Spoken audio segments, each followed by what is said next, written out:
All right, good afternoon, everyone. Welcome to the Judicial Proceedings Committee. Today is Tuesday, January 31st. We have 11 bills on the docket, and we are going to start off with Senator Carrozza with Senate Bill 13. We'll then go to Senate Bill 28, then we'll go to Senate Bill 133, Senate Bill 74, Senate Bill 147, Senate Bill 84, Senate Bill 5, Senate Bill 42, 47, 16, and then we'll round it off with Senator West at Senate Bill 36. But before Senator Carrozza takes to the podium, I want to just take a moment to welcome the newest senator in the Maryland General Assembly and the Maryland Senate, and the newest member of the committee, Senator Washington. Not to put you on the spot, do you want to say anything? Thanks for having me. Go. And Senator Washington was actually on time today, so can't say that for every other member of the committee. But all right, with that, we'll start off with Senator Carrozza. Welcome.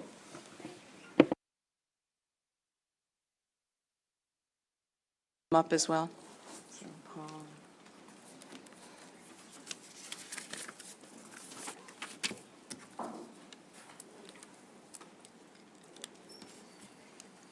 I want to thank the chair and the members of the Senate Judicial Proceedings Committee on hearing this bill and the courtesy extended today.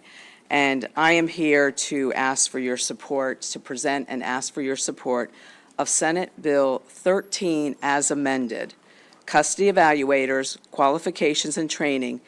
And I'm asking for your support for this bill, which would help ensure the safety and well-being of children and protective parents involved in state custody proceedings involving child abuse or domestic violence allegations. Serving on the work group to study child custody court proceedings involving child abuse or domestic violence allegations has been a highlight and one of the most important public service assignments I've ever had in my public service career. When you think about the magnitude of the trauma that many children and protected parents experience going through these court custody proceedings that involve child abuse and domestic violence allegations. My bill, co-sponsored by Senator Chris West and former Senator and work group member, former Senator Susan Lee, now to be our Secretary of State, focuses on the work group's recommendations dealing with custody evaluators. After hearing from parents, advocates, and legal child custody experts over the past 4 years, it is imperative and there is a clear need for consistent qualifications and training for custody evaluators. This is especially concerning when the courts follow the recommendations in the custody evaluations in over 90% of these custody cases. One judge suggested to me that it may be closer to 95%.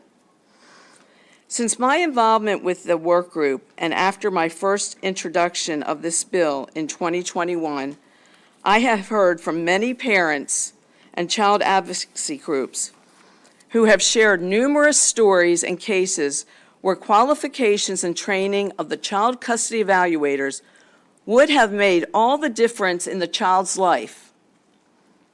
This bill is all about putting the child first. And Mr. Chairman, I pulled some emails from constituents that actually represent views of my constituents, but others across the state. We have constituents who have been deeply and forever affected by custodial results in the state of Maryland. And they plead no custodial hearing should occur without neutral evaluators in the state of Maryland. And this is what I want to underscore. Untrained evaluations can be destructive to a family and their children for a lifetime. Mr. Chairman and members, I know this committee recognizes that custody evaluators have an important role in assisting family law courts in determining custody outcomes in some of the most sensitive and difficult cases involving these allegations of domestic violence and child abuse. We have an obligation to ensure a custody evaluator meets certain qualification and has completed 20 hours of training and 5 hours of continued training every 2 years. Some of you know, being members on this committee, this is the third year in presenting this legislation to this committee. It is time to pass this common sense bill, which simply ensures that our child custody evaluators dealing with some of the most traumatic cases impacting our children will meet the basic qualifications and training requirements. The members here will remember that last session, the committee and the Maryland General Assembly approved Senate Bill 17, sponsored by Senator Chris West, requiring training for judges and magistrates presiding over child custody cases specifically dealing with child abuse or domestic violence. It only makes sense that child custody evaluators be trained along the same lines as the judges, especially given the heavy reliance of judges on the recommendations of the child custody evaluators. And you'll hear more about that from one of our witnesses, Katie Spearman. During last year's SB 17 deliberations, several concessions were made to accommodate the concerns of the Maryland judiciary. And we have taken the same approach this year with SB 13. In an effort to work in very good faith with the judiciary, we have amended SB 13 to be consistent with the training requirements in SB 17, including reducing the number of hours of training from 60 to 20 hours. Mr. Chair, the question has been raised whether the child custody evaluators' qualifications and training requirements should be in a rule or in statute. When we think about the many qualifications and training bills that this Maryland General Assembly approves that impacts positions not dealing with our most precious resource, our children, I believe we as legislators have an obligation to enact the Child Custody Evaluator Qualifications and Training Bill into law. To share a little perspective, the Maryland General Assembly 2 years ago unanimously approved SB 159, sponsored by Vice Chair Walt Stryker, to require education and training requirements for animal control officers. This bill required 80 hours of training and 6 hours of continued training every 2 years for animal control officers, which is far less than the 8 hours, which is far more than the 20 hours of training required of judges and child custody evaluators. Now is the time to move forward in approving SB 13 this session to ensure that child custody evaluators meet certain qualifications and training requirements, which would result in better protecting the safety and well-being of those children, many whom are experiencing trauma as they go through a court custody proceeding involving child abuse or domestic violence allegations. You will hear from witnesses who have expertise and extreme experience in these type of sensitive child custody proceedings, including one of the experts who personally has experienced the trauma of untrained custody evaluation. My panel consists of Paul Griffin, Legal Director of Child Justice, a work group member. Katie Spearman, a pediatric nurse, PhD candidate, Johns Hopkins nursing expert, who specializes in post-separation abuse. And she also is a mother who has experienced this trauma of untrained custody evaluations. And, Mr. Chair, I really appreciate this committee taking to heart the seriousness of the work that this work group did 3+ years ago. And I thank you for the work that you did on previous recommendations. And now is the time to move forward with SB 13 as amended. So we have custody evaluators with consistent qualifications and training that will better protect these most vulnerable children. Thank you, Mr. Chair. Excellent. Thank you very much, Senator. Whoever would like to go next, if you could come to the podium so that we can all see you, that'd be great. It's like you all got the band back together. We do. Thank you, Chairman Smith and Vice Chair Wallace Stryker, and members of the committee. My name is Paul Griffin. I am the Legal Director of Child Justice Incorporated. Child Justice litigates free of charge child custody cases in Maryland involving domestic violence or child abuse. We are one of the few organizations in Maryland that solely focus on this very narrow issue. I've been litigating these cases for over 20 years now. Last session, this committee and the Maryland General Assembly approved Senate Bill 17, which was sponsored by Senator West, requiring training for judges and magistrates presiding over child custody cases involving child abuse or domestic violence. Child Justice strongly urges this committee to extend its good work on judicial training and ensure that child custody evaluators are as well trained as the judges they're serving. This is particularly important given the outsized reliance judges tend to place on these evaluators. As Senator Carrozza testified, it's got to be, it's as close to rubber stamping as you will see in a case, the outsized the outsized reliance that judges give. Now, we understand the Maryland judiciary and its supporters believe the scope of the training should remain with the judiciary and be instituted by rule instead of through legislation. While that sounds good in theory, we strongly disagree. Simply put, the judiciary is not well suited to make these determinations, in our view. By way of example, I point to the factors the courts consider when determining the best interest of the child. Through case law over the years, the judiciary has come up with a list of some 20 factors to consider that best interest. Unfortunately, not one of those factors includes domestic violence or child abuse, not one. It was left to this body, the General Assembly, to require judges to consider these two extremely important facts while determining custody and the best interest of the child. That's under Family Law Statute 9-101 and 9-101.1. We again call on this body and ask you to determine what training is best for those who shape some of the important decisions that courts can make, the custody of a child.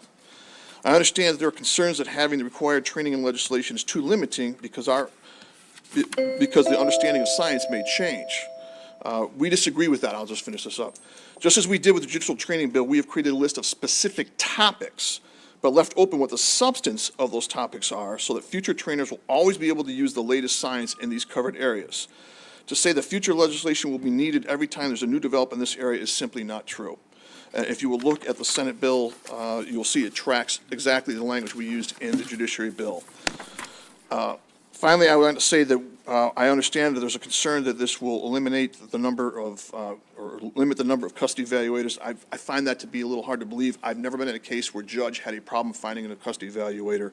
There's too much money involved. These are too lucrative for people to turn down. They will step up and take the additional training if needed, and I don't believe that we will see a fall off in that. But if so, at the end of the day, I submit it's better to have no custody evaluator than to have one who's poorly trained. I want to thank you for your time, and Senator Carrozza and Senator West and their leadership, and we ask for a favorable report on SB 13. Thank you.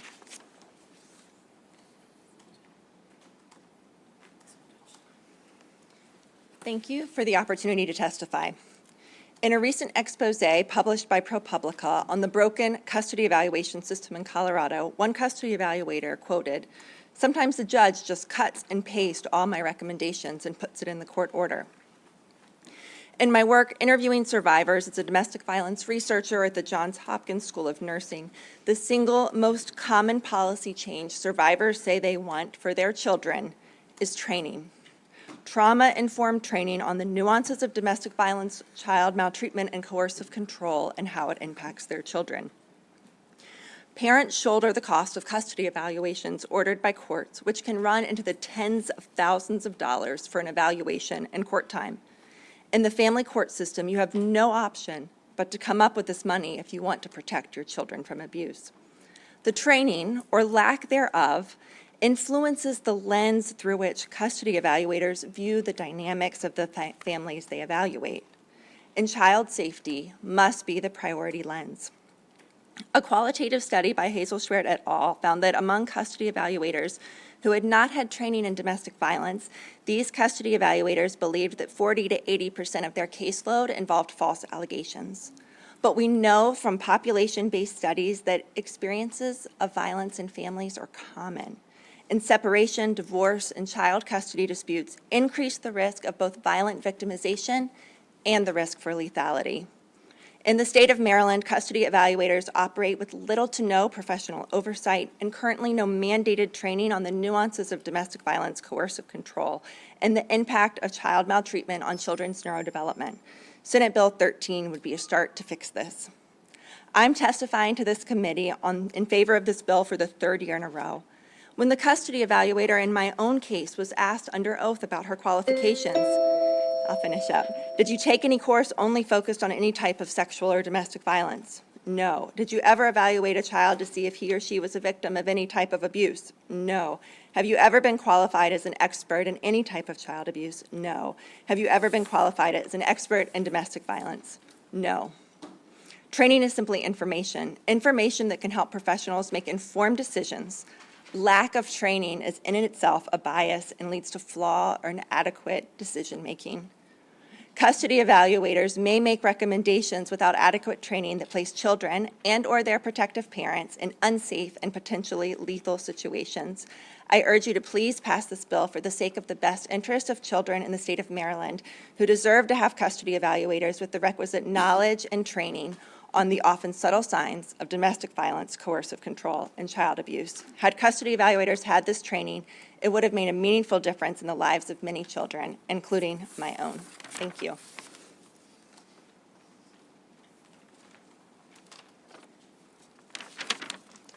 Good afternoon, Chairman, distinguished committee members. I am Ann Hoyer. I've worked in the Maryland Secretary of State's office for 9 years. My primary role was developing and heading up the Safe at Home program, which provides a life-saving tool for victims of violence. A large percentage of those individuals found themselves in family court for obvious reasons. Prior to my position with the state, I worked with multiple organizations and experts who work in the child abuse and domestic violence arena. Since 2005, following my own personal case with my 3-year-old, I have been engaged in conversations with protective parents, with both men and women, who were and are desperately seeking protection and justice through our court system. Many of these cases have a commonality in that system errors and beliefs have left them in the same situation, if not worse. In 2018, I was honored to be appointed to the legislative work group. SB 13 is a product from that work group. This group was charged with seeking out common sense solutions to address the challenges family courts are faced when overseeing custody cases where allegations of abuse or domestic violence is alleged. As anyone can imagine, these cases are far from easy and very complex. One of the recommendations was to provide training and awareness to custody evaluators, as well as establishing the necessary qualifications needed when making life-altering recommendations for children and families. These training subject matters can be the difference between a life of abuse or, in some cases, death. I want to thank you for allowing me to speak on this most important subject, and I urge a favorable vote on SB 13. Thank you.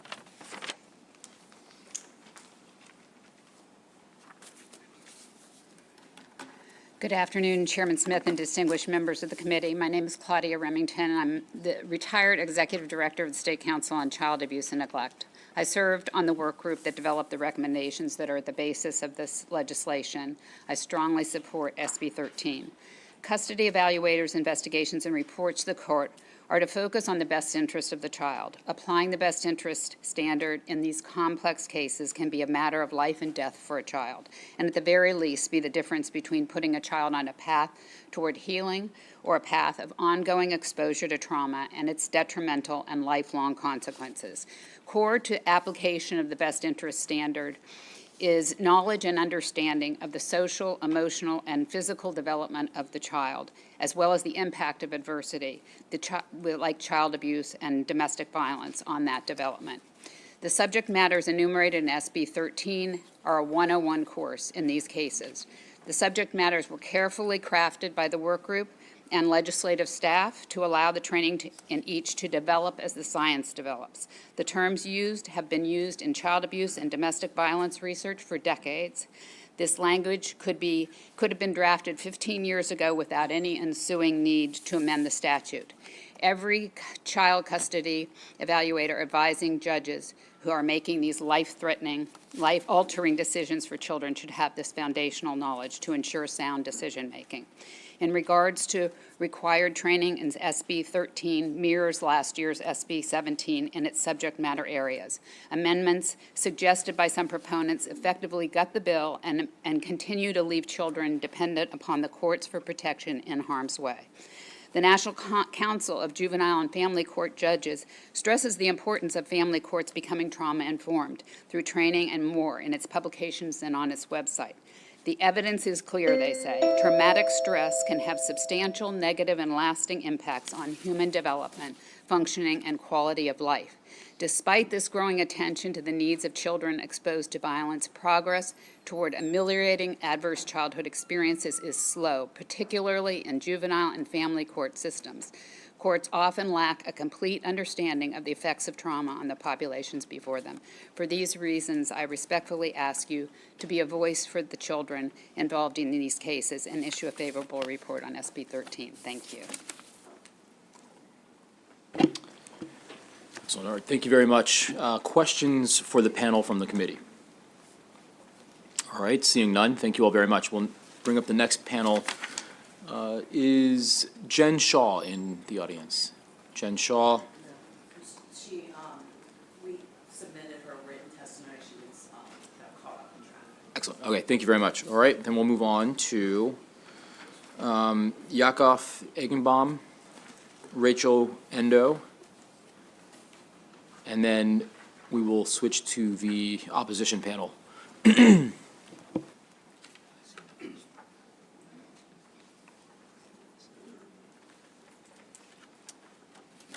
Thank you, Mr. Chair. It's a pleasure to be here in person, not over Zoom this year. I'm Yakov Eichenbaum. I'm from the Parental Alienation Maryland chapter group, and I've been involved in doing a lot of research on exposing the science denial techniques that the critics of parental alienation use. Obviously, what the proponents have been saying, you can't argue with that. There's a need for well-trained evaluators. That's a no-brainer. Our concern with this bill is that this bill claims that parental alienation is invalid and inappropriate to use in custody decisions. As you'll see in my written documentation, that the scientific, mental health, and the legal communities disagree with that. And there's a ton of data that you'll see in my written testimony.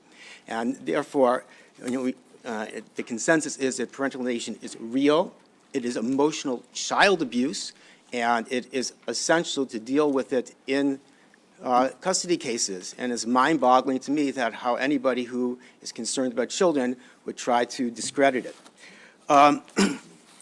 So we are in favor of this bill if the following amendments can be made. First of all, on page 4, lines 33 and 34, which say that parental alienation is invalid, we would like that deleted. Second, on page 4, lines 21 through 24, perpetuate a misrepresentation of parental alienation theory. It doesn't mention the name parental alienation, but this is a straw man argument that's often used by the critics, which claims that parental alienation assumes that any contact refusal is due to alienation and that any abuse allegations are false. This is not true. Parental alienation theory never claimed that. It's just a straw man argument to make parental alienation look silly and discredit it, so we ask that these lines be deleted. Finally, even if parental alienation is removed from the bill, there's an undertone in the bill that's still there and is against it, and we're very concerned about who is going to be designing the curriculum for this training and who is going to be actually delivering the training, that there might be some biases here that could still end up hurting children who are alienated.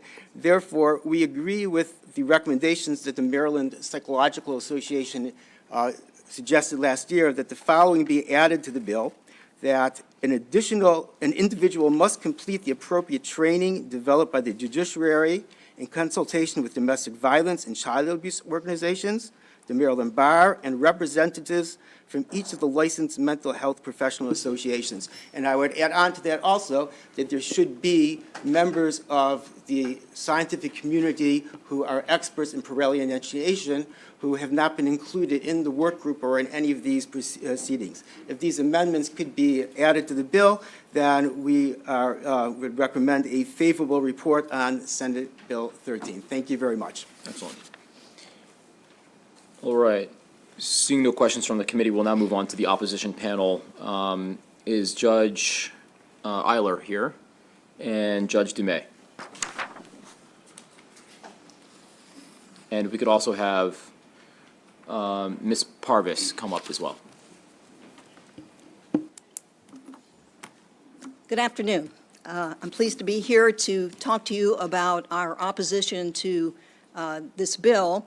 The reason that the judiciary is opposing this bill is that it's not necessary. And the reason it's not necessary is that there's a custody evaluation rule, Rule 9205.3, that has been adopted by the judiciary starting in 2016 and continues in effect and has been amended over time. I know that because at the time I was on the Court of Special Appeals and on the Domestic Law Committee, and I shepherded the rule through the entire rules process and before the Court of Appeals. And recently, I have been the head of a work group working on amendments to the rule, which were passed in 2022. And one of the most important amendments is a mandatory training for custody evaluators. Now, the rule is comprehensive. It covers all aspects of custody evaluation, but the training part is supposed to follow guidelines posted on the judicial website by the AOC. In fact, our training program is starting in May with a 3-day program, and some of the topics that it will cover, I think, are the same topics that are of concern in this bill. For example, infant and child brain development, impact of high conflict parental behavior on children, impact of separation and divorce on children, dynamics and effects of domestic violence on parenting and children, barriers to disclosure of domestic violence, indicators for safety recommendations, implications for child excess of domestic violence, child abuse, sexual, physical, and emotional, what impacts that has on children who are experiencing it and on the family structure, the nature and role of child protective services. These are all topics that are included in what is recommended in this bill, or what is in the amended bill for education. It is already being done, and it will continue to be done. So this is not needed. The rule was adopted by the judiciary within its authority, its rulemaking authority, and its rules, at the Court of Appeals rules, the Supreme Court now, have the same effect as law. So if this statute were to be adopted, if this bill were to be passed, we would have a very comprehensive rule for custody evaluators that can be easily amended through the rules process. And we would also have a statute that in some respects would be inconsistent with that rule. And so it would put us in a loop of whether one is after the other or after the other. The best way to approach any necessary changes, and I think putting children first is essential, is to approach the Rules Committee, propose changes through the Rules Committee, have them work through the Rules Committee, and have them adopted by the Supreme Court of Maryland. Then we have one rule that includes all of what is being advocated here by the proponents of the bill, that the Supreme Court believes is necessary and essential. So I would urge you to not approve this bill for that reason. We are open to working with the people who are supporting this bill and ushering it through the Rules Committee if that is to happen. And that is the most sensible and effective way of bringing about the changes that are being talked of. And I would just close by saying that in many ways, we're on the same page. We want children to be first. We want custody evaluations to be professional, by educated people, by trained people, and by neutral people. And I think that is best for everybody. So, thank you. I'm happy to take any questions. Okay, thank you. Thank you, Mr. Chair and members of the committee. It is nice to be here today, and I think I'm up a little later, too. I'm just here to sort of echo what Judge Eiler has said, but also to give you a little more background. Judge Eiler, this has been her mission for over 10 years. When I was practicing, and as many of you know, I practiced family law for 32 years in Montgomery County as well as other counties. I now sit on the circuit court in Montgomery County, and I'm on the family rotation. So I, for the last year, have been hearing custody cases. I've been hearing cases where there are custody evaluators. In Montgomery County, we are very fortunate. We have custody evaluators that are on staff, so they are available without cost to the litigants. And I believe several other courts do, but I think we may have more. One of the things I want to make very clear, and Judge Eiler said it, rules are law. It is not sort of a regulation. Rules are law. And the Rules Committee has spent a great deal of time, with Judge Eiler's assistance, looking at this issue, and in fact, as she indicated, the Supreme Court just approved new rules. The Rules Committee, Chairman Smith serves on the Rules Committee, and so does Chairman Clippinger. So both of them are intimately involved in the process and represent the legislature in this process. There is a family law subcommittee of the Rules Committee that would look at this. But when I talk about the rule is comprehensive. It is not just, here's the training that's required. The rule sets out when is it applicable. It talks about definitions. There's an assessment that is different than an evaluation. There are assessors, there are custody evaluators, mental health evaluation. There are qualifications, and in fairness, the qualifications listed in the bill are very similar, if not identical, to what's in the rule. And there is now the training component that there hadn't been before that Judge Eiler and her committee have been working on, and we respectfully request that the rules be amended and that the group that is not just pushing this, I agree with it. I've had the horrible cases where a child has been abused, and you have to make that call of, listening to the evidence of the individual, of the parent that says this is what happened to my child, and listening to the other side and coming to some conclusion. Not easy cases. And many times, as he said, she said, and that's where the custody evaluator can be helpful, because they do more than simply talk to the parties. They talk to collateral witnesses, and they will look at whatever forensic evaluations have been done. Should they have this training? Yes, they should.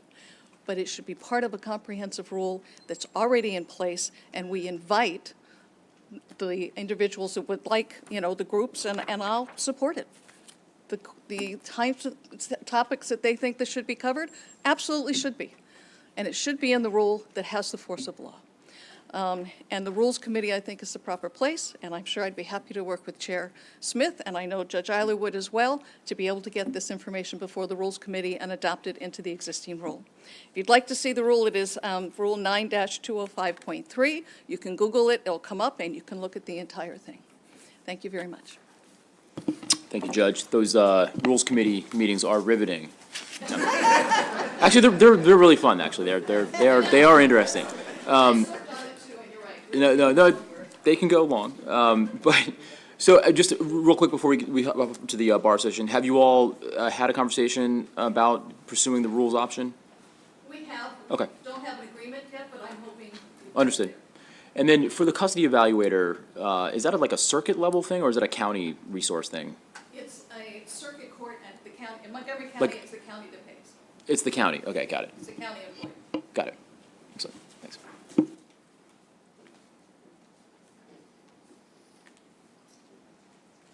Thank you, Mr. Chair and members of the committee. My name is Lindsay Parvis. I am a family attorney. I am here on behalf of the Family and Juvenile Law Section Council of the Maryland State Bar Association.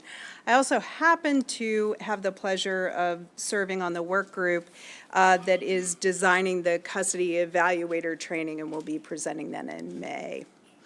So I have no desire to repeat what has already been presented to you as part of the opposition. I share in the thinking that the need for custody evaluator training is important, right? Because the motivating need behind this rule, as I'm hearing from the proponents, and I do believe from those of us who are opposed to it, has to do with the safety of children, right? So that's a paramount consideration. That's critically important. Saying that where the State Bar Association and its family section is opposed to this rule is not saying that we are opposed to the safety of children. That's not it. The point is that this is not the ideal way to go about it, and it's not even a very durable or helpful way to go about it, right? Doing it through the rules is going to be a more dynamic way. Also, in terms of the training that's required, the 20 hours of training, and whether you look at the bill as it's originally filed and then also the amendments that have been floated, when you look at what is supposed to be comprised of that training, it has a very specific focus. To the exclusion, if I may, Mr. Chair, to the exclusion of other topics that are also critically important when it goes to the safety and welfare of children, right? And one of the concerns that I have on behalf of my organization is that a bill, right, that is focused on these very specific areas for 20 hours of training, and 20 hours is pretty intensive, that will be to the exclusion of other important areas that custody evaluators need to be aware of. And this bill doesn't take those into account. Any questions? Yes, we have two questions. I see Senator James and then Senator West. Good afternoon, everyone. To anyone that's spoken before, but probably this panel, the work group that's been referenced, did that work group mandate that this had to be done by statute or rule? I see the dynamic, and between the rule proponents, which I understand and tend to support, and then the statute. But I'm trying to gather whether the work group to study child custody and proceedings involving child abuse and neglect, did they feel that only a law would do, and if so, why? Or were they open to either as long as at the force of law and would be, meet the objectives that they were concerned about? So the work group was it was a legislative work group. It was put together based on legislation that was actually introduced, I believe, by Senator Lee here in the Senate, and I forget who the House sponsor was, although I was there, I should remember, I don't. But so I don't think that my recollection of that bill, there wasn't a specific, it had to be a specific mandate what legislation should be proposed. But to look at all of the different things, and the committee suggested that it be, legislative. We are here today to sort of say, I think, that this is we think the better vehicle is to do it through rules.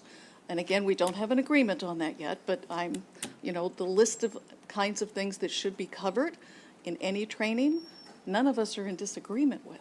And I mean, certainly the cases that I've had, I would love to have custody evaluators that have that background. And again, a lot of the evaluators that are employed by the courts have a lot of training, and it's in-house training as well as through the judiciary, and I think that's important. This would also apply to private evaluators, which was also discussed, and they are incredibly expensive, and most people can't afford them. One of the things, we actually did have sort of a conference call this week to sort of talk about the differences that we may have in opinion. And I did note that, it's hard to get people to do this work, because it is really difficult, and they may well be licensed clinical social workers or licensed, clinical psychologists. But a lot of the mental health professionals, regardless of their background, do not want to appear in court. Yeah. And again, in Montgomery County, I have problems sometimes finding someone to work with children or to do an evaluation And I'm in, fortunate Montgomery County that we tend to have probably more mental health professionals, but there are a lot of them that say, I'm happy to be the therapist for a child, which is good, but I am not coming to court.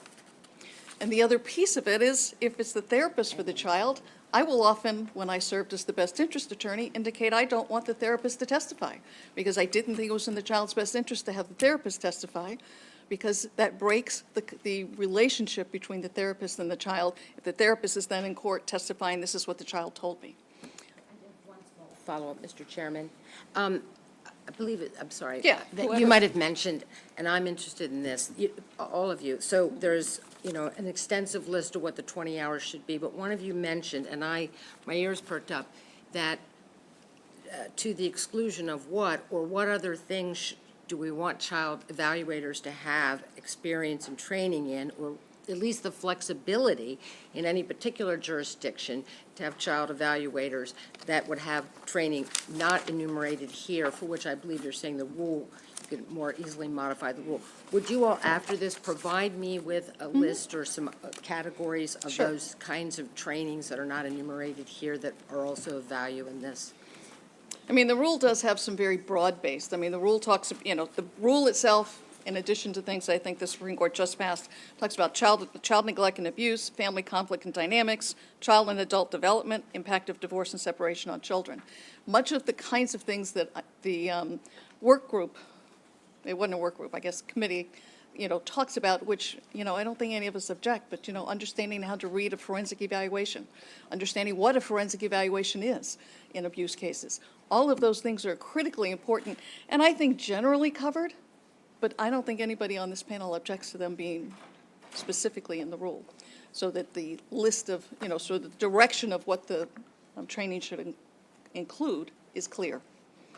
And I don't know if Judge Eiler has. I was just going to add that the revised rule that requires training, that makes it mandatory, references the guidelines that the training should cover. And those guidelines are on a fact sheet that's on the judiciary's website. And so it covers the legal framework, the legal setting in which these take place, child development issues, the custody evaluation process, interviewing children, parents, et cetera. So it's a long list.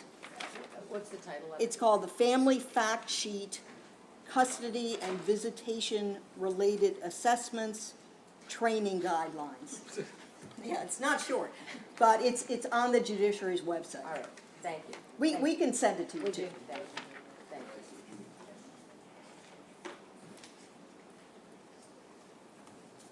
you. Thanks, we'll put that in the bill file if you can send it to us, we'll make sure it's in there. Senator West. Thank you, Mr. Chair. So Judge Eiler, why don't you and I have a brief conversation here? Sure. So let me lay down where I'm coming from to begin with. I see no reason why there can't be a statute which lays down minimum standards that should govern in this area. And then the rule can amplify the standards, deepen the standards, flesh out the standards at will. So that's where I'm coming from. So that's why I want to ask you these questions. As I'm looking at Senate Bill 13, as amended by the amendment, which, have you seen, by the way, the amendment? Yes. Okay. As amended by the amendment that's been produced, has 3 sections. One deals with qualifications, the other deals with experience, and the final section deals with training. So let's take them in order. First of all, we have qualifications. Now, I've taken a look at the rule, and as far as I can tell, the statute, proposed statute, and the rule are word for word the same. There may be a couple of minor glitches, but word for word, they're identical. So there's either someone's plagiarized the other, and this is plagiarism in the best sense, because someone came up with a good set of qualifications. Yeah, the plagiarism is in the bill because those qualifications have been in the rule since 2016. Great. Well, then the author of the bill did a good job in replicating the qualifications in the rule. Do you have any objection to the statute containing the same minimum qualifications that are currently in the rule? No, the disagreement we're having is on the vehicle here. And my position is, these arenas are both legislative and within the judicial bailiwick. The judiciary has already spoken. It's already has a very, very comprehensive rule that since 2016 has said, who can do this? What kind of evaluations there are, different kinds. What is a mandatory element? What's not a mandatory element but can be done? So when you have an existing rule, if you want to tighten or add to training, then amend the rule so that we're not bouncing back and forth between a rule, because they both have the force of law, whatever is enacted last applies to the extent they're inconsistent. So, for example, this would be inconsistent in that there's a waiver requirement or waiver ability for some of these educational requirements. They apply to, in the rule, they applied to 2 custody evaluators in Anne Arundel County so that they could be grandfathered in. Under the bill, they would lose their jobs. So we would need to amend the rule to bring them back in. Why go bouncing back and forth between a statute and a rule when they both have the force of law, and you can take the rule and amend it to include what the lawmakers want in the statute? Senator, can you just clarify one thing? I thought I heard you say that whatever's enacted last in time supersedes. Yes. So you're saying that the To the statute, extent that it's inconsistent. That's wrong. so you're saying that the statute would be nullified by a rule? It could be. I mean, for example, if there's no waiver requirement in the statute on this exact topic, a rule could be passed that would adopt the waiver requirement. Understood that, but in terms of primacy, statute over rule, as a general rule. Yeah. I understand that, because there's a specter of legislation for bail reform, and we went to the route of the rules as opposed to legislation. But with respect to whether a statute or a rule is the law of the land, the statute, are you saying that the last in time? I'm saying the last, and the best explanation of that, there are 2. One is Dan Friedman's book on the Maryland Constitution, and the other is an opinion written by Judge McDonald last year that had to do with tolling of limitations. And it's because the rulemaking is a constitutional authority of the judiciary. Lawmaking is the constitutional authority of the legislature. So they're on an equal footing when it comes to overlapping areas. No, I get I know the separation of powers kind of struggle here. Yeah. But that is news to me that, Yeah. that the statute could be Yeah, there's a superseded by a rule. There's If the opinion is Murphy versus somebody, and it's a April 2022 opinion by the Court of Appeals written by Judge McDonald. Okay, fascinating. I learned something new today. Still going here. Okay. So I hate to quibble with the judge, but I've never heard that, it seems to me if there's an inconsistency between a statute and a rule, the statute governs, not the rule. I've never heard that in the case of an inconsistency between a statute adopted by the General Assembly and the Governor of Maryland and a rule adopted by some other entity, that the statute, when in the case of an inconsistency, that the statute can be trumped by the rule. It can. It can, not by the existing rule. If there's an existing rule and then a statute directly changes part of it, so it's totally inconsistent. Right. The statute prevails. But then the rule can be amended to add back in what was there before. Then the rule prevails. Okay. So now, to finish up my questioning on the qualifications, if we pass this statute, wouldn't you agree with me that this statute would set forth in statutory law the minimum qualifications of someone who's going to be a custody evaluator? But the court could, by rule, amplify those qualifications and add additional qualifications, or explain in more detail these qualifications. You would not have your hands tied in terms of drafting a rule to slavishly stick to these qualifications word for word. Yes, and then the rule would prevail. To the extent that it amplified, not to the extent that it would be inconsistent with, I think but if- to the extent it amplified. Yeah, I think that's where we disagree legally. Really? It could amplify or it could nullify. A rule could nullify a Yes. statute. Yeah, if it's directly inconsistent.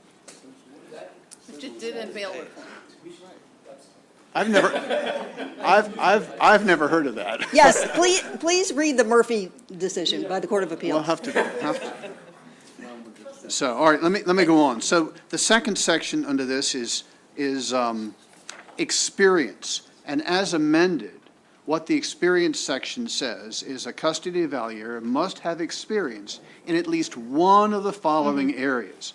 And then follow 11 areas. Wouldn't you agree that any custody evaluator, to be worth his or her salt, ought to have experience in one of these 11 areas? Absolutely. Okay, so that's not a problem. And Although finally- I will say that the rule is more expansive. They have to have current knowledge of several categories that are relevant here, and that's not covered. But again, the statute sets forth minimum standards, so the rule can amplify those standards. Yes. Can add additional experience requirements if it wants.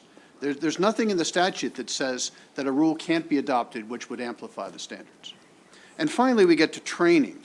And as amended, this bill under training requires 20 hours of initial training, and the areas in which the training must occur have now been changed to be word for word the same as the training areas that we passed last year requiring the judges to have 20 initial hours of training.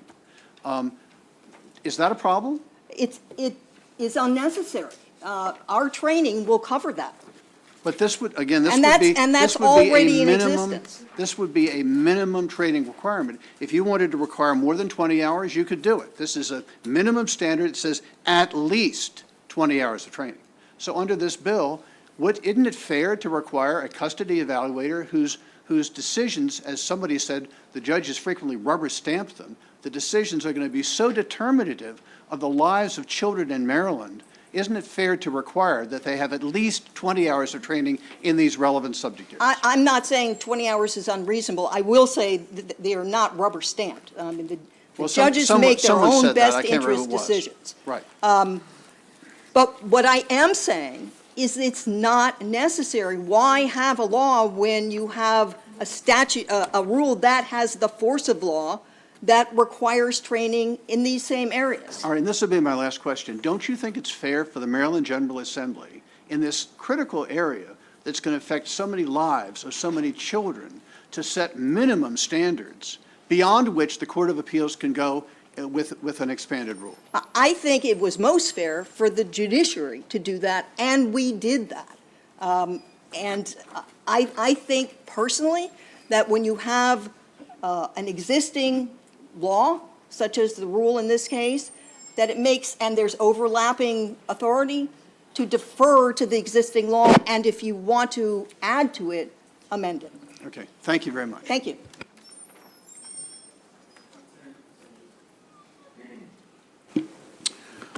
All right, questions from the committee? Seeing no further questions, this has been great, thank you for the exchange, this is why we show up every day, so, all right. Well, I'll do my homework with the Murphy case, because Okay. that was definitely something that was And new look to at me. how we did bail reform. Again, we did it by rule, No, I understand and that, then the next session, there was lots of legislation to overturn the rule, and it failed. And that's how well, we bail didn't pass reform it, was though, accomplished. we didn't pass the bill, You didn't pass the bill. yeah. That's right. So so the rule obviously. But if the legislature had, then the rule would have had to have been modified or changed or Yeah. eliminated. Yes, I think the discussion has to be more like just simplistic in terms of Okay. primacy Well, of the statute or, Murphy yeah, case is very good. yeah. Back to schoolhouse rock days. That's it. All right. Thank you. Excellent, thank you very much, Judge, thank you, Judge. All right, we have one more in-person testimony, Mr. Smith, Eric Smith, and then we'll switch over to our, and Michelle Arquette. And then we will switch over to our virtual participants. Is Miss Arquette here? If you can come on up, you can come on up. Thank you very much.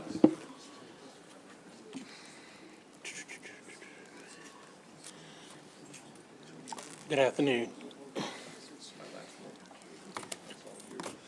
I don't know where to start, okay? We looked at this, well, first of all, I represent Women's Strategies, Fatherhood, the Courts in Custody.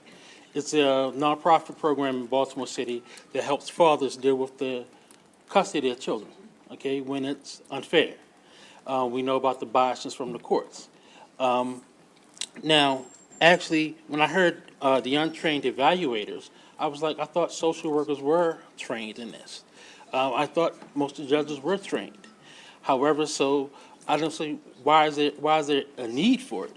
I mean, it's just like we're already beating a dead dog. What we need to do is just make sure that the judges, the magistrates, are held accountable. A lot of fathers in Baltimore City, when they go up against this, they're dead in the water before they even begin. Okay, untrained evaluators. What are we really evaluating? Yes, father. Now I did hear domestic violence. Okay, but I didn't hear like parental alienation in this bill or other factors. So that really holds true to what is really needed. It's just talking about custody in itself, not just the untrained evaluator, okay? Because basically in Baltimore City, Baltimore County, the untrained evaluators can be the social worker that doesn't even want to hear the case. It goes a lot deeper. Fathers, and I'm gonna say it again, fathers just need some sort of fairness with this. It's an atrocity, I'm sorry. Thank you. Excellent. Thank you very much, Mr. Smith. No questions from the committee.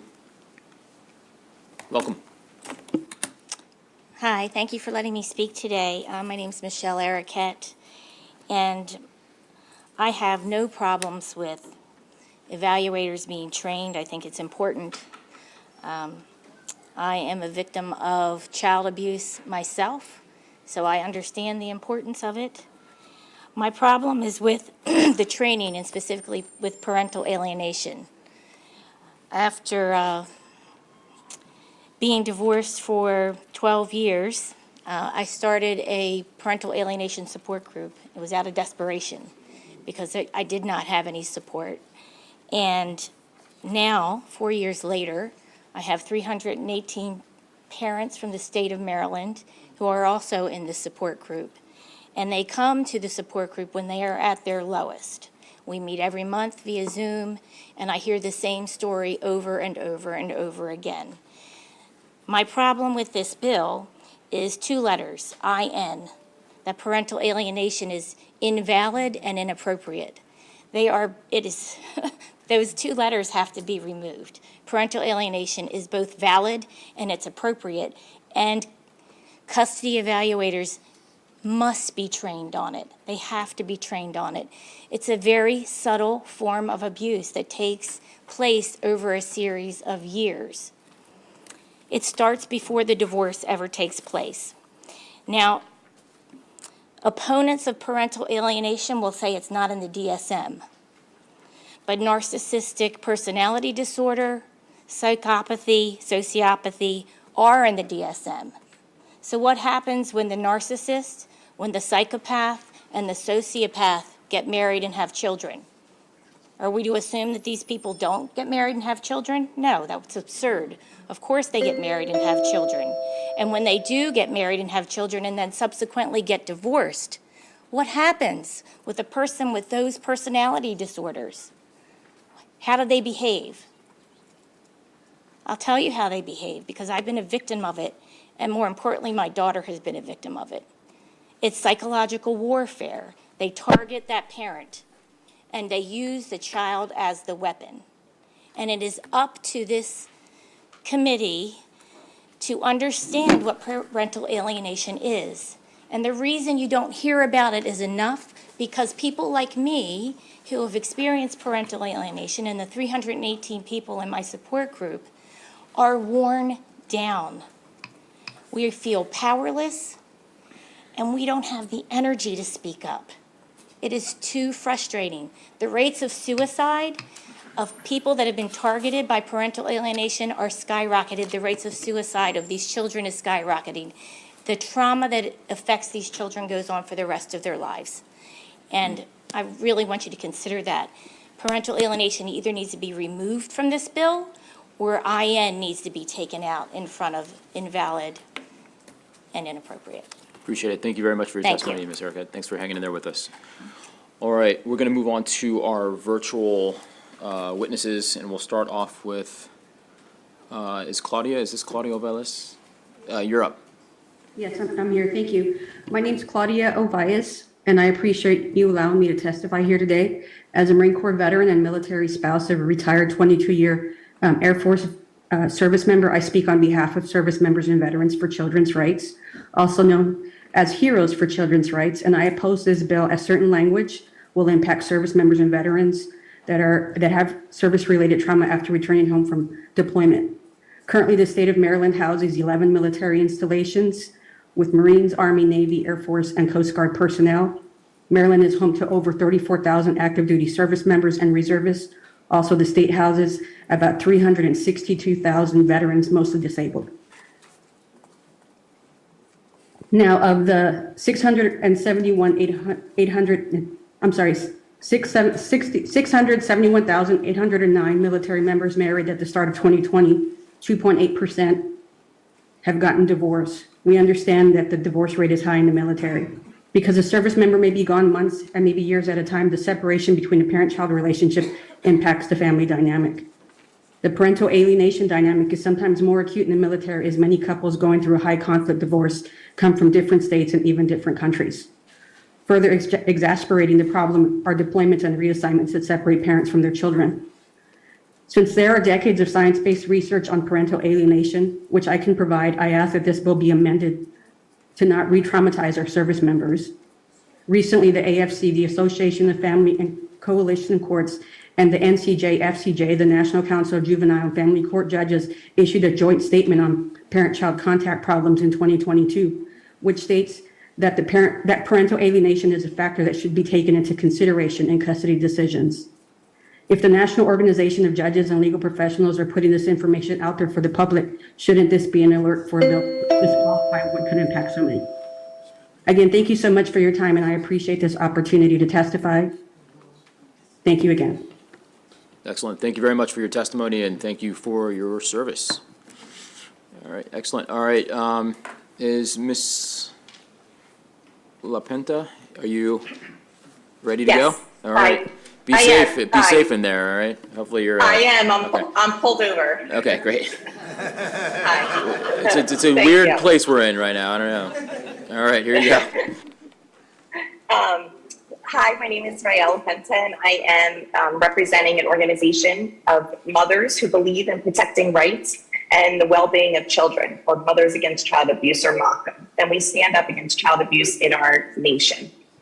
We can support SB 13, but with specific amendments. This bill is an important piece of legislation that can prevent tragic results for children that are involved in the victim of divorce and separation. Unfortunately, there is a few critical errors. The Department of Justice and the state justice have for long put official documents out to guide court custody cases. As much as this bill clearly acknowledges the harm of domestic violence it inflicts on not only the victim, but the children exposed, it's imperative to also acknowledge that a tactic of domestic violence perpetrators in the use of a child. There was a study done by the OJP that said 88% of people with coercive control uses the child as a tactic.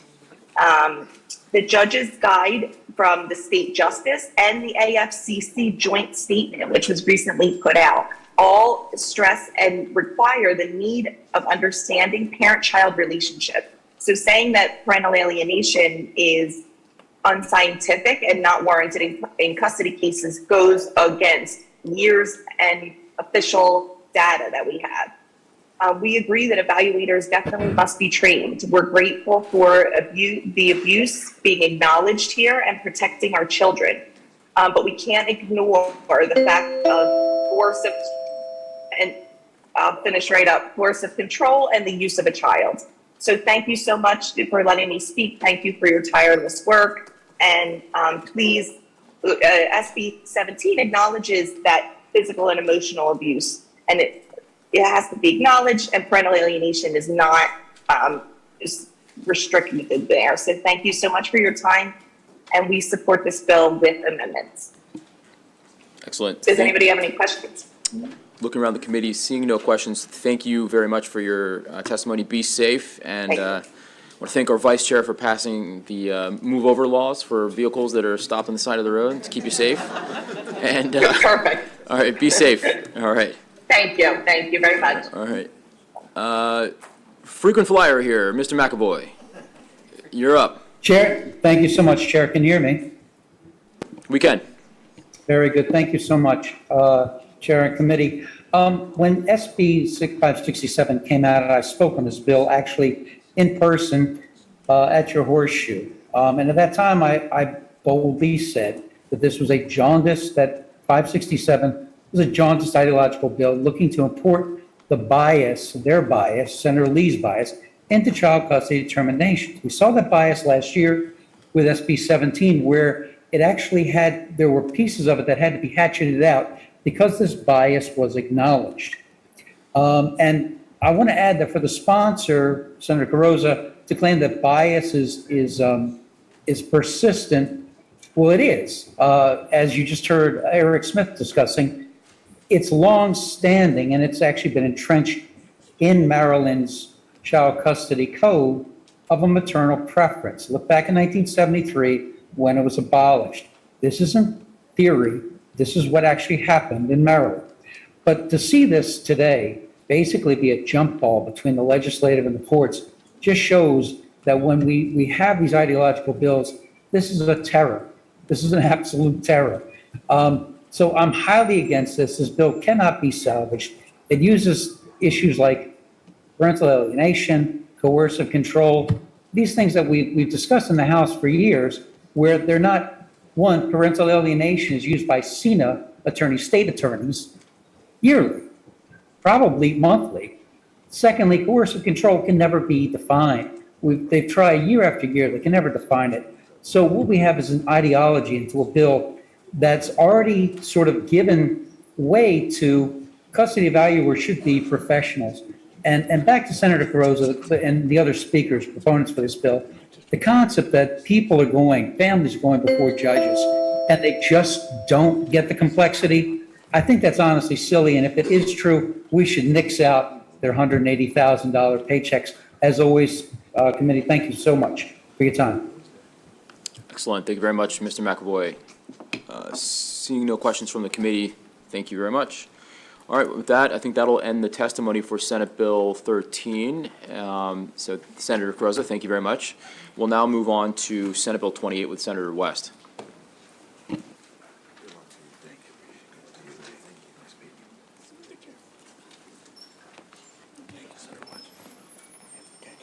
Thank you, Mr. Chairman. Could I ask Judge DeMay at least to come up, and maybe some other people, if anybody else wants to testify, let's join her. I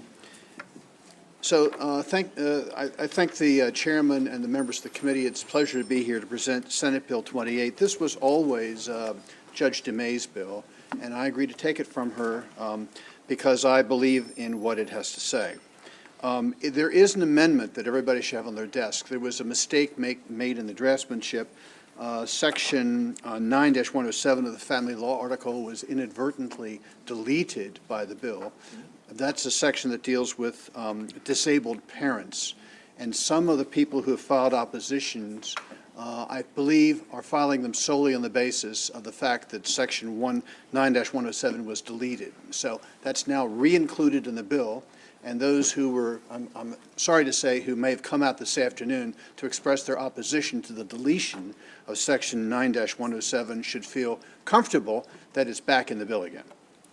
So, under current Maryland law, the courts resolve child custody disputes based on factors set forth in several Maryland appellate decisions, including decisions that are decades old. So some people represent themselves in these cases. They have no way of figuring out where these decisions are or what the standards contained in them are. Some of the decisions are complicated and difficult for a self-represented spouse who is not a lawyer to locate, read, and understand. That's one thing corrected by this bill. Secondly, traditionally when one parent was granted custody of a minor child, the other parent would generally be awarded visitation rights. In 1984, the Court of Appeals first recognized and applied the concept of joint custody. Back in 1984. The ruling in that case explained that within the meaning of custody are the concepts of legal custody and physical custody. Legal custody is defined as the right and obligation to make long-range decisions involving the education, religious training, discipline, medical care, and other matters of major significance concerning the child's life and welfare. Physical custody means the right and obligation to provide a home for the child and make the day-to-day decisions required during the time that the child is with the parent having such physical custody. In 2013, the General Assembly created the Commission on Child Custody Decision-Making to study child custody decisions in Maryland and to offer recommendations to improve and bring statewide uniformity to the process of custody determinations by courts. Up until that point, some courts would refer to some old decisions and extract information from them, standards when deciding custody. Other courts would refer to other court decisions, so there was no uniform standard statewide. The Commission met on over 90 occasions, and this bill reflects the Commission's recommendations contained in its final report. First, Senate Bill 28 sets forth in standard a uniform method for Maryland courts to analyze the circumstances of each child and family and establishes 16 factors in statute, not in court rule, in statute, for courts to consider in cases involving what are referred to as legal decision-making and parenting time. These two terms, legal decision-making and parenting time, substitute for the old terms of legal custody and physical custody, respectively. The factors to be considered include promoting stability and long-term health and welfare of the child, providing the child with physical and emotional security and protection from exposure to conflict and violence, and the day-to-day needs of the child, as well as the child's developmental needs. Secondly, Senate Bill 28 also establishes that a court may award legal decision-making or parenting time to one parent, or jointly to both parents. No parent is presumed to have any right to legal decision-making or parenting time that is superior to the rights of the other parent. So those are only really two things this bill does. It sets forth the factors to be considered in deciding which parent gets custody. It separates legal decision-making and parenting time, and it establishes that a court may award legal decision-making or parenting time to either parent or to both parents jointly, with no presumption that one parent over the other is entitled to have superior rights. So this bill is a comprehensive revision of child custody criteria and will update Maryland law in a considered fashion, which will significantly ensure the safety and prosperity of Maryland children.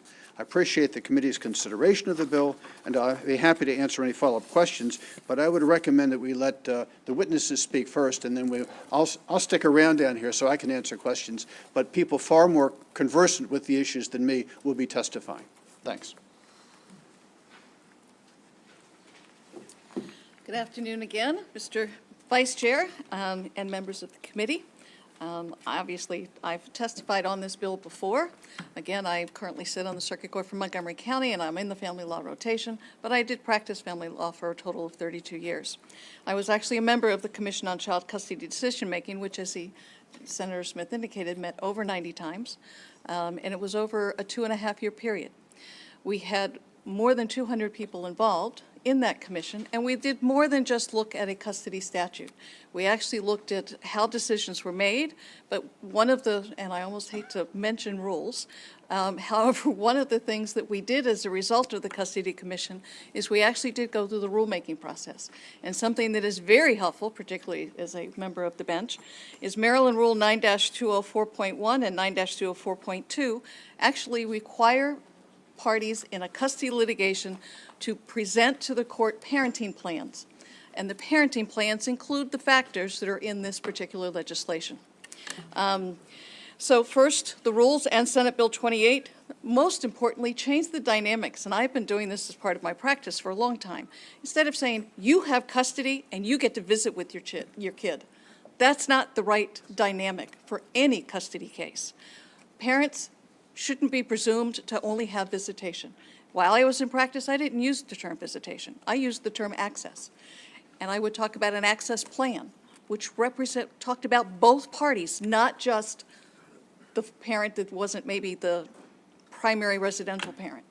And I think that that change in dynamic is what's important, acknowledging the importance of both parents, acknowledging that the children should be interacting with both parents, and coming up with a schedule that the overriding standard for child custody cases is what is in the best interest of the child, not what's in the best interest of parents, but what's in the best interest of the child. That is what the case law says. That is the way we make decisions now. The purpose of having a statute and having the parenting plans through the rules is so that everybody is on the same page and understands what they need to present to the court if it is in fact a contested custody case. And that's what this statute is designed to do. I would refer you to Section 9-201 of the bill, which is on page 8, which sets out what the purpose of this statute is. And again, it is very broad-based and designed to basically say, in the state of Maryland, here is what we think should happen. And that this statute, which of course I can't get to yet, is designed to address. I got it.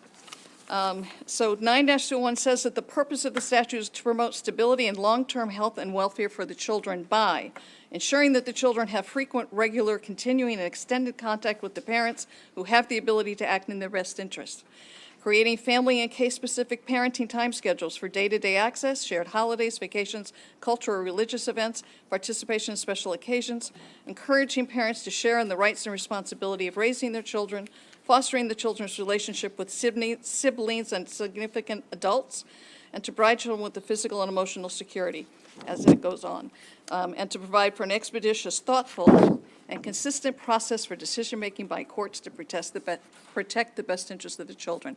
That's what this statute is designed to do. The parenting plans under the rules certainly complement it, and I would respectfully ask for a positive or a favorable vote. Thank you.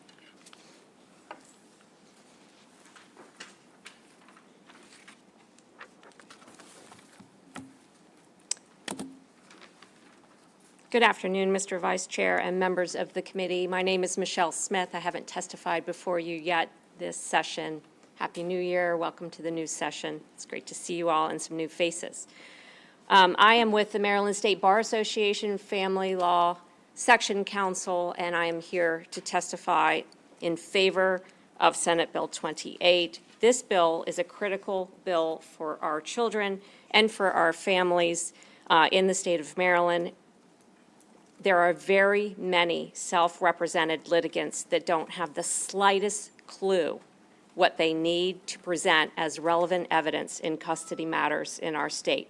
Not the slightest clue what they are, what these factors are, and where they could find them in statutes that are decades old. This bill will set out for pro se, self-represented litigants the factors that they know the judge should consider in their case. For that clarity, it's a no-brainer just on that issue. But it does so much more. As a lawyer trying these cases, because this commission report has been out since 2014, I have been arguing these factors for years to the court because they are better. As one example, if you turn to section 9202, which states the factors that should be considered, the factors in the case law, for example, would be paraphrased, just a short phrase, such as the character and reputation of each parent. I am still struggling after years to understand what that means, right, Judge Dumais? What is the character and reputation of a parent? How does that relate to whether they are a good custodian? You don't see that factor there because the commission broke it down to so much more specific and helpful information for the court to consider. And for those reasons and other reasons, which I won't go into, we definitely support Senate Bill 28 and urge a favorable committee report. Thank you.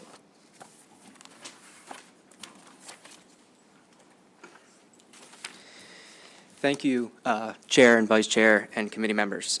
My name is Brett Smoot, and I am a staff attorney at Maryland Legal Aid, and a co-chair of Maryland Legal Aid's Family Law Task Force. I'd first like to echo everything that has already been said by our panel. Hopefully I can add a little bit to it.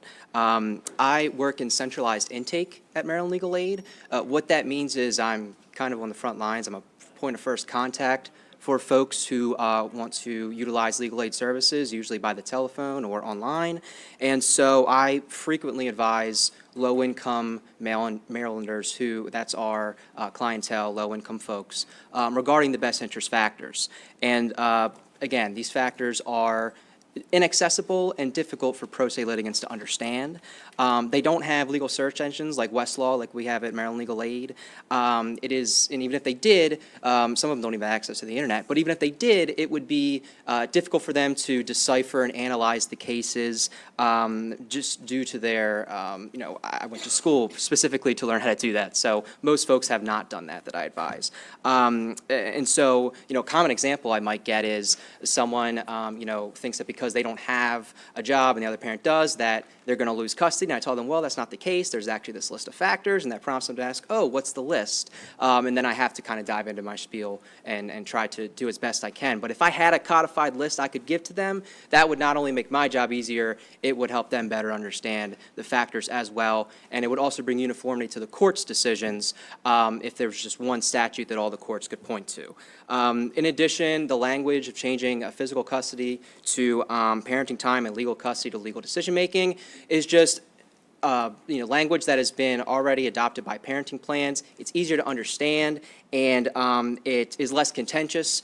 Custody, just the word custody kind of has that possession implied. So, these high contested custody cases, don't need to be any more contentious than they already are. And so for all these reasons, Maryland Legal Aid would urge a favorable report on Senate Bill 28. Thank you so much.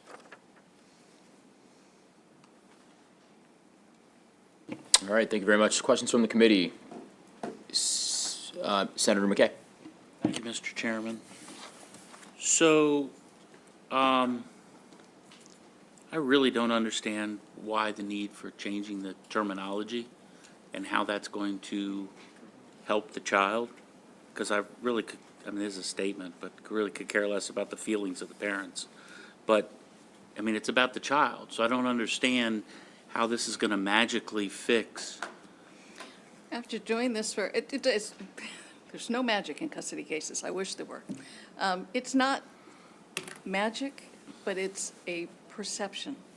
You're going to hear some people that are in opposition to the bill that are going to talk about there are these, that it's always the mother that receives the whatever, or there's, some sort of preference that's available. What this language does, and I think Mr. Smoot said it best, is it takes the onus and the acrimony out, where it's somebody's not getting possession and somebody getting to visit their child every other weekend.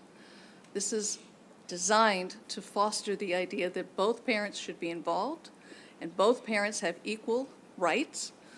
But you look at what the best interest of the child is, and then you have to look at all of these factors to sort of see how do we craft a schedule that works for the children. But it is, it's perception. It's not magic, but the change in the dynamic with this terminology is to say, we acknowledge both parents should be involved, and that what we're doing with the children is having the parents involved by sharing parenting time and sharing parenting decisions. Or, in the awful cases where, for whatever reason, parties can't get along, then maybe somebody gets to make the decisions.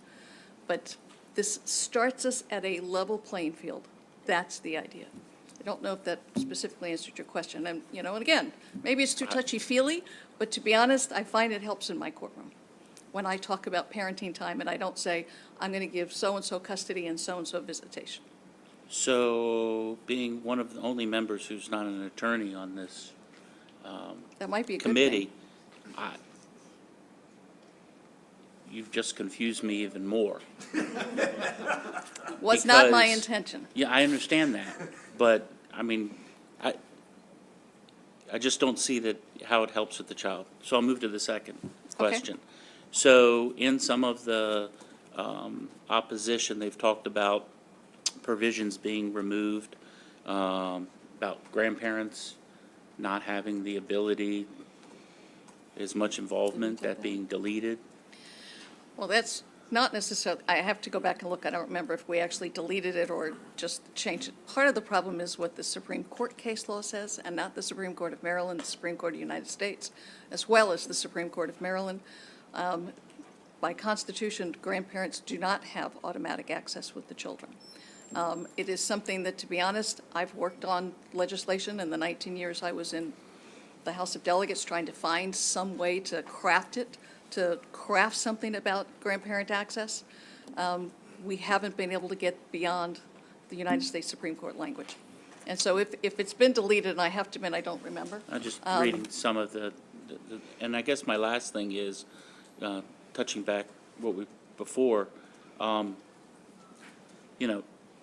regardless of what we call it, it is all about perception. And whether it's true or not, fathers' rights, the perception is that they've been trampled on. And I don't know how words is going to change that when you've got two parties that obviously are separating and looking for the best interest. So good luck. I'm just worried, not worried, but are we going to, 10 years from now, we're going to come up with another word because we haven't been able to deal with the sin nature of two people can't get along who loved each other at one time and now are trying to figure out how to go forward. Right. And again, trying to do it on a Thank level you. playing field is the purpose. Could I just add a word or two, one or two sentences? When I saw the opposition about grandparents this morning, I went through the bill with what I thought was a fine-tooth comb to try to find some place where the bill deleted any prior reference to grandparents. I couldn't find it. This bill solely talks about her parents. So I don't believe it deletes anything that's elsewhere in the law that deals with grandparents. And one final thing, I've never seen this before in 8 years in Annapolis. While Judge DeMay was testifying, I noticed that on the witness list, we have Wes Moore, our organization, DHS, position favorable. It's a committee, okay, all right. I was going to say, I'd never seen a governor take a position, because I've only been here under Larry Hogan, and he didn't take positions, so. Okay, so. Yeah.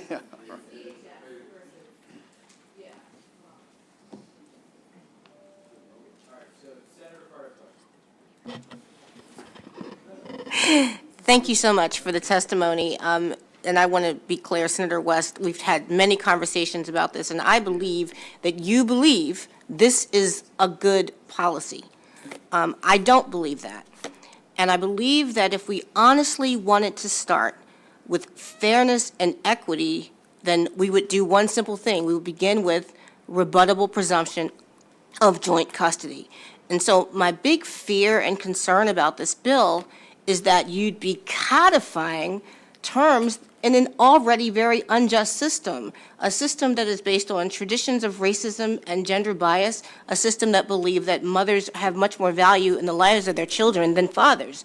And though that's not my assumption, that's what the data in Maryland has borne out. Now, there may be some improvement recently, but I remember some years ago when I was in the House of Delegates, looking at stat that said that over the 500 and some thousand children in Maryland that were living in homes where the parents weren't together, that more than 85% the custody was awarded to the mother.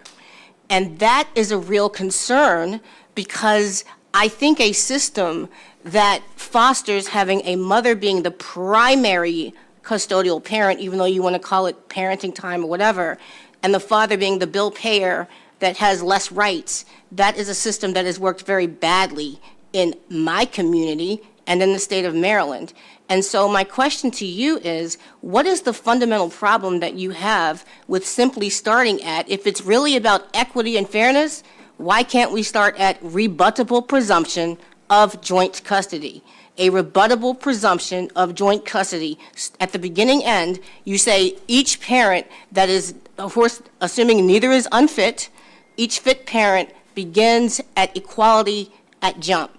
And it is a real issue because of the fact that so many cases start with the child being in the physical possession of the mother and the father is playing catch up for the rest of the time. And so I need to understand, if it's about equity, why can't we say rebuttable presumption of joint custody? And Senator Carter, this is a debate you and I have had for 20 years now, at least. So the distinction in my mind is that I think the overriding standard is what is in the best interest of the child. It is not a question of a rebuttable presumption for both parents. I don't disagree, and I believe that Senator West read the piece of the bill that very clearly indicates that there is to be no presumption of one parent being superior to the other. So perhaps it's semantics, but I believe and have always believed that whatever standard we create should be that it is what is in the best interest of the child. These cases are incredibly fact-specific, and each case is different. And Lord knows I have represented a large number of fathers and gotten custody, so to speak. I have heard cases where I have, in the last year, where I have awarded primary parenting time to a father. And the reason that I don't think we can set up a presumption is because the way that works in any place where we have a rebuttal presumption is somebody has to overcome something. Whereas the only thing in a custody case we should be interested in is what's in the best interest of the child. And I think that's what this bill does. Have had this debate for a long time, and Yeah. you know, I guess maybe the fact that you haven't gotten what you wanted and I haven't gotten what I wanted means that Marylanders and the rest of our colleagues, you know, are making good judgment calls. But I do have a serious concern because I don't agree with the logic. In no way is it suggested that if you start with a rebuttable presumption that you're not saying the best interest of the child. Right now, unfortunately, poor people and poor fathers and black fathers in particular, but all fathers in many ways, have to already overcome an obstacle, their gender. And, you know, it's like a reverse gender discrimination almost, because in most situations in the world, we women are discriminated against more, but not in this instance. And it's a disservice to the children to even give them the impression that their fathers have no real value. And you know, I've talked about this before, that we send such a wrong message to people, that in many times when I'm interviewing my clients for criminal cases and I ask them, are you a father? And they say, yes, I take care of my responsibility, I pay child support. That's because that's the message we send when we say that you don't have any value other than if you're paying that bill. So we have to change that. And I think we do it by showing under law that both parents have equal value in the lives of children. That's what I truly believe. And if we could start with that rebuttable presumption, we're not changing the best interest of the child standard. That's what the court is going to look at. But the court is going to decide, hey, just because the mother gave birth, just because the child is nursing, just because the mother made the father leave the home because they weren't getting along, those things aren't going to be an obstacle for the father being treated equally at the outset of a case. So those are my thoughts, if you have any Well, response. just that I think our experiences are different. And I don't, you know, that is not how I practiced. And again, I represented, at least half of my cases were representing the father. And the interesting thing that we heard at this commission, we had 4 public hearings, or 5, I forget, across the state. We went to Garrett County, or Allegheny. It was actually in Allegheny. We went to the Eastern Shore. We went to Baltimore City. And the commission members were very struck by the public testimony we heard in Baltimore City, which was different than maybe what we heard in Allegheny, which was different than what we heard on the Eastern Shore. But in Baltimore City, I don't think you're incorrect. What happens in Baltimore City and what we heard there is the number of fathers that came and said, all I am is an ATM. And when I come to court, they're coming to court because they've been subpoenaed or served with papers from the Child Support Enforcement Administration. And so that's their only access to the court. they don't know necessarily, there's not a direction, and we tried to address this, a direction to go to the equity court, to the circuit court, and file appropriate paperwork regarding access and custody. So I don't disagree with you that sort of what we heard in Baltimore City was very different than what we heard elsewhere. But the bottom line is we need the list of factors, which are already in the rules, and are what we, when somebody's doing a parenting plan, they're filling out those, filling out their responses to the factors. But it's still, the standard should be the best interest of the child. No parent is superior to the other, and that's exactly what this proposed bill says. And again, to Senator McKay's question, one of the ways is to sort of not say, gee, mom's always going to get custody. Mom doesn't get custody. Mom gets parenting time, and both parents start at the same place, and that's what the bill provides. Again, it sounds like it's semantics, but when I look at how rebuttable presumptions are handled in other areas of the law, it does put somebody behind the eight ball to try and prove their case. And where it ought to be is, we're both equal, nobody's superior. Here's the reason why we think this is what the schedule should be, what the access should be. Here's when I should be able to see my children, because this is when I can, and this is in their best interest. On the proponent side, have any recent data on custody decisions that have been being made? Because the data I referenced was from years ago when I was really interested in the issue. 20 years ago, the Women's Law Center. It wasn't 20 years ago, but it was a long time ago. But I wasn't even, believe it or not, that's a little before I was just about coming then, about to come. But basically, if you have any recent data, I'd like to see it, because I actually think there has been an improvement in recent years. But I still believe there's a disparity, so I'd like to see it. Thank you. Well, the problem is, just to answer the question, there isn't. And part of the reason for that is, in order to get that data, there isn't sort of a button on MDEC or any other computer system that would say, here's how many cases the father received X and the mother received Y. And partly because sometimes it's all different. The only way you can get that data is you need to have somebody sit down and pull every case and go through it. And there's not been a study or a grant for anybody to do that sort of research. But again, even with just having that data, each of these cases is fact-specific. And I don't think just sort of saying, okay, that was the result in that case, that was the result in this case, so now we have, information. Who knows what the facts of the case were, and that's what the driver is. Opened it up for me to have another question, and I didn't want to. Just be really quick. I'm sorry. That's exactly my point that you just made. Even aside from my belief that this solidifies a bias that's already innate in the law, in the courts, my concern is that I want the cases to be considered on an individual basis, and I'm afraid that this codification would take that factor out. I want every individual case determined on its merits, not based on a uniform standard. Do you meet this? Do we check this? Do we check that? Because I think this is about human beings and human children and their best interests, and I'm worried about the uniformity that this bill presents. All right. Well, we'll continue to agree to disagree. But thank you. Your questions are always very thoughtful. Appreciate that. Thank you very much. All right, seeing no further questions from the panel, thank you all very much. We'll now move on to Dorothy Lenig and Lori Ruth. And is Brett Smoot here? I already testified. Oh, you already testified? Okay, got it. And then Yakov Eichenbaum, are you still here? Come on up. Mr. Chair, is it all right if we go in the order we want? Sure, go ahead. Yeah. Thank you. Good afternoon, Mr. Chair, Mr. Vice Chair, members of the committee. Welcome to the new members. Thank you for having us here today. My name is Lori Ruth. I'm the legal director at the Women's Law Center of Maryland. I was also involved in the commission, which seems like 100 years ago now, but it is 10 years ago. Senator Carter, our studies that we did were in the early 2000s, and they cost a lot of money for the reasons that Judge Dumais explains. We actually had to hire people to go to all 24 jurisdictions in the state and have them pull records and look at each case. And if somebody wants to give us or another organization whatever the inflation rate of $250,000 was back then, I would love to see the data as well. I'm actually really compelled by that.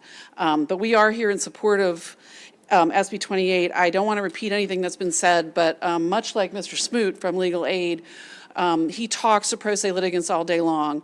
We run the statewide family law hotline. We speak to 6,000 to 7,000 people a year who are self-represented and low to medium income. We use the MLSE guidelines, which are a little bit higher than the legal aid guidelines. And not having the ability to explain, if you say the term case law to a person on the street, like, oh, well, these factors were developed by case law, they have no idea what you're talking about. And so there's a credibility issue sometimes with the public when you can't say, here is a statute that announces it, much like alimony. You know, when they say, how does a court determine alimony? We could say there is a law that says these are the things they must consider. In SB 28, there is a catch-all. So it's, you know, anything else that the court might feel is relevant. That gives the court the ability to do what they need to do in every single family law case, which is consider the very unique individual circumstances of that family and those facts and what's going on. So we strongly support this bill. We've supported it for years, and we urge a favorable report. Thank you. Good afternoon, Mr. Chairman, Mr. Vice Chairman, members of the committee. My name is Dorothy Lenig. I'm the director of the legal clinic at the House of Ruth. We're a comprehensive domestic violence program. We're here today to ask for a favorable report on Senate Bill 28. First, I want to thank Senator West for bringing this important bill. Next, I just want to say me too. Thank you.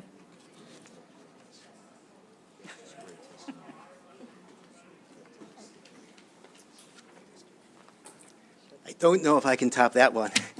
I'm Yaakov Eichenbaum from Parental Alienation, Maryland chapter. I think the guidelines are very comprehensive over here and give direction to judges of all the factors they should take into consideration. There's a few things that I found rather vague that I think could create some potential problems that I wanted to point out.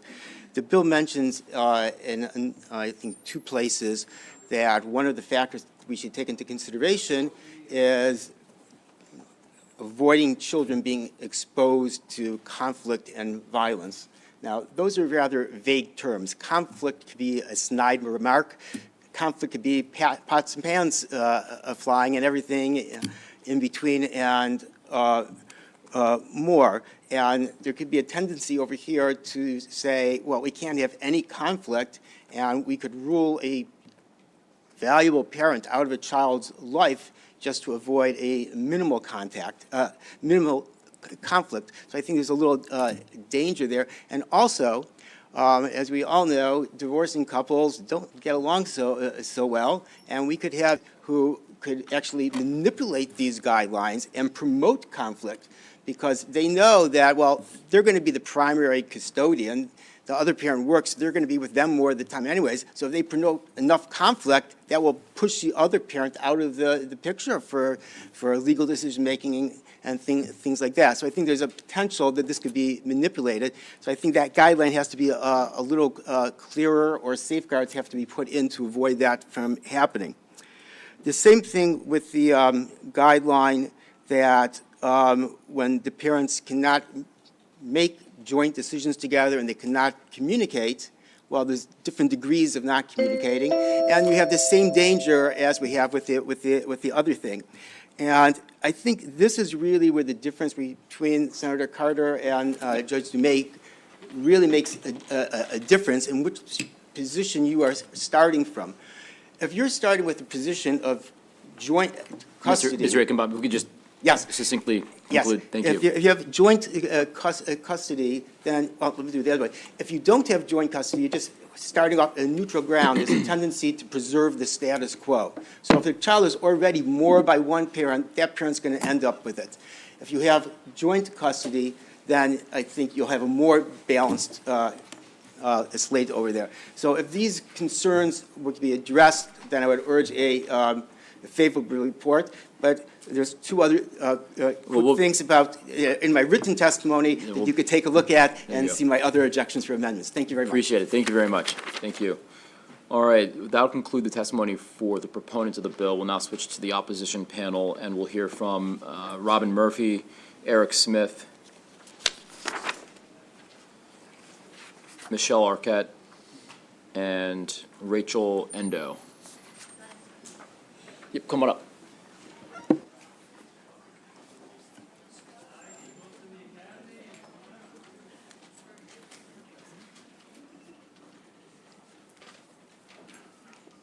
Good afternoon, Chairman Smith and committee members.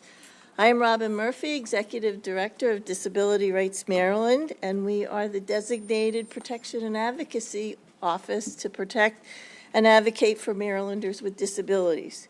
I'm also one of the individuals referenced by Senator West who came up here to oppose the bill and filed an opposition. However, we now recommend passage or recommend a favorable report on the bill because the portion that we objected to, which took away protections for people with disabilities, has been put back in as amended. And so thank you very much, Senator West, and thank you, Judge Dumais, for listening to us. And that's all I have to say. Thank you.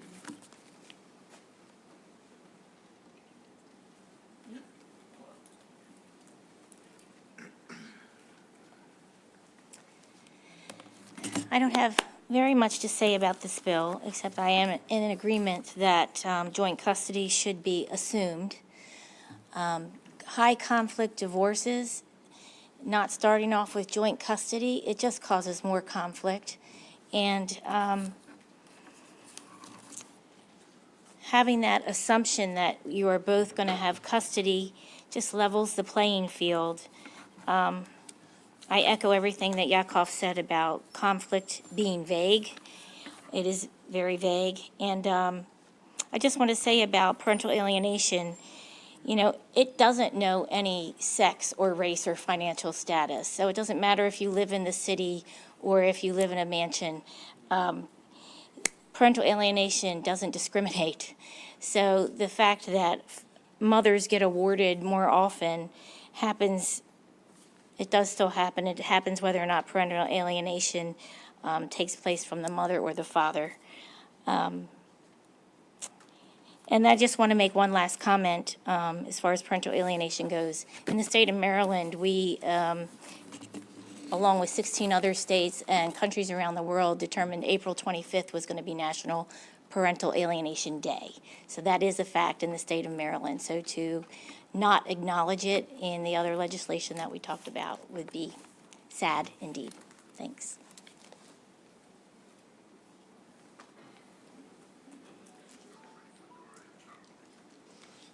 Good afternoon again.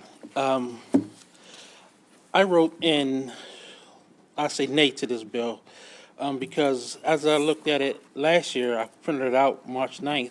I sent a copy saying that it was titled then SB 0849, okay, legal decision making and parenting time. In my first paragraph of my nay decision, nay vote, which I asked for nay today, I said this bill is nothing but a word salad. It's nothing that points out legal decision making and parenting time. It talks about domestic violence. It talks about other stuff. Where's the if it's going to be legal decision making and parenting time, just put it in there. How is it going to be laid out? What is it going to, not what's going to come against it, what is it going to be dealt with, okay? Again, and I'm sorry she's gone, when Judge Dumais, now Judge Dumais, when she started this off in 2018, okay, it still had crappy wording then, and it still has crappy wording now. I'm sorry. Fathers are, we're tired, okay? We're tired. Just say what it means, say what it's going to do, stop playing these word salad games with it. That's all. Thank you.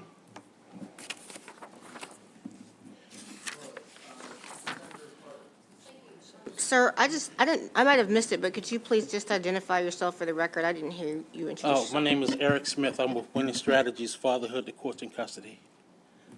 Also, just to remind witnesses to remain respectful with the language that we use during our testimony, but appreciate your testimony. Thank you very much.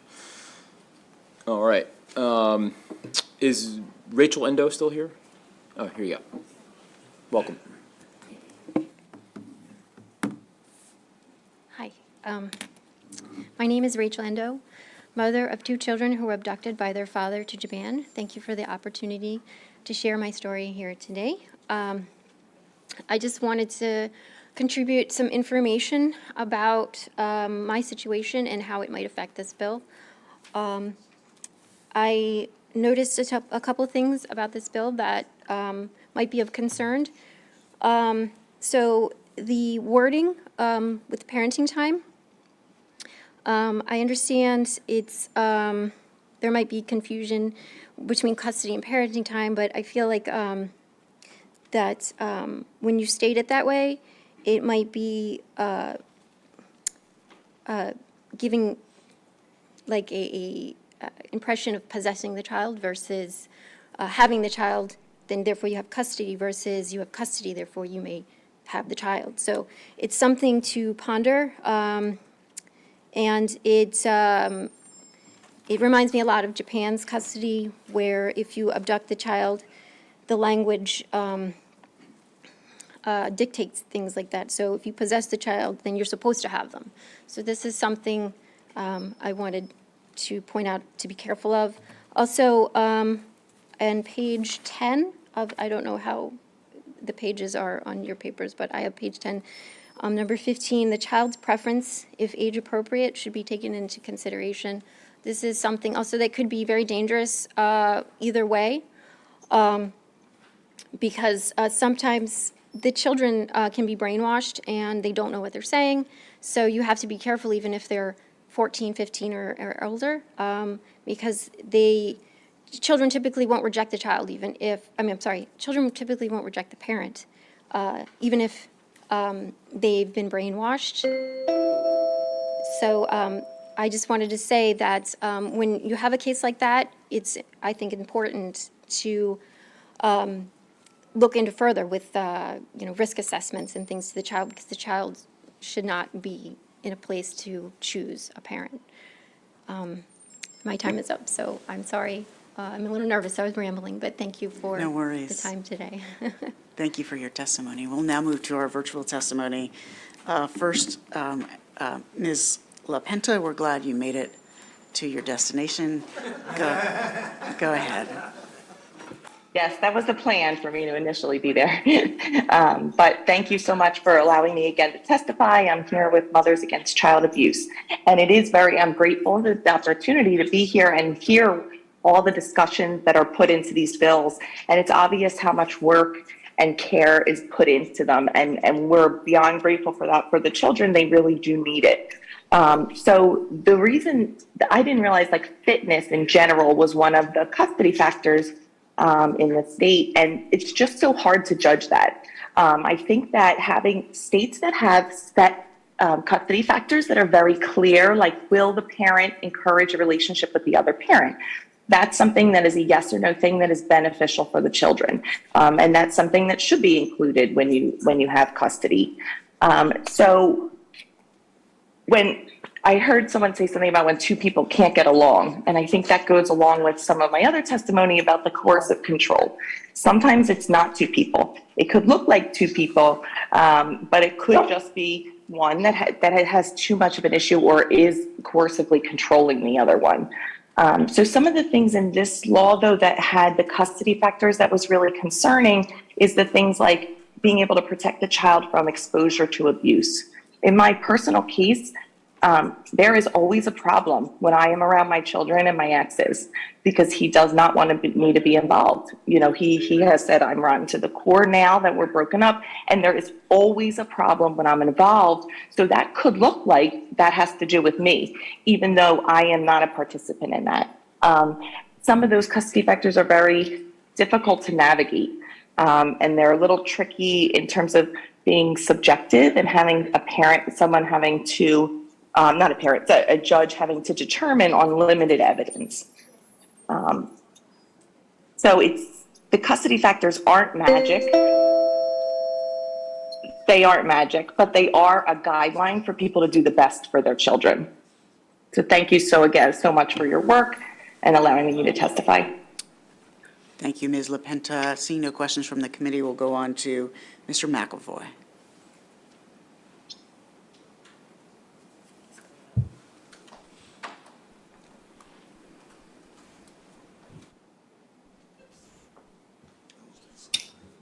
So Senator, am I up? Go ahead, you're up. Okay, thank you so much. I apologize for that. I was on YouTube. Thank you so much, delegates. I was involved with National Parents Organization at the time of this Child Custody Task Force, from which this old bill has been recycled. You have my testimony on this, discussing those details. I was at, or my people were at all of the meetings, the 5 meetings that were had, and this is a decade ago. So why are we kicking this old bill year after year when Senator Kaye so aptly put it? What is it to do? What does this get at? And the fact is that it was a bad bill then, it's a bad bill now. As a delegate, DeMay had said, it sounds like semantics. She just said that again. It is semantics, and so I agree that it's very keen for Senator McCabe to pick up. This is just window dressing. If you look at my testimony, you'll see a brief discussion, then you'll see reference to an email to the House Judiciary, which discussed my testimony then, had a link for my testimony then. This will not help children, and frankly, if they wanted to help the pro se parents, which they're saying that they do every time, and yet they talk about the case law and they never put it up there. Why? Because that would impoverish a bunch of lawyers. The fact is that they're trying to put these child custody bills through because they know that there are less people getting married, there are less people filing for divorce, and that their income is in jeopardy. I urge a strong, and I just got to close by saying, I'll never get tired of hearing Senator Carter go to bat on this bill. Thank you so much. Thank you so much. That concludes the hearing for Senate Bill 28. The next bill will be Senate Bill 133. Senator Jackson, come on up and please bring your panel. As Senator Jackson comes up, I want to mark that we're at the 2-hour mark and we are just completing our second bill. At this pace, we will leave here at 1 a.m., which I think is not folks' preference. So let's all be respectful of our guests' time and ask that our guests be respectful of our time as well. Senator Jackson. Thank you, Mr. Chairman, members of the Judicial Proceedings Committee, and as a former member of this committee, I am very respectful of your time, sir. I will be. I'm Senator Michael Jackson, representing District 27 on behalf of Senate Bill 133. I have panelists with me as well. Thank you. Senate Bill 133 is a very straightforward bill that simply allows for the deputization of deputy clerks of the circuit court to perform marriage ceremonies throughout Maryland. This is a simple piece of legislation that merely allows for the more efficiency in the offices of the clerks of the court throughout the state. As you all know, elected clerks of the Court of Maryland perform thousands of marriage ceremonies in Maryland each year and have a myriad of other responsibilities in addition to performing marriage ceremonies. Allowing an elected clerk to delegate some of their authority to their deputy clerks will provide them a greater flexibility to more efficiently carry out their duties and more effectively serve our public. Individuals wishing to be married in their local courthouse could be more effectively served if they didn't have to wait to schedule the appointments with their elected clerks, but were instead allowed to be married by deputy clerks in the court. With that, Mr. Chair, members of the committee, I would ask for a favorable committee report on this bill, and I'm happy to answer any questions, but we have panelists here who are more in tune with those questions you may have, so. Let's take our panel and then we'll circle back with questions if that's okay. Whomever would like to go next. Good afternoon. Thank you, Mr. Vice Chair and the members of the committee for this opportunity to testify in support of Senate Bill 133. For the record, my name is Mahasan El-Amin. I am the clerk of the Circuit Court for Prince George's County. And thank you to Senator Jackson for sponsoring this bill. The clerks of the Circuit Court support Senate Bill 133, transferring the authority to designate a deputy clerk to perform a marriage ceremony from the county administrative judge of the Circuit Court of the Clerk in each county, the Circuit Court of each county. Currently, judges, clerks, and Circuit Court and the deputy clerks of the Circuit Court are authorized to perform the civil ceremonies in the state of Maryland. under the authority granted in Section 2-406 of the Family Law Article. Judges and the elected clerks have direct authority to perform civil ceremonies, but the deputy clerks must be designated by the administrative judge in each county by way of an administrative order. That means that even though the clerk has the direct authority to perform marriage ceremonies, we must request and receive approval from our local administrative judge. Anytime we want to assign one of our staff to assist us in performing our duties. We believe this to be an unnecessary bureaucratic step and an infringement on our authority as elected clerks to direct our staff to perform basically their work. In a jurisdiction such as mine, Prince George's County, with a staff of over 200, I must request an administrative order requesting the previous order be rescinded and a new order to be issued designating the current and new deputy clerks who will perform those ceremonies. It should be noted that the elected clerks of the circuit courts are not required to seek such designation or approval within our offices, such as who can handle confidential information like search warrants and adoptions. So therefore, the circuit court clerks hope that you will give a favorable report on Senate Bill 133, and we would like to thank Senator Jackson once again, and we look forward to any questions or comments.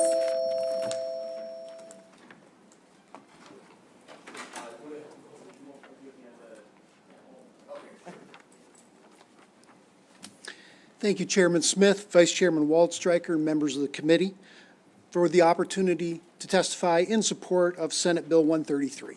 For the record, my name is Scott Poyer. I'm the clerk of the Circuit Court for Anne Arundel County. And as you've heard, the clerks of the Circuit Court support SB 133. Generations ago, judges were involved in performing marriage ceremonies in Maryland that weren't performed by clergy. However, since at least 1963, this function has largely been transferred to the clerks of the Circuit Court. Today, the clerks of the Circuit Court and our staff issue approximately 30,000 to 40,000 marriage licenses and conduct 10,000 to 20,000 marriage ceremonies in a typical year pre-COVID. The only involvement of the judges these days is in performing an occasional marriage ceremony themselves, which may amount to a couple of dozen marriage ceremonies in a given year throughout the state. So, as a practical matter, the clerks believe that allowing us to direct authority to designate our staff to conduct wedding ceremonies that our staff is responsible for would be more efficient and better reflect current practices. The Circuit Court clerks hope for a favorable report for SB 133, and we would like to thank Senator Jackson for sponsoring this bill. Thank you, sir. I'm available for questions if you have any.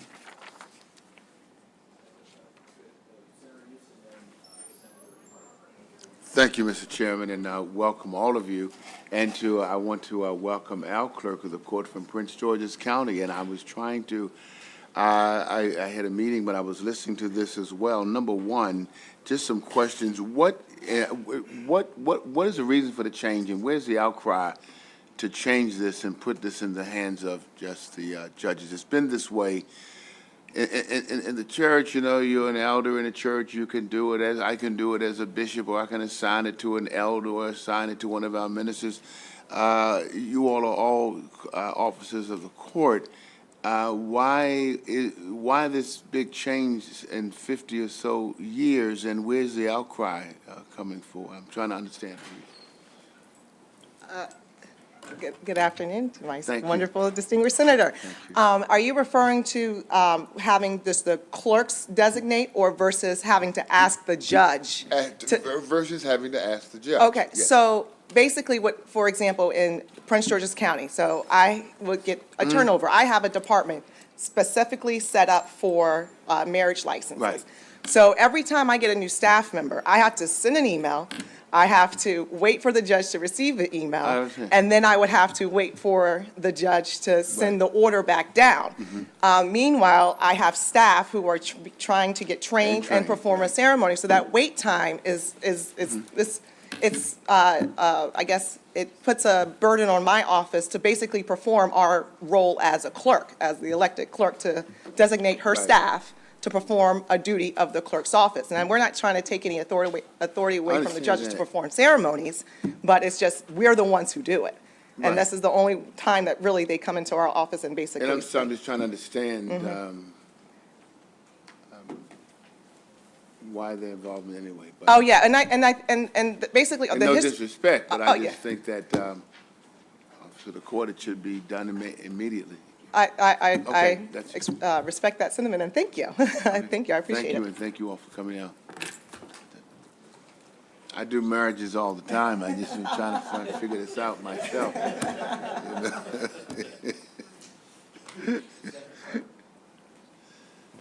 Thank you, Mr. Chair. So Senator Muse really hit on my question, and I'm not sure I still fully understand, but I think I do, maybe. It sounds to me like, is there a real need? Like, is there like this long line of people waiting to get married, but they can't because they got to wait for this administrative order to happen? Like, what's the real reason that we need this change? In terms of practicality on how our office operates, this is the only section in our office that we have to get a designation to perform our responsibility as the clerks. This is something that is, when I was doing the legislative history, it started with the establishment of this legislation, and it has never been revisited. It hasn't been changed. It's been added to, but it's given the size of our offices, given the amount of people who are getting married, and it just belabors our ability to perform our ceremonies. Like when I have a staff member that is ready to go, I have to wait for a judge to issue an order. So that staff member is waiting around and not being able to perform their job duties as a deputized clerk. How many deputy clerks are there, for example, in your office? In my office, I have a staff of over 200.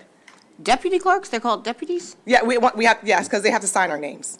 Okay, so that, So in terms of so this would allow anybody in the whole office, all 200, they'd be able to perform the we would ceremony? still, we would designate which clerks who are responsible. So each offices have different departments. There are some offices that have like 12 clerks, and they do all forms. I have an office where I have 12 licensed clerks, and they do non-case related stuff. They issue marriage license, business licenses, and they also perform marriage ceremonies. So like my civil law and equity clerks, they're in the courthouse. They do case-related stuff. They don't touch marriages. But in an office, like I said, that has like 12 clerks, they do it all. So it's jurisdictionally specific. Thank you. They go, because they just want the civil marriage, and they want for lack of a better term, the legal contract saying we're married, and they really don't care who can perform it. If you have designated them to perform it, and many people are opting for that, and we do have quite a line in Prince George's County, and we need to make it easier for your offices, whether it's here, Anne Arundel, Baltimore City, easier for people who choose civil marriages to go that route. And so that makes sense. Does that make sense to Yes, any of you? it does. Thank It you. does. That's my question. All right, excellent. Seeing no further questions, thank you all very much. Thank you. I think that's it. Thank you, Senator. All right, I think with that, that'll conclude the testimony in the hearing for Senate Bill 133. We'll now move on to Senator Bailey, who I see is here. Welcome back. Senator Bailey with Senate Bill 74.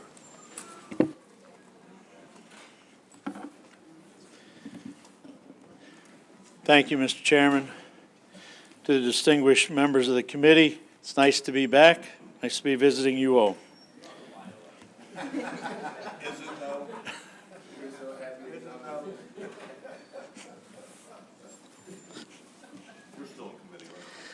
We're still in committee, and remember, there's cameras and recordings and, a lot of things associated with that, but I am very happy to be back and be here, and also to be presenting this bill today.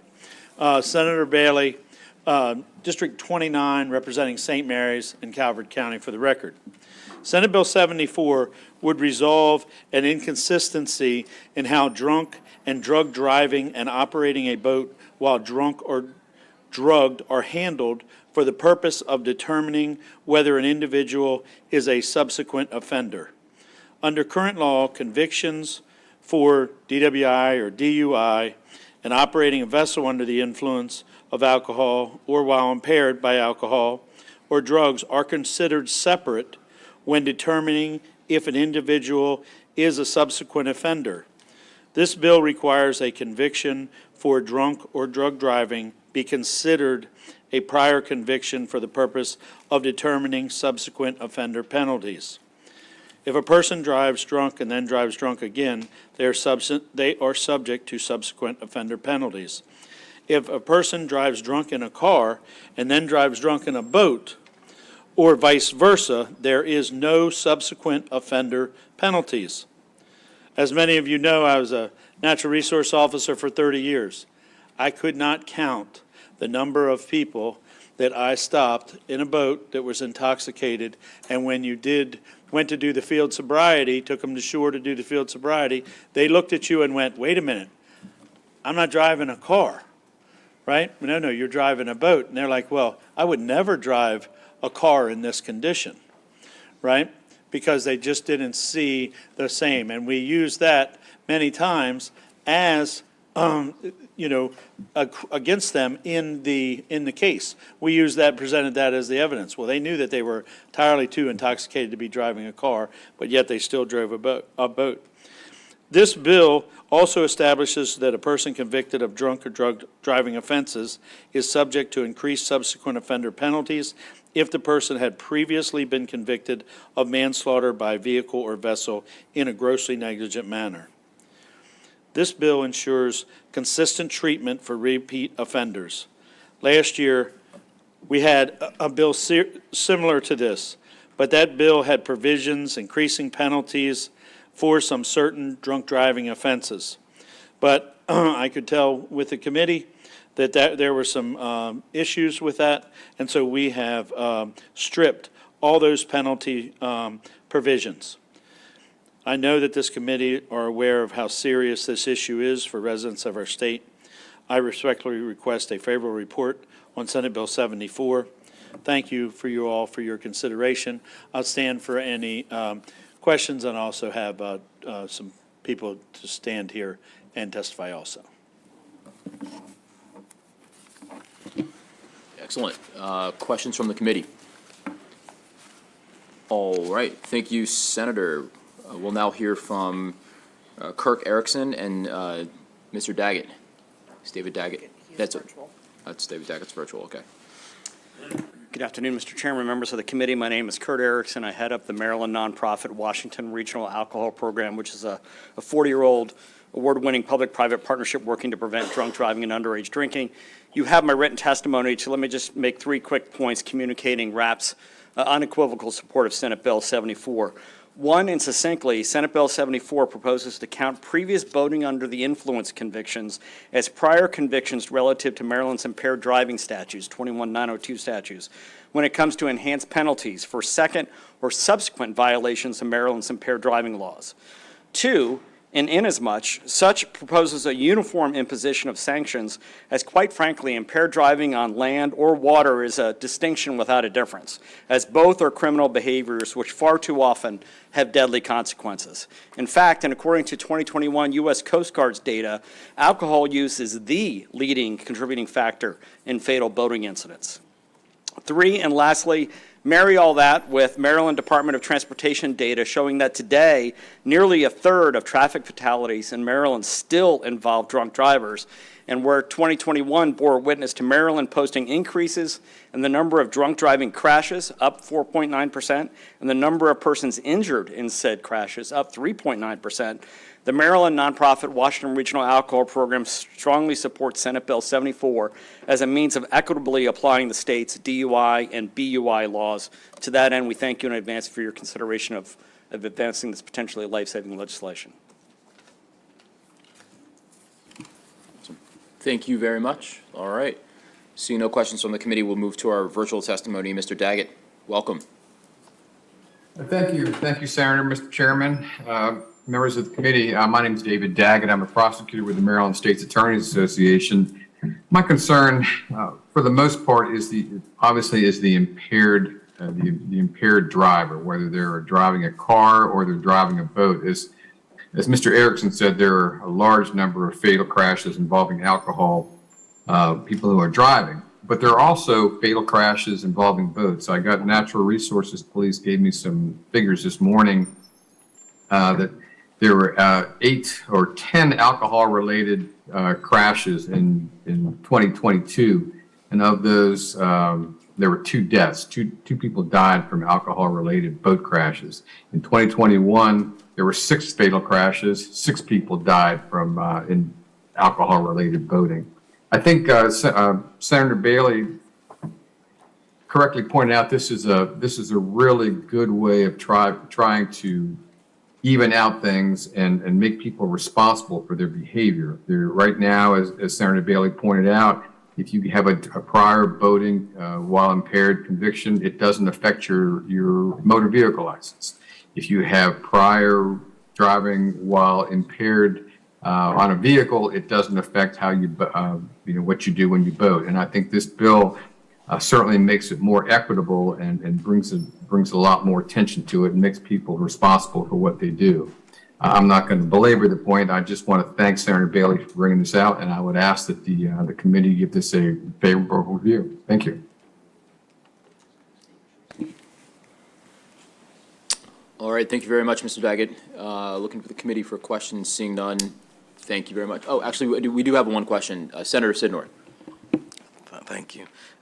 Just looking at the fiscal note in this bill's prior introduction, I'm curious, do you by any chance know the history as to why this bill has been unsuccessful in the past? I think the reason, one of the reasons why it was unsuccessful last year certainly was because we made an error, and we, as Senator Bailey stated, they were linked in some other penalty provisions for increasing the penalties for auto manslaughter, increasing the penalties for other things. We shouldn't have, in hindsight, that was an error on our part. We never should have put those in. I think that was probably the biggest reason. So we wisely, Senator Bailey took that out, and I applaud him for that because I think that was the right call. So that it stands on its own. Stands on its own, and there really shouldn't be, I don't know what the fiscal note would be, but there really shouldn't be anything because it really just goes to a little bit of paperwork that you have to file subsequent offender notices. Thank you. Yeah. All right, seeing no further questions from the committee, that'll conclude the hearing for Senate Bill 74. Senator Bailey, always good to see you. Thank you for the bill. All right. We'll now move on to Senator Beidel with Senate Bill 147.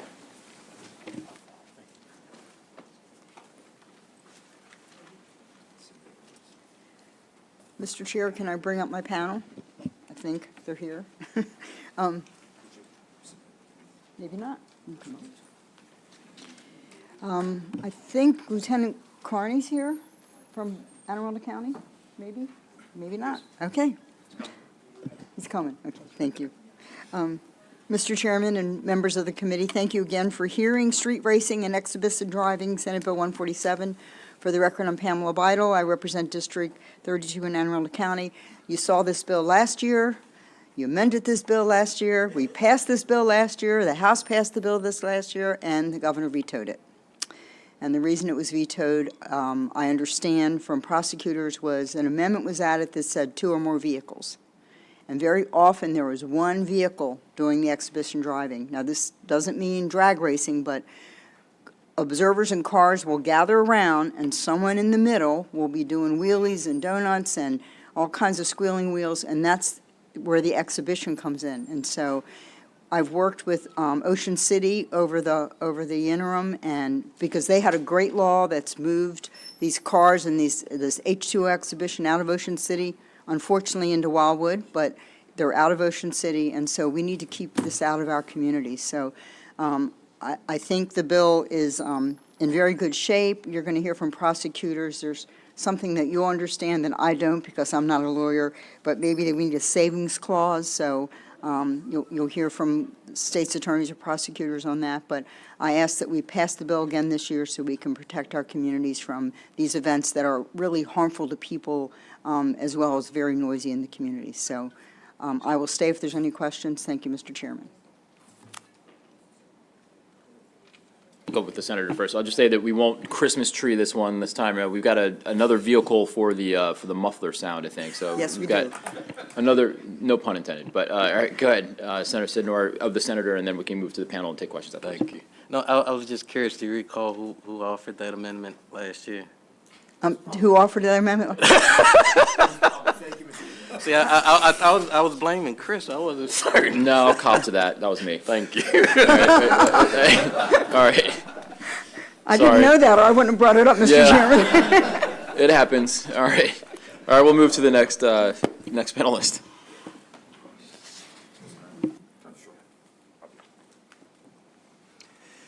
Good afternoon, Mr. Chairman, members of the committee. My name is Darrell Carrington, Carrington Associates LLC. We're here on behalf of Census Gases USA, one of the leading providers of automated traffic enforcement in the world. We're in over 70 countries, and we've been around for 60 years. I'd like to welcome Senator Washington to the committee and to the Senate. We've known each other for a long time, and I look forward to working with you in the future. I'd like to thank Senator Bio for bringing this bill back again. Census Gases cares very much about public safety, and I don't think that any of us have been able to escape seeing exhibition driving in our mix.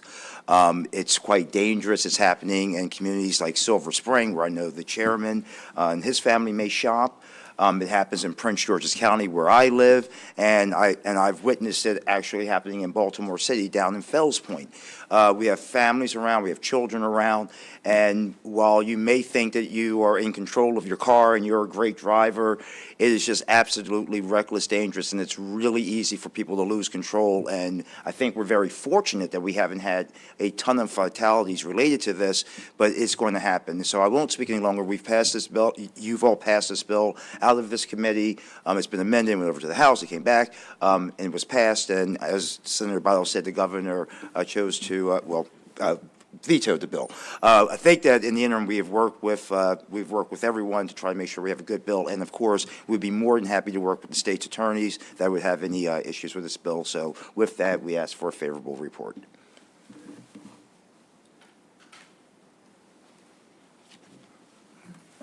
Good afternoon, Mr. Chairman and committee members. Lieutenant Carney here on behalf of the Anne Arundel County Police Department in favor of this needed legislation.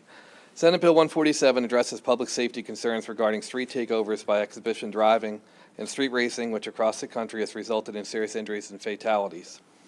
People come from Maryland and other states to gather on private and public property where they perform egregious stunts, endangering others, including pedestrians and bicyclists. Cheering crowds record the chaos with their phones and post it to social media, which increases participants' risk-taking for notoriety.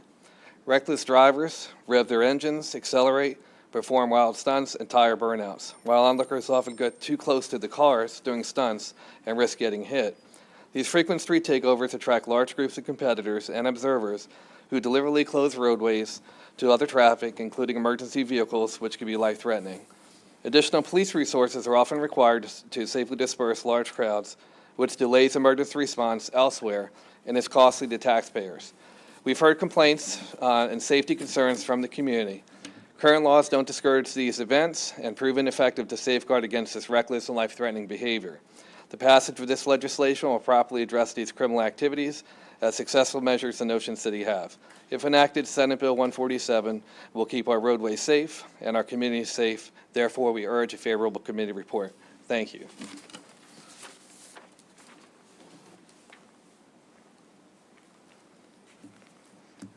Good afternoon, Committee Chair. Thank you for the opportunity to speak here today, and thank you to Senator Bidle for, again, introducing this legislation. My name is Michael Shire. I'm a board member of the Anne Arundel County Fraternal Order Police. I serve on the Legislative Committee for the State Fraternal Order Police, and I'm a lieutenant with the Anne Arundel County Police Department, and I'm an attorney barred and practicing here in the state of Maryland.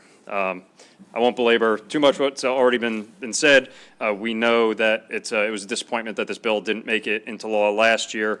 We kind of take a sigh of relief that in the meantime nobody's gotten hurt, but the weather's about to improve and this is going to kick back up again. We have no doubts about it. In addition to some of the activities that were already discussed, we have had, even in Anne Arundel County, citizens getting caught in the midst of these street racing events. They block off an entire intersection, and innocent civilians get caught in the middle of this whole melee. It is extremely dangerous, and our current set of laws just are not a sufficient deterrent. One of the major points of this legislation is the ability to impound a car. Let me tell you, there's nothing worse for somebody who's a car enthusiast than having to walk home. All right, that's going to be a major deterrent. So our goal as police officers is to have to not enforce these laws, right? We want them to be a deterrent amongst themselves. So the heavy fines, the possibility of imprisonment, and the impoundment are definitely key aspects of this legislation. And as was mentioned, we have, this committee has reported favorably on this, and we ask you to do that again so that we don't have some of the more serious incidents that we've seen in other states that have incurred injury and other kind of worse scenarios. So thank you for taking your time and appreciate your support.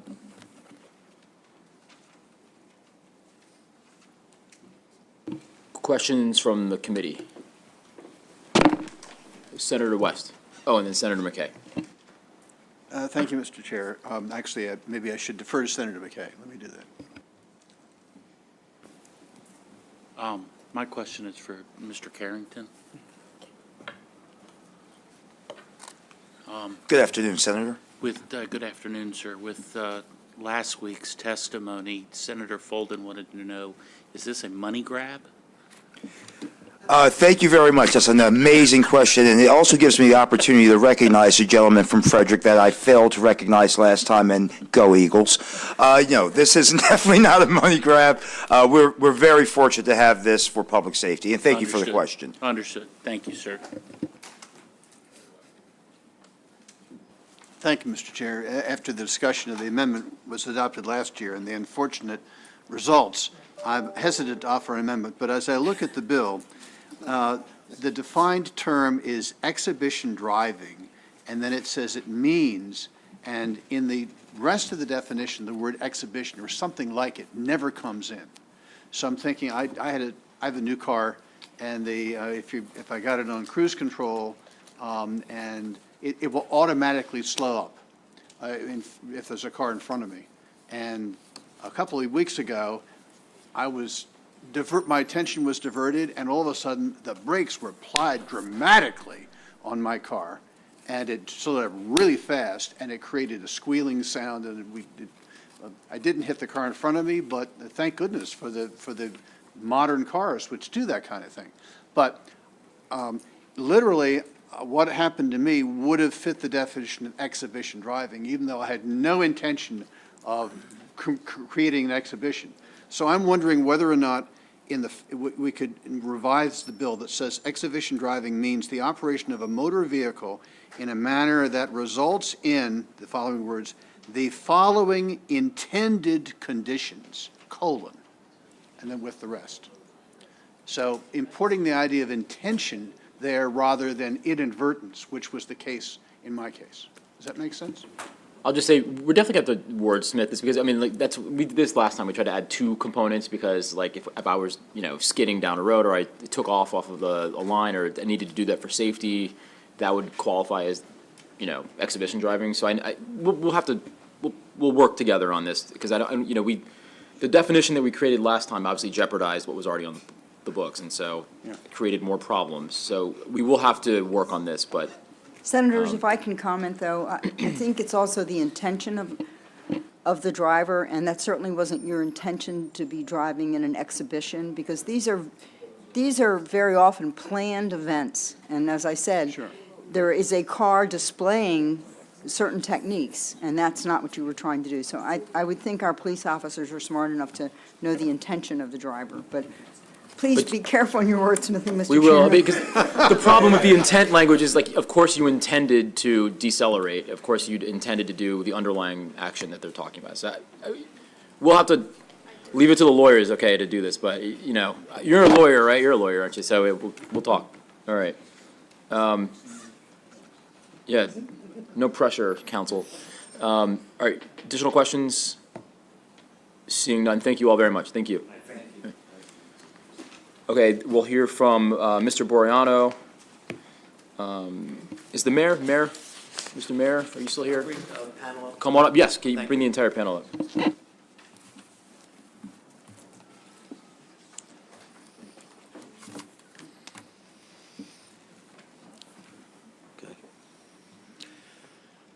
Thank you, Mr. Chairman and members of the committee. I appreciate it very much. For the record, Bruce Boreano I'm here on behalf of the Mayor and City Council of Ocean City. Very strong support of this legislation.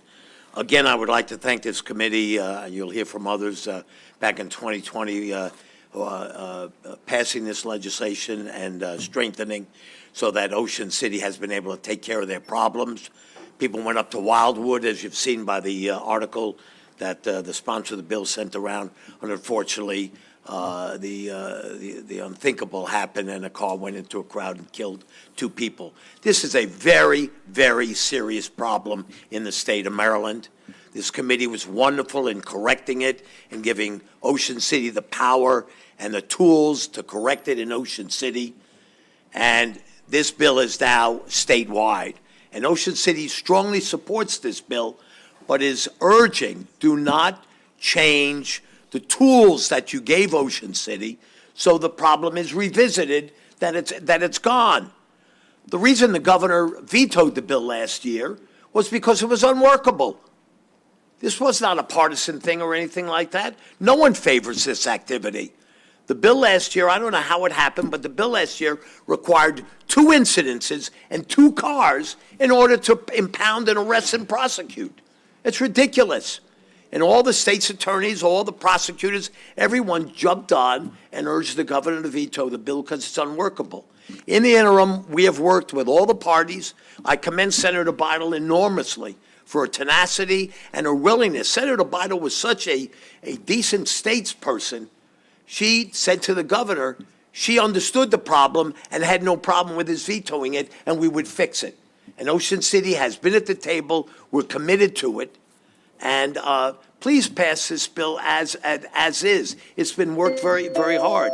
I would just say, you know, finally, the definition of exhibition driving is solid and excellent. You passed it a couple of years ago. It works. Please leave it alone. It's now statewide. The ability to arrest, the ability to impound the vehicle, leave it alone. That the tools that the prosecutors and the police need desperately. Would urge a favorable report. We're happy to work with the committee, but extremely respectfully, this bill does not need any amendments. Senator West, I think it's been answered. Your situation would never fall within this bill and the intent and the purpose. Thank you very much. Would urge a favorable report so that other parts of the state of Maryland can benefit and we can stop all this this crazy activity going on. Thank you very much.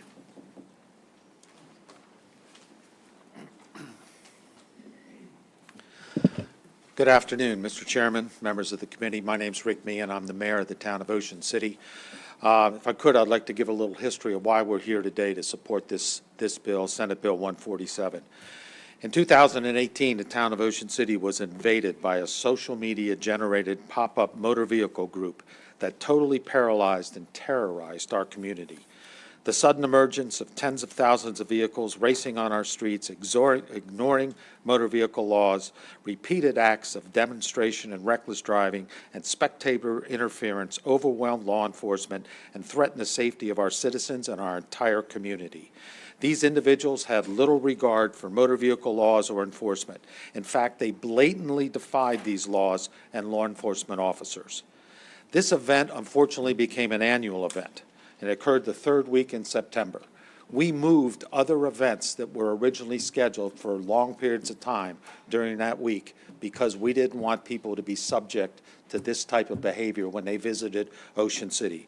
I asked visitors not to come to Ocean City during that week. We asked non-resident property owners not to come. When was the last time, or when did you ever hear the mayor of Ocean City ask people not to come to Ocean City? That's how bad it was. We formed a motor vehicle task force to work on this with numerous agencies involved. Part of the plan was to ask the state to allow us to create a special event zone during these type of events that would work similar to a work zone to allow us to reduce speeds and increase fines for violations. Unfortunately, this was not enough, and the problems continued. The participants in this event actually wore the traffic citations around their necks as a badge of honor. We then asked the state to pass a bill that would allow us to make arrests for the most egregious motor vehicle offenses, including reckless driving and demonstration driving. The Senate passed that bill and the state passed that legislation. This made a difference. We were able to make arrests, then tow the offender's vehicle. We were able to remove the vehicle from the road and take away the offender's most valuable possession. In most all cases, the offenders were released by commissioners on their own recognizance, but now had to pay increased fines to have their vehicles released. That first year, we cited or after the bill was passed, we cited or arrested 23 violators. The second year, we cited or arrested 56 violators. The third year, we arrested or cited 2 violators. The legislation discouraged this type of behavior in Ocean City and actually reduced the number of arrests and violations. This pop-up event relocated to Wildwood, New Jersey, beaches last year and caused the same problems we had endured for the previous 5 years. Unfortunately, what has been stated, what had been our worst nightmare, occurred in New Jersey, and 2 people were killed by a reckless driver going into a crowd of spectators. We have since spoken with the mayors in the Wildwood beaches, and they have requested copies of the legislation that this body passed in order to address these problems in New Jersey. These pop-up events have been occurring all over the state. I'm sure you've seen a driver doing donuts on the Bay Bridge or heard about groups of vehicles shutting down traffic and terrorizing drivers and citizens in areas throughout the state. It's unfortunate, but this legislation is necessary. These vehicles become weapons, and the drivers are seriously jeopardizing the safety of other vehicles, pedestrians, and citizens of the state of Maryland. With this in mind, we respectfully request a favorable recommendation on Senate Bill 147. Thank you all very much, and I'd be happy to answer any questions. All right, thank you, Mr. Mayor. We'll move on. Take questions at the end. Whoever wants to go next. Actually, I have a panel here. I have our city solicitor, our chief of police, our deputy city manager. Oh, all for questions? We'd be happy to answer any questions. All right. Questions from the committee? No questions, all right. From the Bay Bridge to Silver Spring, I mean, we had an incident this weekend in Silver Spring. I would just point out. Sure. Good afternoon, everyone. My name is Heather Stansberry. I'm the city solicitor for the town of Ocean City. The mayor has said it as well as anybody possibly could say it, and I realize the hour. I just do want to point out to the senator's question, the definition that you now have in the bill before you is what I would call Ocean City's definition, and that is the definition that's working. So as an attorney, I appreciate the wordsmithing, but if there's going to be wordsmithing, we have been the boots on the ground, particularly the chief and our deputy city manager, and I would just encourage you to ask any of us. We'd be happy to be a reference for anyone, and we appreciate Senator Bidel, but there are just 2 vitally important things in this bill. One is the definition, and the other is the ability to tow incident to arrest. And so I just strongly encourage you to keep those in there because it says it's worked in Ocean City, and we now want it to work for the rest of the state. Thank you. If there's any questions. No. Message received, understood on the wordsmithing. Thank you. All right. Thank you All very right, much. thank you very much. All right. Have I missed anyone on this panel? Is anyone else? Yes, please. Good afternoon, Chair Smith and Vice Chair Waldstreicher, and members of the committee. I know it's been a long day. My name is Deb Young, and I serve on the County Council of Howard County, so I understand what it's like to be in your seats. Thank you, Senator Bidel, for this very much needed bill. While drag racing and exhibition driving has been a problem, the instances of such activity grew exponentially during the COVID quarantine and became commonplace in many communities, from Silver Spring to Ocean City, Howard County, all over the state. Meetups were planned via social media. Large groups of cars would gather to race down major state roads and local streets, and local police were at a loss about how to stop this activity, given the number of vehicles and the ability for the cars to disperse so quickly. That was a big problem. As a council member in Howard County, I'm aware that most residents would welcome prohibitions and increased penalties for this type of activity. Complaints about loud engines and car racing frequently fill my council inbox and were one of the most common concerns that I heard when I was door knocking during my reelection campaign. My councilmanic district is bounded by Route 29, 108, and bisected by Route 32. Loud engine noise and car racing is a frequent occurrence on all of these roads. Our county has attempted to address the issue, but has expressed the need for more tools to be successful. Thank you again, Senator Beidel. On August 8th, 2022, one of our Columbia Village boards held a town hall to discuss issues involving cars with modified engines racing through neighborhoods, disturbing the peace, and illegal street racing. I attended that meeting as a panelist. Our police chief did as well, and he stated that the problem of car rallies started in October 2020, and that in May 21, police throughout the state started working cooperatively because the situation had escalated to include large groups of cars performing stunts for media posts. At the end of the town hall, the panel discussed the 2022 General Assembly bill that would have given police the ability to impound. The police in attendance that night felt that any increased penalties or powers would help improve responses to the calls they get. We need to find proactive ways to remove these dangerous drivers from our roads, and Senator Beidel's bill will go a long way to help in that effort. I urge all of you to vote in favor of SB 147. Thank you very much. All right, thank you very much. Seeing no questions from the committee, that will conclude the testimony for the proponents of the bill. We do have a couple folks signed up in opposition, one virtual who's not here. And then is Mr. Kroll here? Signed up in opposition? All right, nothing heard. So with that, that'll conclude the hearing for Senate Bill 147. We'll now move on to, is Senator Kagan here? Okay. And then we'll move on to, so Senator Sidnor, Waldstreicher, or West, are either one of you ready? Senator Sidnor, we'll go with Senator Sidnor then, with Senate Bill 47.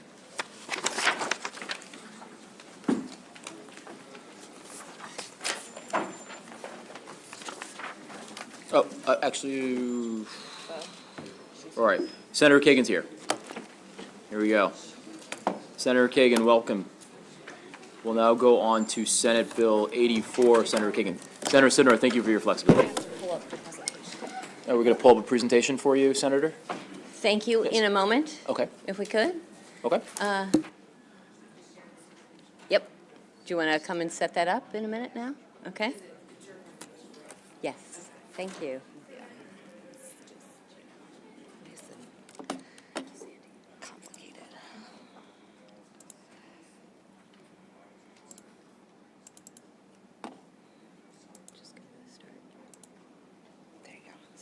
That's not the start. Slide number It is one. full screen. Can you go to slide number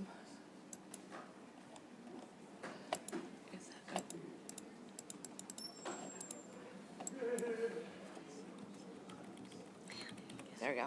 Okay, all right, and I'm just, all right. Sorry for the delay. For the record, hello colleagues, I'm Cheryl Kagan, very proud to be the senator for Gaithersburg and Rockville, here today with Senate Bill 84 to require signage that is gender neutral for public single-stall bathrooms. I'm not going to take a lot of time because I think this is kind of a no-brainer. This applies, and we all use gender-neutral bathrooms every day, whether it's in the General Assembly, in this committee room, whether it's on an airplane, in a hospital, in a hotel room, we are all using these. But there are implications for people who have disabilities and might have a caretaker of another gender. It's a problem when when somebody is gender nonconforming or trans and there is a risk of sexual assault or violence. And it's just something whose time has come. I want to thank everybody who has signed up to testify. It's the first time that I'm aware of, at least in our committee, we haven't hit it yet, when in excess of the number that could testify were signed up to testify virtually. And there's a great deal of interest in this bill. So this is really about a sign. This is not any rebuilding. This isn't any reconstruction. This is not, if there's a urinal, the urinal stays. If there's no need to do any construction. It's just you take off men's or women's and you just put a gender-inclusive sign, which can cost as little as $10. It's being done in a lot of other places. I want to just give a shout out before I start the PowerPoint. I have a wonderful intern who is majoring in political communications at the University of Maryland. So I want to give a shout out to Mary Sarkis, who did a great job on this. And again, individuals with disabilities, transgender and gender nonconforming, and parents with young children. How often does someone have a little person who is of the opposite gender, and sometimes a parent, depending on the age of their child, might find it awkward to go into, bring that person into a single gender bathroom. This is, and the guys may not be as aware of this as the women are, but we wait in long lines. And especially if there's a sporting event or a theater, we're at a play or a concert, and women can wait more than 6 minutes to get into the bathroom. Men's wait time is an average of 11 seconds. And once we get in there, it takes us longer if we're wearing pantyhose or dealing with menstrual cycle products or anything. It takes a while, and so again, the lines get long. Again, I just want to emphasize public restrooms and only single stall.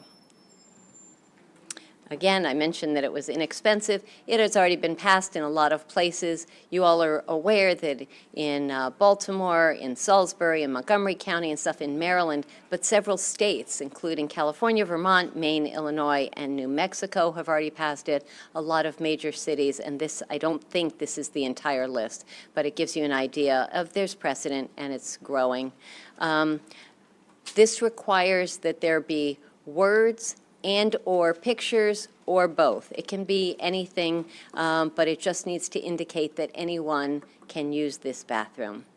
There is testimony here from the disability community, from the LGBTQ community, from restaurant owners who have done this, who say this is no big deal, never gotten any complaints. And I just want to read a couple of quick things, and then I'm happy to just wrap up and let you go on with your day. Interestingly, there's been no federal action, which is fine, but the Occupational Safety and Health Administration, OSHA, is recommending that all single occupancy bathrooms be designated gender neutral, and just if they have lockable single stall, single occupant, that's kind of a no-brainer, so they see that as best practice. Among restaurants, we have a lot of examples in Annapolis and around the state. And the disability community, we heard testimony in the past about a husband whose wife was having increasing challenges with dementia and disabilities. And he was often faced with the challenge of either paying for a caretaker of the same gender as she is, which added the cost to their, special night out, or he had to figure out how to take her in to the bathroom and help her figure out how to use the bathroom and care for her there, which led to challenges. We just shouldn't do that to people. I think we can be compassionate and kind, inclusive, and not judgmental. And you have the testimony, so I don't need to take more of your time. I'm happy to take any questions. I will mention that the Maryland Commission for Civil Rights, which does great work and has for a very long time, didn't quite seem to fully understand this year's bill, and they also suggested that they should be enforcers. Delegate Solomon, my cross-file partner, and I disagree with that. We don't see the commission going out to do enforcement at a restaurant in Garrett County. They don't have the staff for that. We think local enforcement makes sense. The penalties that we suggest are modest and give small businesses the opportunity to fix any problems if they've fallen behind with updating their signage. With that, Mr. Chairman, colleagues, I'm happy to take questions. And congratulations and welcome, Senator Washington.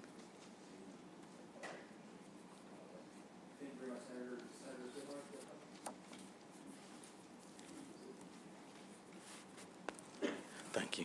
No, I was just looking at their testimony, and it seems that they're saying that, if I'm reading it correctly, that local governments wouldn't necessarily be subject to this because of the placement in the state government title and it not being included in the local government article. And are you saying that you're in opposition to that? So thank you, Senator Sidner. So we have looked at their testimony.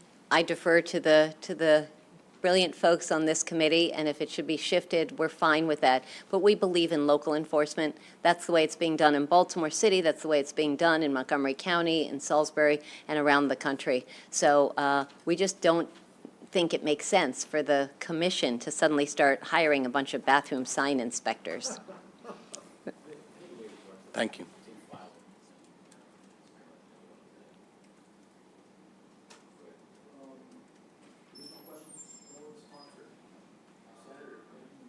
For bringing the bill. Thank you very much, Mr. Chairman. Thanks.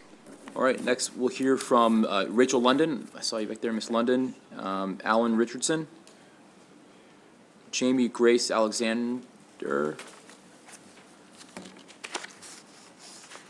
And we'll start off. There you go. Great. Hi, Mr. Chair, Mr. Vice Chair, members of the committee. I am Rachel London, the Executive Director of the Maryland Developmental Disabilities Council. Today, I'm here as the chair of the Maryland Developmental Disabilities Coalition. We are 5 statewide organizations dedicated to improving the lives of people with developmental disabilities, and really here to echo what the senator said.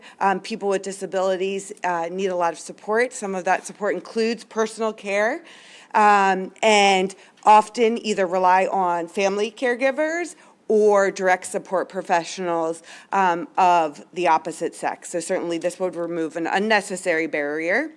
And the second thing is to really thank the sponsor on all the work we've done over the years to make sure that this signage is actually inclusive and accessible to people with disabilities, right? Some who maybe can't read the words and need the pictures, and others who need to see both to put those things together. So again, echo everything.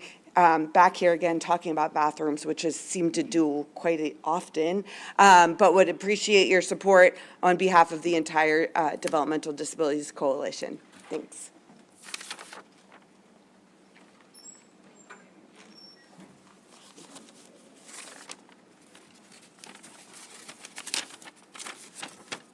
Good afternoon, Vice Chair Waldstreicher and members of the committee. My name is Alan Richardson. I'm here today to support SB 84. I was fortunate to testify before this committee last year, and I'm honored to be back before you. I've resided in Maryland for over 70 years, and during that time, my wife Sally and I greatly enjoyed going out to dinner and attending both music and theater performances in venues throughout Maryland. Unfortunately, in recent years, Sally, my wife, battled both dementia and severe loss of memory, of motility, I'm sorry. In spite of this, she continued to find great comfort in these outings. They gave us the chance to retain an important part of our former life. But there were problems. At first, it was difficult for Sally, who had become easily confused, to manage trips to the ladies' room alone.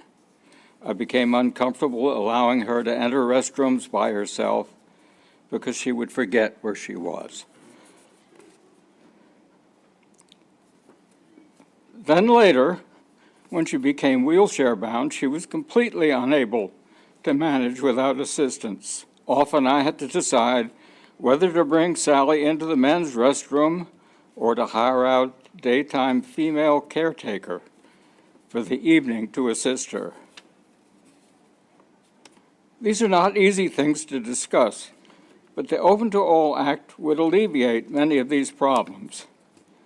And by providing free access to all for single-use bathrooms, that would help us to manage by ourselves many of the problems we experienced.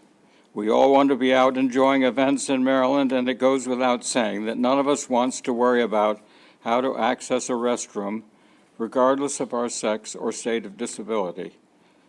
I thank you for taking the time to consider this bill and ask for a favorable report.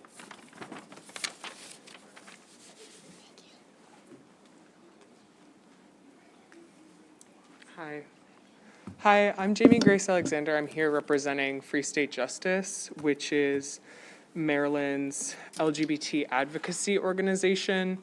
Each year, we represent hundreds of people who wouldn't otherwise be able to afford legal services.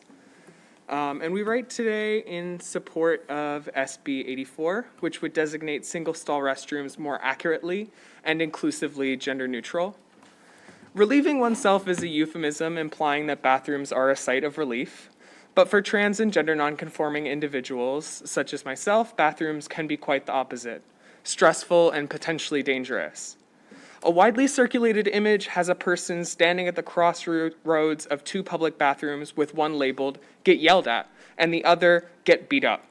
This image is meant to illustrate the fact that for non-binary individuals like myself, choosing a gendered bathroom can often represent a choice between verbal abuse and physical violence. This is the reality for more than 1/3 of LGBT community who have reported being harassed when attempting to use public restrooms. The severity of the problem increases for trans individuals, with more than half reporting that they avoided using a public restroom to avoid the risk of harassment. This bill before the Maryland General Assembly could alleviate some of the anxiety that we experience when using the restroom by making all single-stall restrooms across our state gender inclusive. The bill would not change gender-segregated multi-stall spaces, but it would outline protections and signage for single-occupancy bathrooms. These private and public spaces are just like the bathrooms in your house. Similar changes have already been implemented in Baltimore City without incident. Requiring inclusive signage is an important first step in allowing trans and gender nonconforming people to exist in public space. Thank you. Excellent. Thank you all for your testimony and for your perspective and your time. Looking for the committee for questions. Seeing none, thank you all very much. Thank you. All right, we'll now move on to the next panel. We have Brian O'Looney, and the rest are virtual. So you're up. Great. Welcome. Okay. Hi. Thank you, Chair. Thank you, Vice Chair. Thank you, Judiciary Committee. I'm Brian O'Looney. I'm an architect with Torty Gallison Partners. I stand before you. I'm also a member of the ICSC Government Relations Committee. And we're here, we want to support the equity goals of HB 40, SB 84 in order to make a more inclusive state of Maryland. And we would love to do that, but we would need one major amendment to this bill. The ICSC members would be happy to change signs, but unfortunately the way the laws are written, the building codes and the plumbing code specifically, has gender count requirements for bathrooms. And I'll give you an example. If this building has, say, 20 bathrooms for men, 20 bathrooms for women, and of the 20 bathrooms for women, 4 of those are standalone single stalls, we change those out, you're still required to provide 20 toilets for the women. And what we would like to ask is that you provide an amendment that allows the gender-neutral stalls to be counted to either of the gender count requirements of the plumbing code. Otherwise, you will be, code officials across the state can require more bathrooms to be built. And this is a real problem. And all you need to do is allow for the gender-neutral stall toilets to be counted as in either count of the plumbing code under 403.1, minimum numbers of fixtures, which unfortunately at this stage are still gender specific. And so if you can run, there's an amendment we proposed, we sent in, that would allow for building owners to have that, and architects to count the stalls to either gender and therefore not require a whole bunch of new toilets to be built. That's all I have to report. Thank you. Okay, excellent. Thank you very much. Seeing no questions from the committee, we'll move on. Thank you very much, Senator. And with that, that'll conclude the hearing for. Oh, actually, you're right. You're right. You're absolutely right. We have some virtual. Is Mark Eckstein in? Not in there. Not The in only there? one that's in there right now is Maureen Van Stone. So Marion Van Stone is the only one in the room, in the Zoom room. We'll bring them in. We'll move on. Thank you very much, Senator. And with that, that'll conclude the hearing for. Oh, actually, you're right. You're right. You're absolutely right. We have some virtual. If we could ask Maureen to turn off your YouTube feed and just start with the Zoom feed. If you could just turn off the YouTube, though. All right, and if you could just take yourself off of mute, you're ready to go. Good afternoon, Chairman Smith and committee members. My name is Maureen Van Stone, and I am the director of the Maryland Center for Developmental Disabilities at Kennedy Krieger Institute, which is Maryland's University Center for Excellence in Developmental Disabilities Education, Research, and Service. I appreciate the opportunity to provide testimony in favor of Senate Bill 84. My organization, Kennedy Krieger Institute, is dedicated to improving the lives of children and adults with developmental, behavioral, cognitive, and physical disabilities. Kennedy Krieger's services include inpatient, outpatient, school-based, and community programs like the Maryland Center for Developmental Disabilities. The MCED's mission is to provide leadership that advances the inclusion of people with disabilities through pre-service preparation and training, research and evaluation, community service and technical assistance, and information dissemination. National data indicate that approximately 20% of the U.S. population is living with a disability. As a provider for individuals with disabilities, Kennedy Krieger feels strongly that all people deserve privacy and safety when using a public restroom. Gender-inclusive restrooms in public spaces are important for the patients, students, and families whom we serve at Kennedy Krieger Institute. A single occupancy public restroom is defined as fully enclosed containing only one toilet and may be locked by the users. Often, the user of the restroom is an individual, child or adult, with one or more disabilities who requires caregiver and/or direct support professionals to assist them with their toileting needs and to assure privacy by being able to lock the restroom door on behalf of the individual whom they are serving. In many instances, the caregiver or direct support professional is not the same gender as the person whom they are serving. Lastly, gender-inclusive signage will create both a pictorial representation and descriptive language, which will be helpful to many individuals with disabilities across the state of Maryland.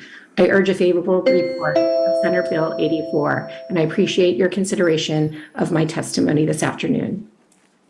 Excellent. Thank you, Ms. Stone. Seeing no questions for the committee, thank you very much for your testimony. And thank you, Senator. With that, that'll conclude the hearing for Senate Bill 84. We'll now hear from Senator Kramer with Senate Bill 5. Senator Kramer, welcome. Good afternoon, and thank you for that welcome, Mr. Chair. Good afternoon to the committee, Mr. Chair. Ben Kramer here introducing Senate Bill 5. I don't know whether anyone has been designated particularly as a panel, Mr. Chair, but I know there are a number of people here to speak in support of the bill, so you are welcome to come up and join. Colleagues, race, color, religious beliefs, sexual orientation, gender, gender identity, disability, national origin. All categories in which we will find individuals who suffer violence, by virtue of not what they do, but by what they are. Hate crimes, targeting individuals for no other reason than what they are. We have seen dramatic increases in hate crimes over the past several years. With each year, I think we look with astonishment at the dramatic increase from the year before, and we're thinking it can't possibly keep growing, and yet it has been. Anti-Semitism, racism, bigotry, attacks on our Muslim neighbors, attacks on the LGBTQ plus community. We have got, as a legislature, we have got to address this dramatic increase in hate crimes that not only affects the individual who is the target of the hate crime, but the entire community that also is impacted when we have a hate crime in our community. The bill that's before you today, colleagues, some of you were on the committee last year and heard the bill. Many of you on the committee are new and you're not familiar with it. The bill before you would put Maryland in the same posture as a majority of the states in this country by creating in statute a civil remedy for a hate crime.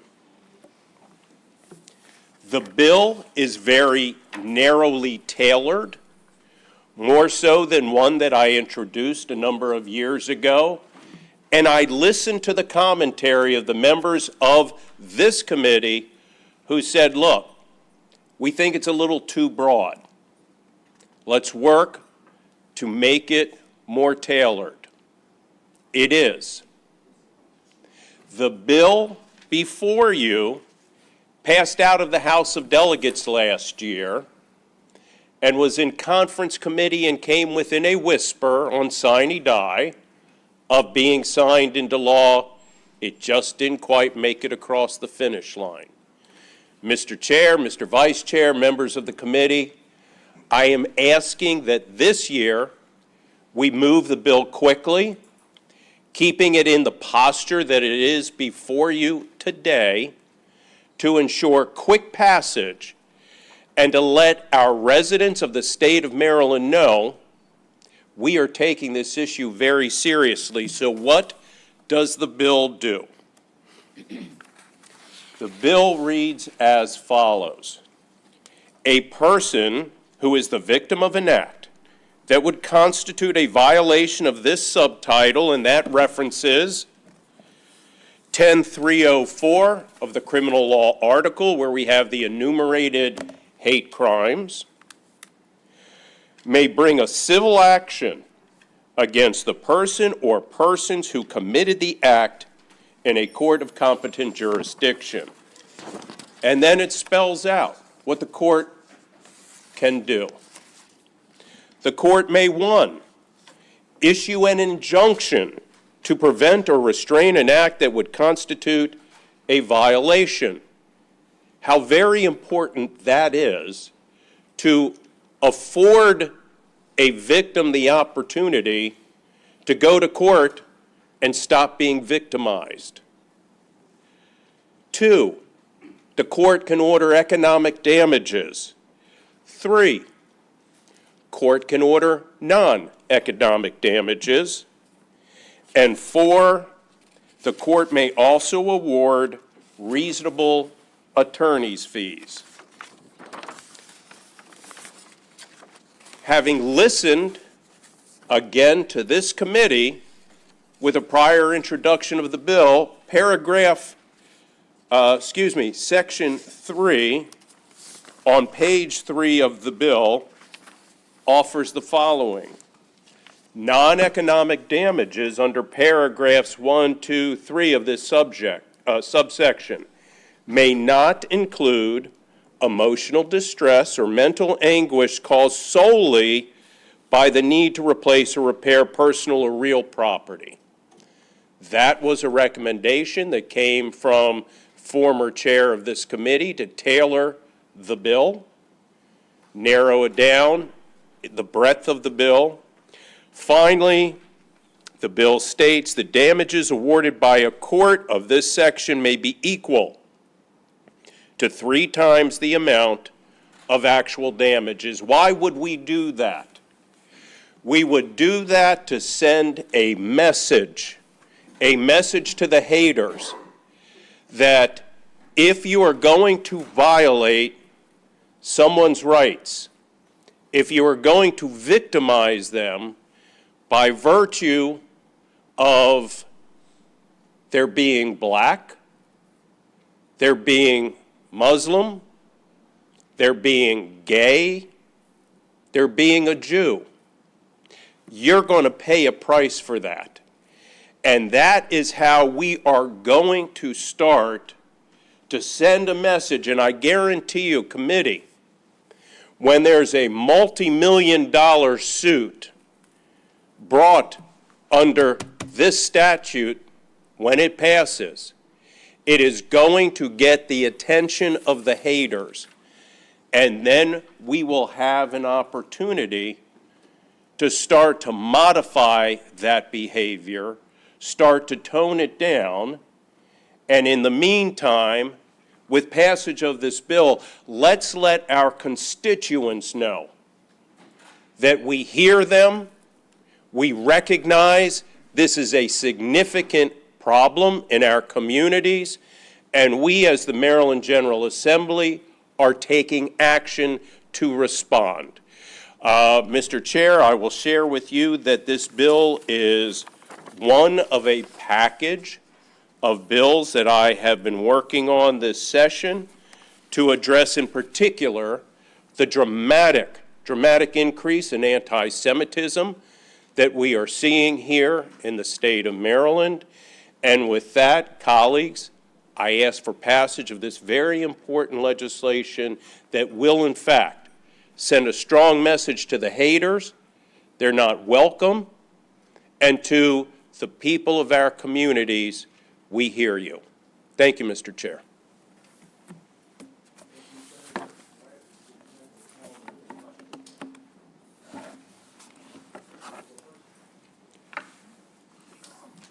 Jump on in. You're welcome to turn on your microphone there. Or I'm just going to wait and see if it... do you want it at the podium? There we go. Good afternoon, Mr. Chair, Mr. Vice Chair, members of the committee. My name is Michelle Seary. I'm the Executive Director of the Women's Law Center of Maryland. We're a 50-year-old statewide nonprofit legal services organization dedicated to ensuring the physical safety, economic security, and bodily autonomy of women in our state. I'm also very proud to have worked with many of the folks on this panel today and others on an informal work group with the Attorney General's office seeking to address hate crimes in our state. And I'm here to say unequivocally that hate crime laws matter. They are not only deterrents, but as Senator Kramer said, they possess an important symbolic meaning. And the hate crime acts themselves often have symbolic meaning. They are not intended just to injure a person or property, but they are meant to intimidate and instill fear within the victims and their communities. And so laws against hate crimes signal to those targeted communities that the government, that our legislature, that our elected officials care about them, and that law enforcement will respond and react appropriately. But the laws that we have don't make somebody whole. And we know truly that there are often too many times that we cannot make a victim fully whole. But hate crimes also often have a variety of economic and property damages and injuries that can carry an economic impact. And so allowing a civil remedy like 33 other states and the District of Columbia already do, will allow those victims an appropriate method and avenue to redress those damages. And so for all of those reasons, I want to thank Senator Kramer for his leadership, thank those of you who have supported this legislation in the past, and urge a favorable report. Thank you.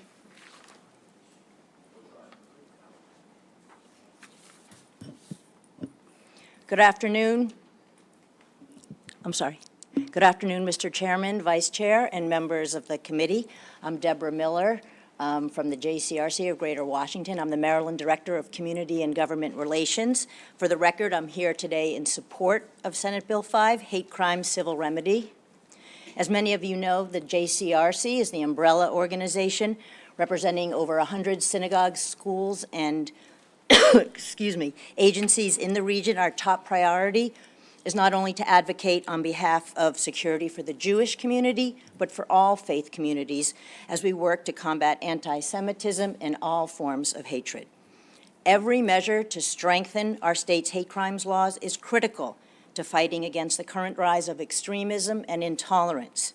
People should be able to practice their religion freely and without fear of becoming the target of a hate crime. If you are a victim of a hate crime, you should be able to file a civil lawsuit and seek damages, as spelled out in the bill. As many of you know, Jews only represent 2% of the population, but they constitute nearly 60% of anti-religious hate crimes in the United States. And here in Montgomery County, more than 85% of religious bias incidents target Jews, although they make up only 10% of that county's population. It seems like a day doesn't go by without another anti-Semitic incident. In our schools, swastikas are carved into desks. At Whitman High School, a sign was defaced to read, "Jews are not welcome here." Along the Bethesda trolley trail, graffiti showed people hanging from nooses with the words, "No mercy for Jews." And a few days ago, a man wearing a Jewish star around his neck was assaulted at a grocery store in Gaithersburg. If these incidents are not a disturbing reminder about why it's important to strengthen our hate crime laws and offer civil remedies, I don't know what is. For these reasons, we ask for a favorable report on SB 5. Thank you, Mr. Chairman.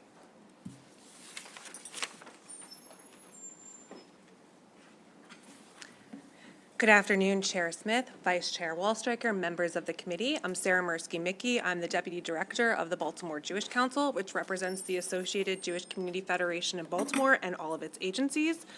I'm here today in support of SB 5, Hate Crime Civil Remedy, which has been explained by the sponsor and also all of these great people testifying. Like everyone else testifying in support of this bill, the BJC is concerned with the uptick of hate bias incidents in our state and in our country. From white supremacists who stormed the Capitol with Nazi apparel and T-shirts that read 6 million is not enough, to the increasing amount of swastikas found spray painted in Baltimore and throughout our state, including schools and religious institutions. While there is a criminal statute for hate crimes, our state is one of the few states that does not have a specific cause of action for hate crimes. While victims can still bring tort claims against perpetrators, they cannot for the bias around them, and words and names have meaning. And this is the same reason we have criminal statutes for hate crimes with enhanced penalties. All we're trying to do here is have the same on the civil side, which is why we support SB 5. Thank you.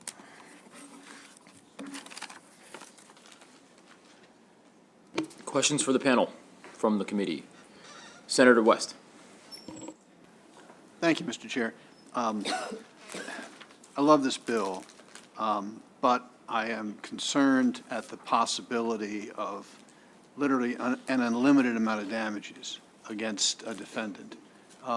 So can someone who testified discuss the reason why, for public policy reasons, we should allow a plaintiff to file a complaint against someone who commits one of these crimes and ask for, say, $100 million in damages for emotional distress and mental anguish, enough to totally wipe out that person?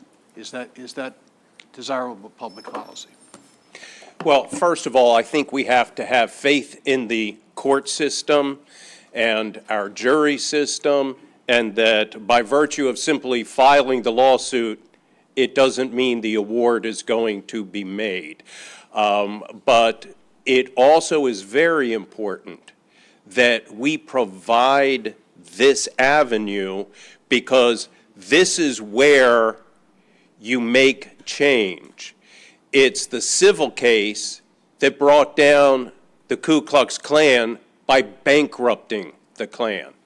It's the civil case that did that.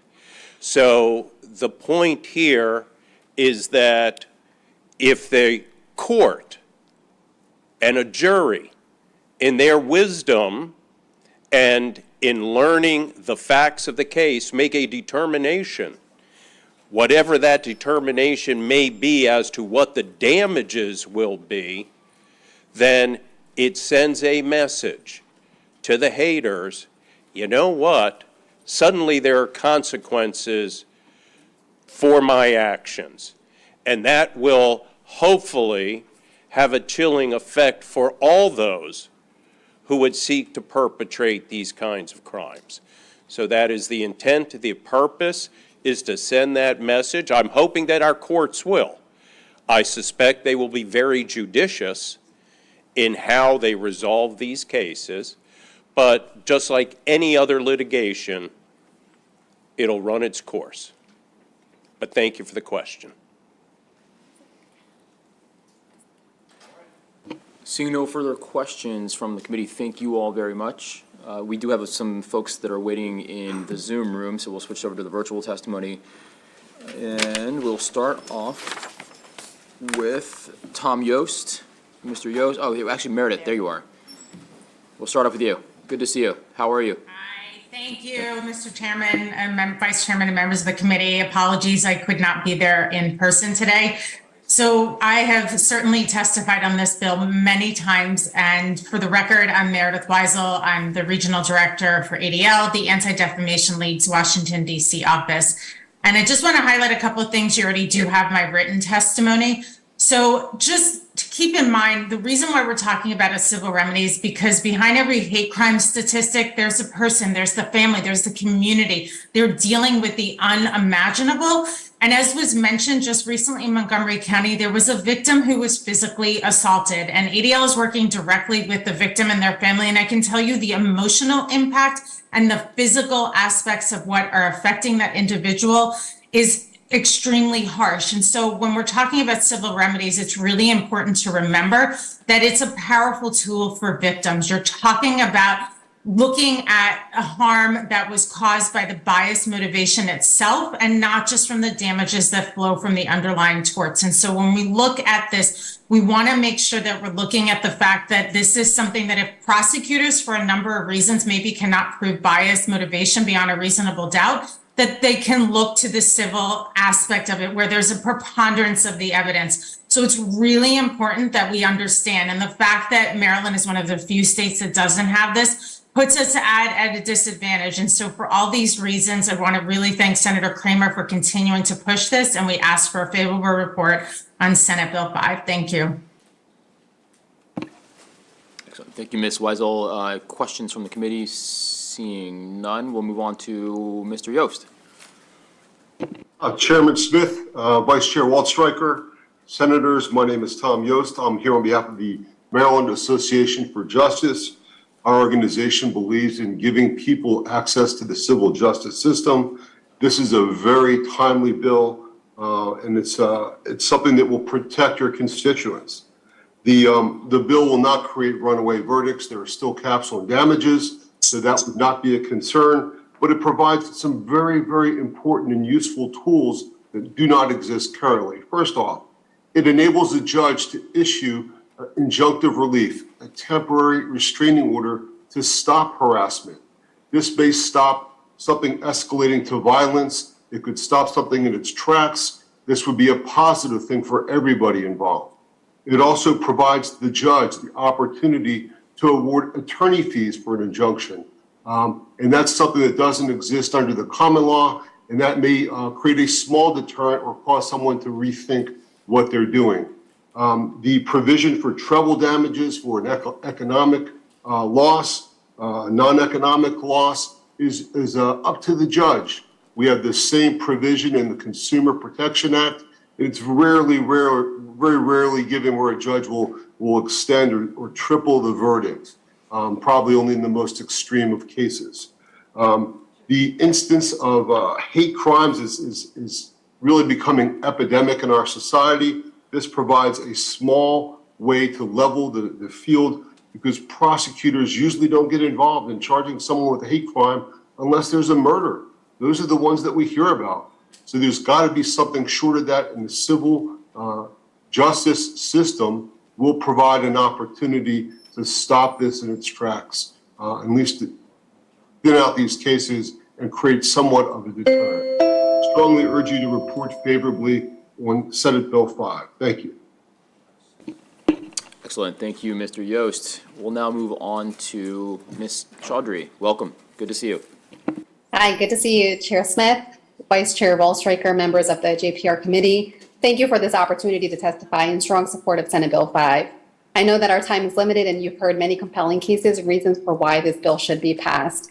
I will simply just add that hate crimes in the United States impact a broad range of communities. They are a malignant outgrowth of prejudicial thoughts and beliefs which make our society less safe. As my organization, the nation's largest Muslim civil rights and advocacy organization, tracks the prevalence of anti-Muslim bigotry, and specifically, we have seen that many people who are impacted by hate crimes actually do not report them for various reasons. So the data that we have is not reflective of the reality of the hate bias that exists within our society. According to our 2022 Civil Rights Report, still suspect the impact of structural Islamophobia, our organization received over 6,700 complaints nationwide in 2021 involving issues related to discrimination, hate, and bias. In many of these cases, the victims did not receive support or they did not receive justice that they deserve, that all victims of hate crimes, including Jewish, African American, Asian American, LGBTQIA community members, all deserve as they are impacted by hate. Unfortunately, with the increasing number of hate crimes reported to our office here in Maryland, we are seeing an increasing number of young people, including teens who wear the headscarf or the hijab, who are visibly Muslim, who are also being impacted by hate. We believe that this bill will help deter hate bias towards our communities, that it will signal that a society values religious pluralism and diversity, and that it will help promote trust within our institutions and agencies that are tasked with public safety. For these reasons, we urge a favorable report on Senate Bill 5, and thank you for your consideration. All right, thanks. Looks like we have one question. We have a question from Senator West. Actually, I wonder if Mr. Yost is still there or is he gone? He's gone. Okay, so I'll deal with it later. I'd be glad to take a try at it, but if it's not for me, it's fine. Chair. Thank you. My question is simple. It's for Senator Kramer or anybody that wants to answer. I definitely lean supportive of the bill. I think it's a good concept. I'm not certain. I know, why we struggle with it. Is this modeled after any other legislation somewhere else? Do you know? As was indicated, there are 33 states that have passed similar legislation. Many of them, of those bills that are now law in those states, go well beyond what we have in this legislation before the committee. This bill is very narrowly tailored out of response to commentary that has come from this committee when the bill was introduced and there were concerns raised, well, it's a little broad here, it's a little broad there. It has been winnowed down into, I think, a still very effective, but limited in its scope to ensure that it does not go beyond what is intended. But yes, so to your point, there are 33 states in the country that have already taken this action. Entertain the concept of attorney's fees. You know what? They vary. I do believe that there are a number that do incorporate attorney's fees as part of it. Whether they all do, that I cannot offer. I don't know. What's your opinion about that? I think it's critically important to ensure that attorney's fees be part of it so that, as Ms. Chaudhry was saying, we afford everyone the opportunity to come out and share the fact that they are a victim and then to seek relief where they can by affording themselves counsel to represent them. So I think that that is a very important, critically important aspect of the bill. Thank you. Thank you. Thanks for the question. And Mr. Chair, I'll share with you, no opposition. The We Hate Club did not show up to oppose it. So Well, actually, I hear you, but there's one. Mr. McAvoy. So, are we done? Are we done with the questions, or? When you're finished with this, I do. Okay, we're about to move to the opposition panels. You want to do after that, or? Right. Yes, so I'll find a question here. I'm hoping that as persons come through, I'm seeing all my other brothers and sisters from every other, those of us who have faced this kind of persecution and hate. I'm hoping, I've seen my Jewish brothers and sisters, and I've seen my gay and lesbian brothers and sisters. I've seen my Muslim brothers and sisters. I don't see any African Americans here.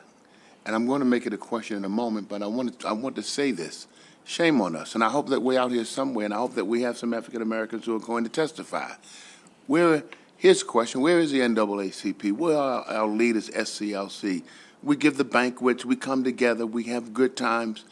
Where are our ministers who like to come down and testify on bills and pontificate and sometimes borderline hatred against others? And yet, for this, I don't see one voice in here. But if you bring up an issue at all, they're going to be down here in droves. Abortion, gay rights, hiding behind those issues that really aren't issues. I am shocked that not one minister, Prince George's County, not one NAACP, not one SCLC, they should be here and they should be testifying like everybody else. We too are included in this hated group of people, and it is being even more prolific.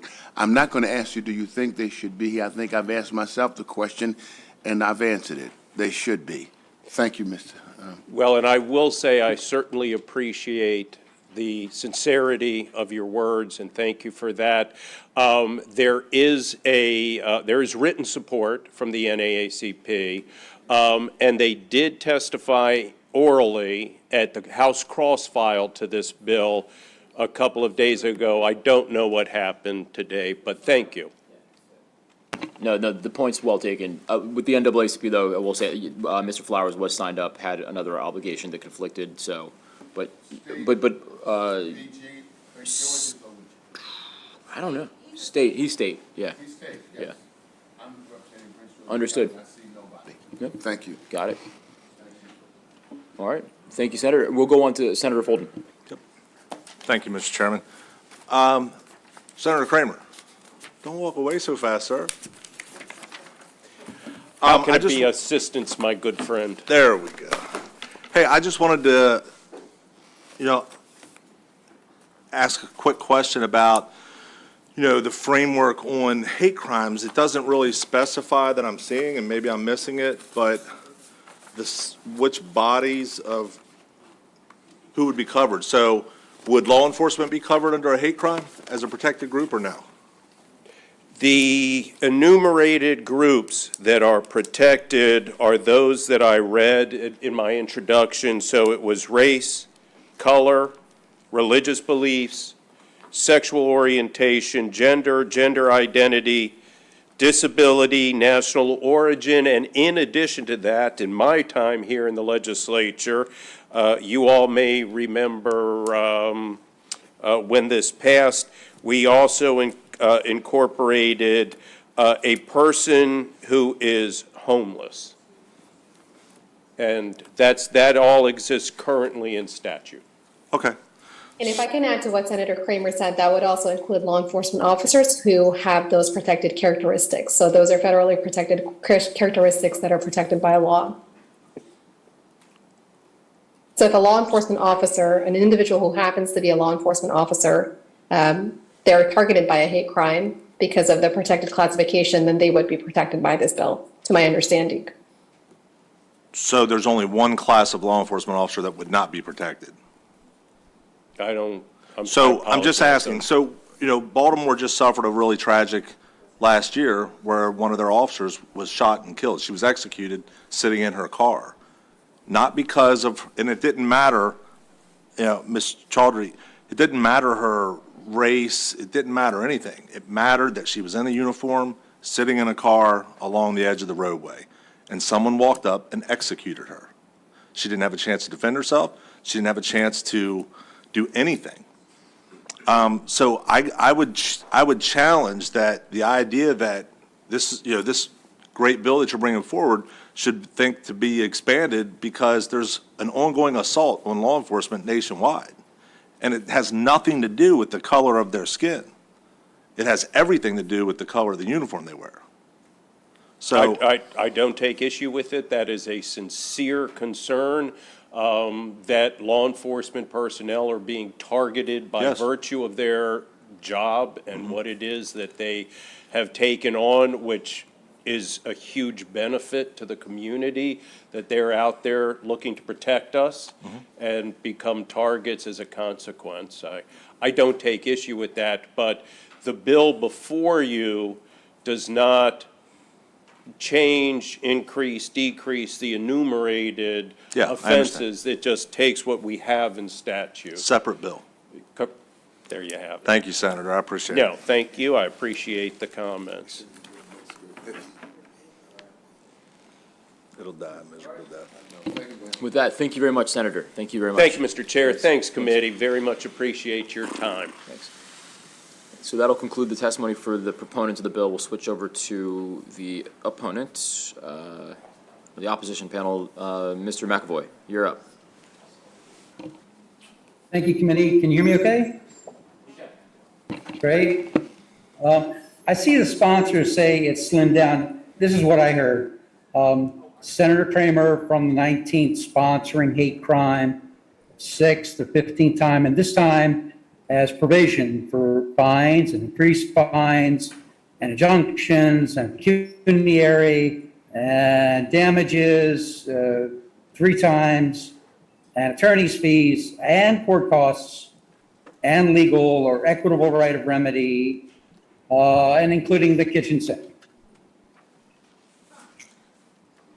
So I just got a chat from a Montgomery County resident last night, reached out to me about crime, murders, cars doing donuts, carjackings, off the hook in Montgomery County, rape.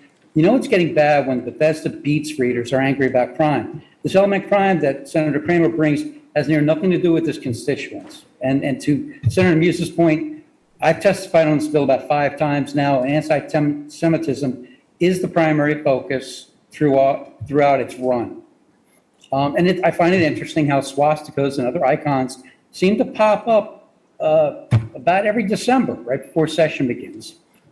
And there was one in Bethesda about 4 weeks ago. And what we do know is that Montgomery County has an $800,000 grant.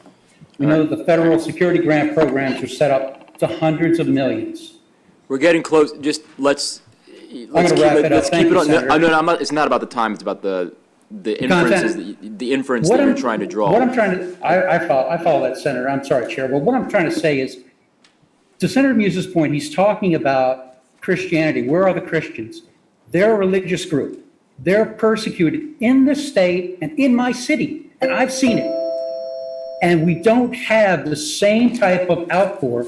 What I'm saying is that as opposed to going through pecuniary damages and other damages by group, how about we're doing this for our people who are experiencing record levels of crime in the state? I'm in Baltimore City. You know I see it.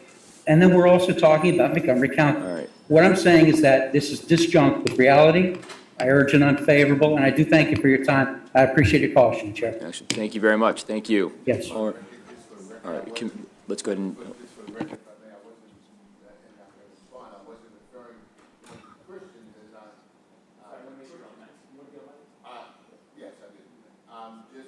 I wasn't referring so much to Christians. We can take care of ourselves. I was referring to black people. we're the ones who are out there, and we're feeling this, and we should be here with others standing in solidarity, especially from my county.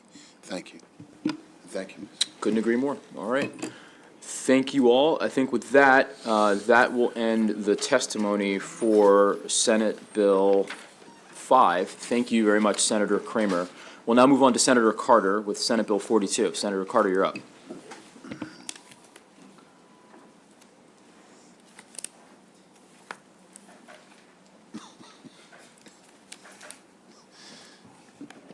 Thank you, Chairman Smith. And Vice Chairman Waldstreicher, are you assuming the lead? Members of the committee, it's a great pleasure to be before you today on this bill. And let me just tell you, this should be a simple and common sense bill today. And I will keep it short and to the point and hopefully interesting because it's the first of many and I can't lose you this early stage of the session. So I want to bring up or ask to come up Michelle Smith, Franklin Malone, Eric Smith, and Rachel Endo. This bill was sponsored initially by Delegate Nick Charles, and he asked me this year to be his cross-file, and I bring that up only because he had done much of the legwork on this bill prior to my agreeing to be the cross-file. In fact, in your packet, you will see a petition that Delegate Charles circulated with more than 100 names of people that supported this bill in a petition that he introduced last year. So all this bill does is it attempts to inject a modicum of fairness into our family law. It's simply, as it initially was drafted, it required that if a parent were moving 40 miles outside of the current residence, that they would have to notify, of course, they'd have to notify the parent and that the court, the other parent, and that if the other parent filed a notice to the court, that they'd have to expedite a hearing for that other parent. So the non-custodial parent or the parent that's not making the move. In talking with MSBA and others, they proposed an amendment that I think is reasonable. Actually, there's two parts of it. The first part I agree with completely, which is that we probably shouldn't put a mileage on it. We should just say if they are making a move in such a way that it affects the child, such as a change of school or a change of other circumstances, or makes it more difficult for the other parent to have access to the child, then that should be the consideration. It shouldn't be a specific mile. The other part of the amendment is something that once we finish this bill hearing, this bill is a product of the committee, a work product of the committee, so the committee is free to discuss it. I don't fully agree with the second part of their proposed amendment, which is one that says that it could be a consideration, this move could be a consideration for a court in whether to make or to approve an expedited hearing. If I'm being confusing, I don't want to be, so, because the chairman's looking at me perplexed, so let me. So the point is this. We want, if a parent is moving a child away from their location in a way that's going to impact the child and or the other parent, we want that other parent to be able to immediately go to court to have the court consider the relocation and how it impacts the child. Delegate Charles told me a story of why he brought the bill initially, and it was a story that I'm sure happens a lot. And maybe some of the witnesses here will testify about it. It's a real problem. Our current family court system only recognizes a need for an emergency hearing when the child is in some type of imminent danger. Outside of that, a parent can't just go to court and say, hey, they're violating the order, I need an immediate hearing. They won't be heard. And so in the situation that Delegate Charles shared with me, basically there was a parent who was notified that the mother was moving the child away, and the parent attempted to go to court, filed a petition to the court, said relocation, the child's leaving. The court said, nope, not an emergency. Then when the parent finally got into court, the judge said, oh, this is bad, but you should have gotten here sooner. So it really is a hole that needs to be closed. We need to make a statement. And so what I'm asking is that we allow for this to be a reason for an expedited hearing outside of just when the child is in imminent danger. And that's basically the bill. The amendment, like I said, I'm taking out the mileage and saying whenever it impacts the child. And I'm saying also, I don't agree fully with MSBA's because they want it to be just, oh, it's a consideration in whether to do an expedited hearing. I want it to be a reason to do an expedited hearing. So those are my thoughts, and I prefer if you would listen to the panel before you ask me questions because they probably have a lot more to share.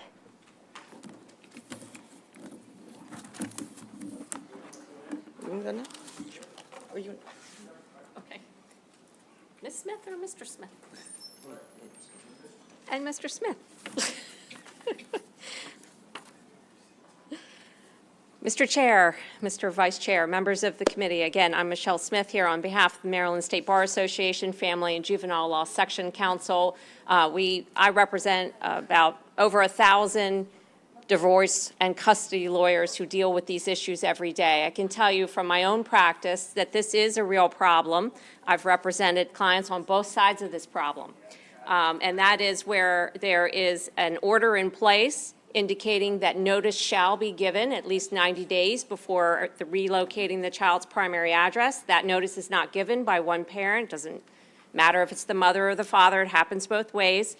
The child is removed often from the state of Maryland, which means that a summons has to go out on a motion for modification of custody, and that parent gets 60 days to respond, which then already slows the process down by 30 days. That parent, if they have a good lawyer or they know the system, they can slow the system down even more so that the other parent doesn't get into court, sometimes in some counties like Anne Arundel County, for 18 months even, for a merit hearing on that issue. By that time, the child is fully ensconced in a new school with new doctors, the whole 9 yards. So this bill attempts to address that. My understanding of the amendment is located in my written testimony. The court shall consider a proposed relocation from a minor child's primary residence that would significantly interfere with the other parent's ability to maintain the predetermined parenting time schedule when deciding whether to grant an expedited hearing on a motion for modification of custody. The Family and Juvenile Law Section Council supports that amendment. In addition, there is other language that is being deleted, is my understanding, in the amendment that would interfere with the court's right to determine the best interest of the child, and that's in D2. I can tell you that the relocation of the child is going to be a consideration for the court. They're going to consider whether that's good or bad. So it's okay to take that section out. You don't have to override the court. And with those two amendments, this section does support SB 42. Thank you. We urge a favorable committee report with amendments.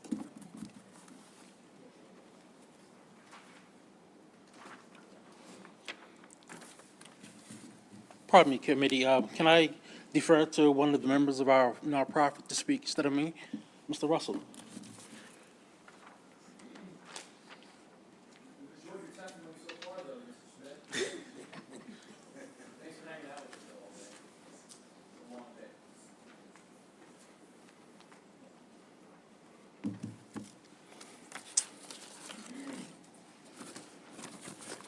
Malachi 4:6, God says, I have connected the hearts of the fathers with the children, and I have connected the hearts of the children with the fathers. Anyone who disconnects it, I will destroy everything they touch, and I will terrorize their land. Proverbs 17:6, God says the identity, direction, and development of a child comes from the father. Ephesians 6:4, God says the father must develop the child. Proverbs 30, God says anyone who disrupts these laws, I will make you known through the world and embarrass you. I just wanted to go over some numbers. In regards to child safety, 91% of all homeless children come from fatherless homes. 80% of the divorces filed in Maryland were filed by the mothers, but 80% of the divorces had nothing to do with infidelity or abuse, and it changes the child's life.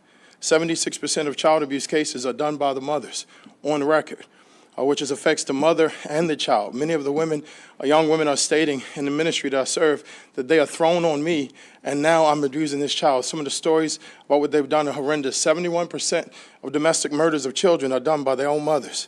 50 million children are going through parental alienation. That's 1 per every 1,000 feet from every American's house. 20 million of them adults are the parents. 95% are the fathers. 92% of the females that are affected by that go on to get married have a 92% chance of having a failed marriage. Children without a father, Dr. Farrell says, will develop 50 development issues in their lifetime. Children have 9 times more likely to drop out of school without the father in the home. Children without a relationship with their father are 5 times more likely to commit suicide. That's the children. That's not the safety of the children. The safety of the women, 85% of rapists come from homes of fatherless children. There were 611 mass murders in 2022. 93% came from fatherless homes. Many of the children, when they interviewed them with the police station, they said, she kept me from my father, and if they can't have a family, neither will the rest of us. I can go and I got pages, a terabyte of data on what fatherlessness is doing, and America right now is ranked the most fatherless nation in the past 500 years. I just would like to encourage us, and when my children, I just want to end with this. My mother has started the first Christian fraternity and sorority in the country.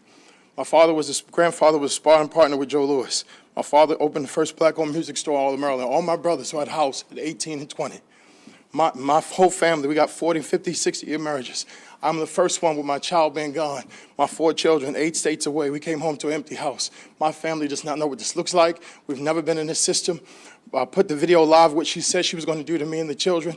80,000 people went viral overnight, and judges and attorneys says this is inhumane. She said, I'm going to do it and get away with it. She did it. When the media came to the courthouse, Judge Tanner said they cannot be here, would not let them in, and offered her a chance to let her family and friends in. The public has responded and said, this is insane. She said, I'm going to get away with it like we always do. So I just wanted to give some of the information.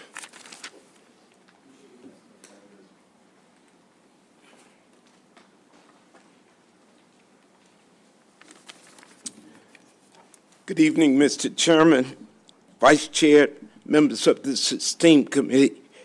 It's been a fine day being here all day to testify to you today about what's important. My name is Franklin Malone. I'm the CEO of the 100 Fathers and a recent awardee of President Joe Biden with a Lifetime Achievement Award for my work in fatherhood. I work with fathers in Maryland and touch the lives of children all over this state.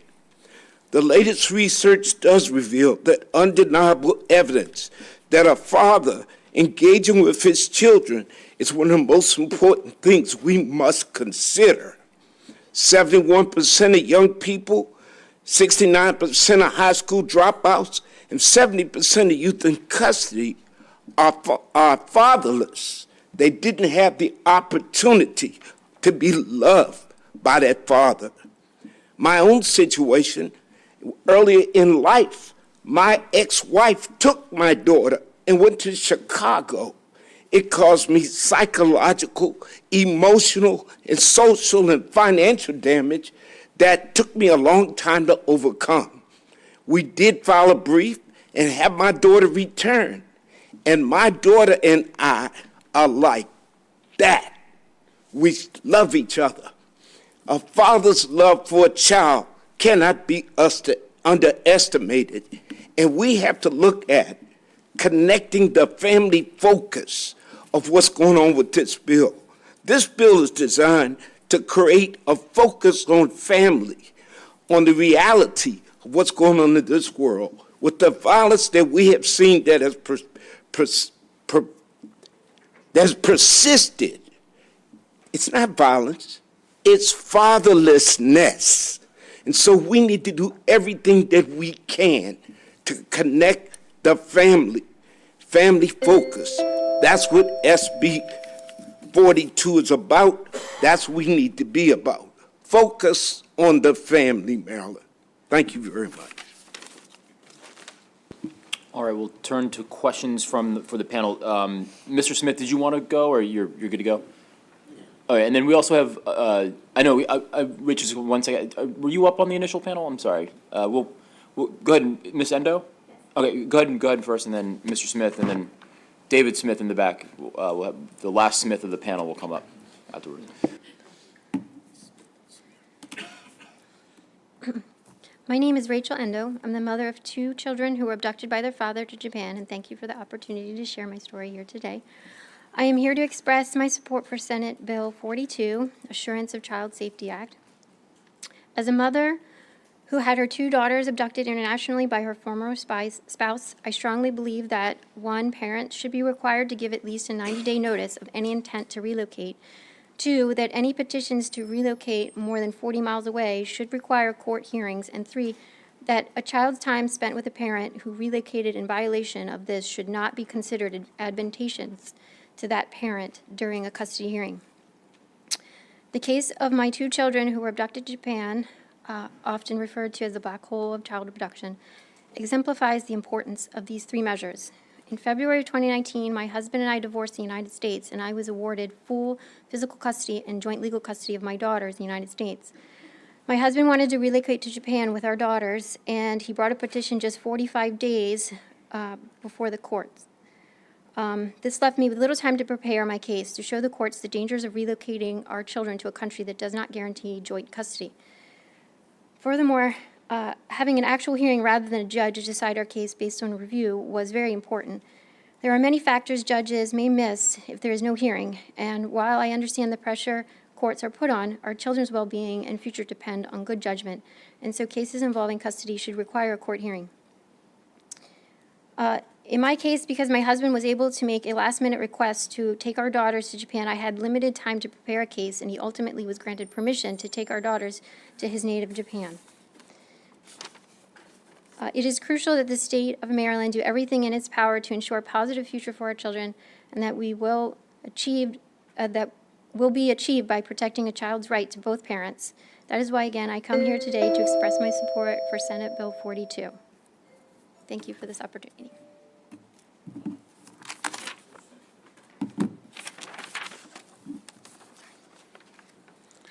Thank you. Good afternoon, Mr. Chairman, Vice Chair, members of the committee. Senate Bill 42 provides fathers with the equity when it comes to the acknowledging the fact that of the importance of his life on his child or children. When the parents have a mutual respect towards each other, they can get along, and sometimes the court involvement is not needed. However, there are those times when it is needed. This bill will address the kidnapping of children. Our nonprofit organization assists fathers when the mothers are threatening to take or have taken the children. This will limit the likelihood of the kidnapping happening further, because they will be forced to bring the children back. When we assist fathers in the community, fathers are pointed in the right direction to how to stand up for their child using the best interest of the child's factors. This bill has the potential to enable fathers to care for their children, love their children, uninterrupted. When it comes to the data in 2022, we helped 75 fathers. 75 fathers came to us for assistance. When they had the intake session, 32% of them was dealing with the fact of having their children taken from them. We pray that this bill makes it through onto the next chapter of its political life. Thank you.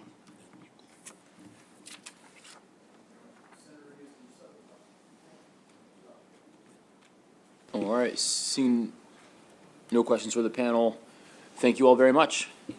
Thanks. Next we'll hear Mr. David Smith, Mr. Smith, other Smith. Jermaine Tyler. He had to leave. Okay. Is Yakov Eichenbaum here still? There you go. And then Ronald McLaughlin. Yes. Come on up, sir.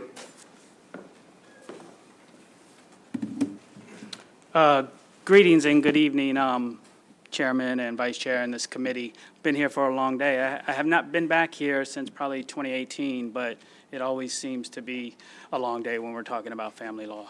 I've been working, I am David W. Smith Sr. I am the co-founder of the Children's Rights Fund and the vice president of the 100 Fathers. I have had the honor to work with Senator Carter and Senator Muse for a decade trying to resolve some of these family law issues. And this bill today, I did work last year with Delegate Charles to try to help with this because it is so important. I work with fathers and families, moms too, that, you know, their kids get taken to another state or another county, and then they got to fight. And an emergency hearing, like it was mentioned, that doesn't always resolve that issue. So it's good that we have that stated. And just give you a little bit of history. You know, I was a part of that Child Custody Commission in 2023-24. Joe Carter, Judge Dumais, were the ones we brought together to try to resolve that issue. But as you can see, 9 years later, we still have not gotten a bill or anything on the books for that. And so that last bill that Senator West put forth is just a byproduct and a piecemeal bill. What we really need to do is we need to look at Senator Muse's bill from 2017 that had that Family Equality Act. It had that presumption of joint custody. And so, you know, as we sit here today and we look at how we resolve these issues, those are the things. I have a report, and I can send it to you guys. The national report of the 2022 shared parenting has Maryland ranked at the bottom, a D- on their grading scale. And that's sad. And that shows that our family law statute, our child support statute, and I will wrap this up, is in very dismay. And so, as our governor even said, we don't want to leave anybody left behind. We've been leaving people behind in Maryland for a decade when it comes to family law. We have to fix this. We need a family-friendly family law system with some shared parenting, and we need to act now. Thank you guys very much. Thank you, Mr. Chair. Yaakov Ekenbaum. I have to give this whole committee my profound thanks. I've been here all afternoon. I'm exhausted. You go through this every day. Thank you from the citizens of Maryland for serving us. I want to thank Senator Carter for this bill. Relocation of children, yeah, sometimes it has to happen, but there's always a potential risk for custody interference, abduction, alienation. And when those things happen, time is of the essence. And Senator Carter's bill, I think, is a good step in the right direction to give parents the recourse to prevent problems from getting worse. The only thing I would like to see the bill even go further, perhaps in future bills, that this bill is talking about when a parent is trying to relocate and goes through the system. Unfortunately, there are many parents who just leave without going through the system, and there should be a way of expediting remedies for that, also for the parents who are suffering from that. So I give my full support to this bill and urge the committee to do so. Thank you.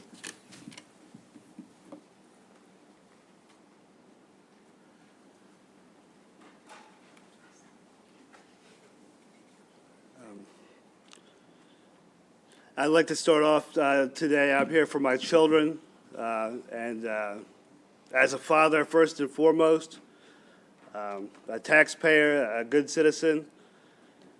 My children were taken from me prior to a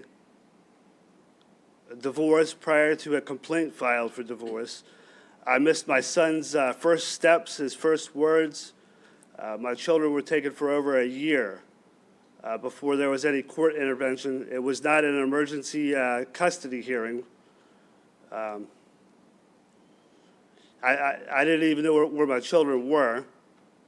And that sets the precedent for things like the date of the filing or the date of the separation.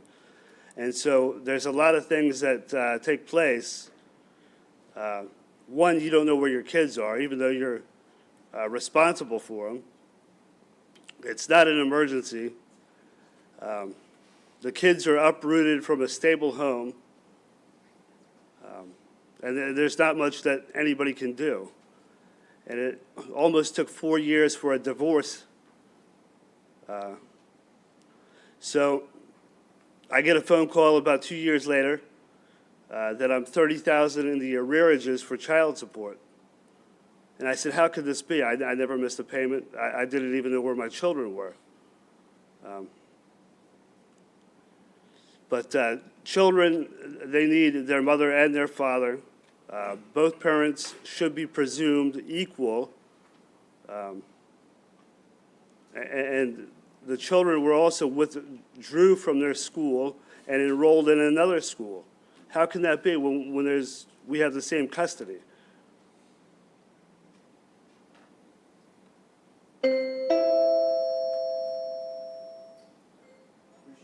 All right, thank you.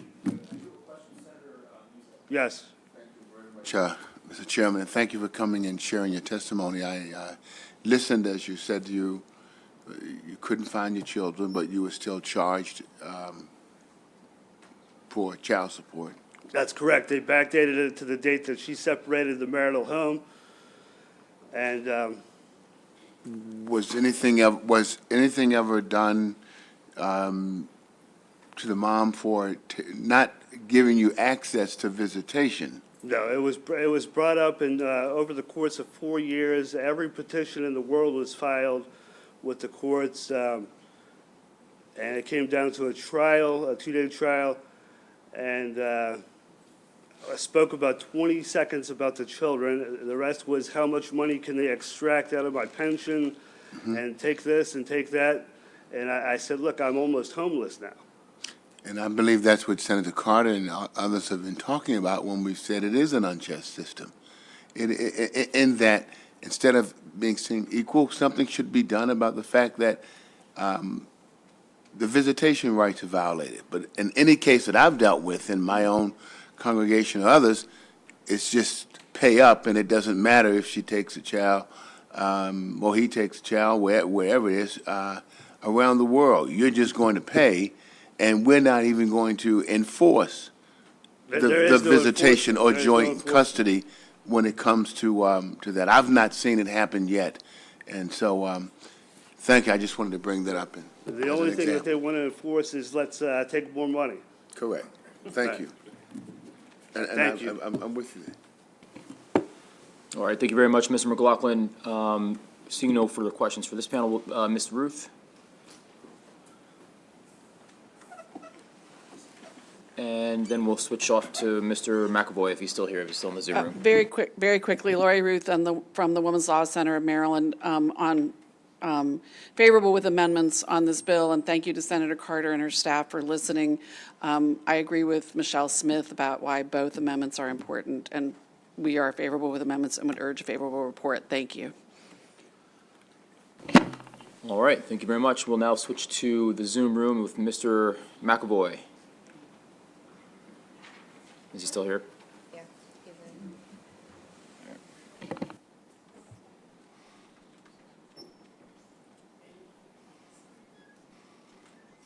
Thank you so much. I appreciate it, committee. Am I up? Yes, you're up. Okay, thank you, Chair. I want to thank Senator Carter for bringing this bill. This is very, very important bill. We heard an issue about Japan, and that gets into the Hague Convention. We have issues where we have interstate abductions, which are either filed with the court or without the court, and then we're looking at getting FBI, state police involved.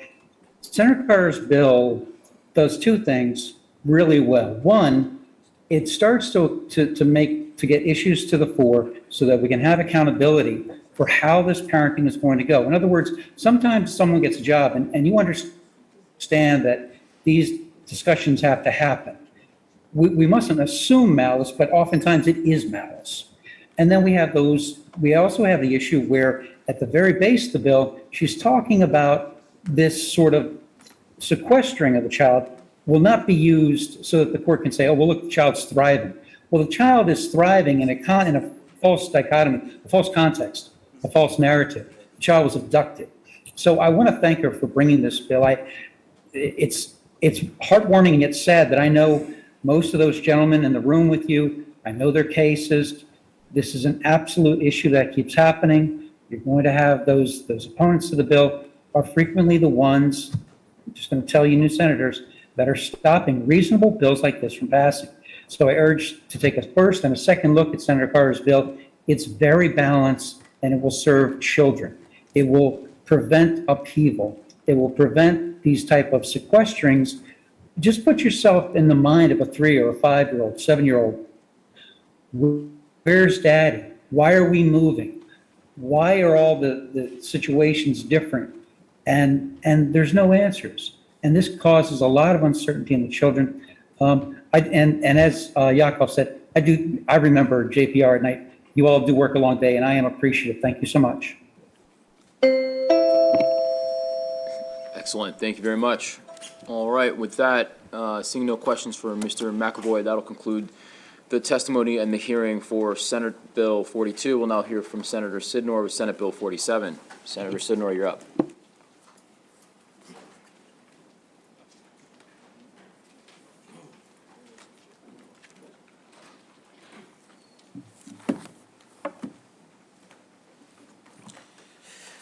All right, Mr. Chair, committee, with the hour getting late, I will try my best to be brief but thorough on this very important topic. And it's about attempting to make things better to enforce the Fair Housing Act. The Fair Housing Act requires the United States Department of Housing and Urban Development and its funding recipients, we're talking about states and local governments, to affirmatively further the Fair Housing Act, its policies and its purposes. The duty to affirmatively further fair housing requires HUD funding recipients to take meaningful actions in addition to combating discrimination that overcome patterns of segregation and foster inclusive communities free from barriers that restrict access to opportunity because of someone's race, color, national origin, religion, sex, including gender identity and sexual orientation, familial status, and disability. One method used by local governments in Maryland to determine whether housing discrimination has occurred is through a process called paired testing, or testing for short. In a paired testing, two similarly aged men or women, the testers, are presented to a provider of real estate services as prospective renters, buyers, or borrowers, and they also have equivalent social and economic characteristic, but they differ only in terms of the characteristics being tested for discrimination, such as race, disability, status, or marital status. The testers are charged with gathering information from a targeted provider. In the case of the FHA, the transaction will usually focus on a provider of real estate services. The evidence the testers collect will help an analyst to determine whether the provider is complying with the FHA or other federal civil rights or engaged in unlawful housing discrimination, and whether the disparate treatment can provide evidence of housing discrimination. While the Department of Justice has been able to show that testing can be a very valuable tool to investigative market practices and uncover unlawful discrimination, here in Maryland, our wiretap law makes it difficult to obtain evidence that jurors and courts need to enforce our civil rights laws. Senate Bill 47 addresses that limitation. Senate Bill 47 adds one more circumstance in which the interception of wire, oral, or electronic communications should be available in the interest of justice. While Maryland has very stringent housing discrimination laws in place, catching discrimination in actions has its barriers. Similar to the exception that we passed in 2015, allowing law enforcement officers to wear body-worn cameras and capture audio, Senate Bill 47 is intended to provide a similar exception for our testers. Again, under current law, it is illegal for a person to willfully intercept, disclose, or use the contents of any wire, oral, or electronic in violation of Section 10-402. However, under this section has multiple exceptions to that general rule. This class of people includes switchboard operators, certain officers, employees, or agents of a wire or electronic communications service provider, officers and employees and agents, landlords, custodians of wire or electronic communication service providers, officers, employees, and agents of governmental emergency communication centers, as well as investigative and law enforcement officers under certain sections prescribed in the code. Senate Bill 47 simply expands the class of people engaged in activities already under Section 10-402 to be included under specified circumstances, i.e. fair housing testers. This exception can only be used when the interception is made for the purpose of obtaining evidence of a fair housing violation under the federal, state, or local law. There's a tremendous hurdle in pursuing discrimination cases, making it difficult to enforce. However, Senate Bill 47 will help provide those attempting to eradicate discrimination by providing us with oral documentation needed for cases of discrimination. This issue is one that many Marylanders can encounter, and it's not something that just happens to people of color. There was an article that was written by the Virginia Realtors, and in that article they had pointed to a report done by Newsday that was it was a study done in Long Island, and I mention it because not because this issue is not an issue here in Maryland, but it's real good evidence to look at. And it talked about just how, let me just mention some of their findings. So according to the Newsday study, 40% of real estate agents in the paired housing transaction violated fair housing most often through steering. Steering is a practice of influencing a buyer's choice of communities based upon one of those protected classes or characteristics under the Fair Housing Act. Now, again, as I mentioned, this is something that doesn't just happen to people of color. It happens to white folk. To bring it a little personally, back when I was in law school, I remember going to it was a program I think at WBAL had, and there was an organization at the time called Baltimore Neighborhoods Incorporated. And Baltimore Neighborhoods Incorporated was in one of these organizations that help with fair housing. And they had talked about testing, so I signed up to be a housing tester. And so it's kind of a little undercover in a sense where you're trying to figure out if something is going on. Sometimes discrimination is not clear to you. You're treated very nicely. You have no idea that you may have been discriminated against. But it's these testers and these analysts that look at how you were treated in comparison to someone that's just like you.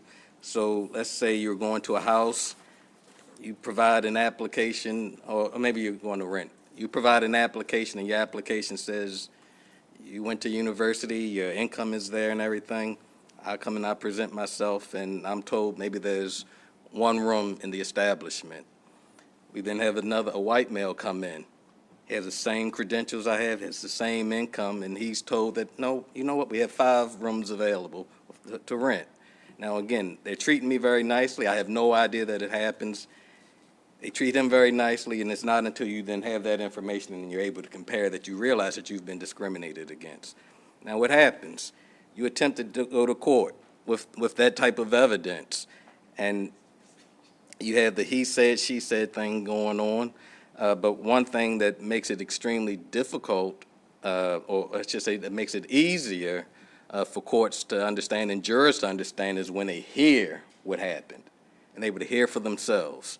So this is what this bill is about doing. It's about making certain that we're prosecuting these types of cases and that jurors and your judges are able to hear for themselves what transpired. So that's what this exception is all about. I think it's a wise use of an exception, very small use of it, and I would ask that you all vote favorably for Senate Bill 47.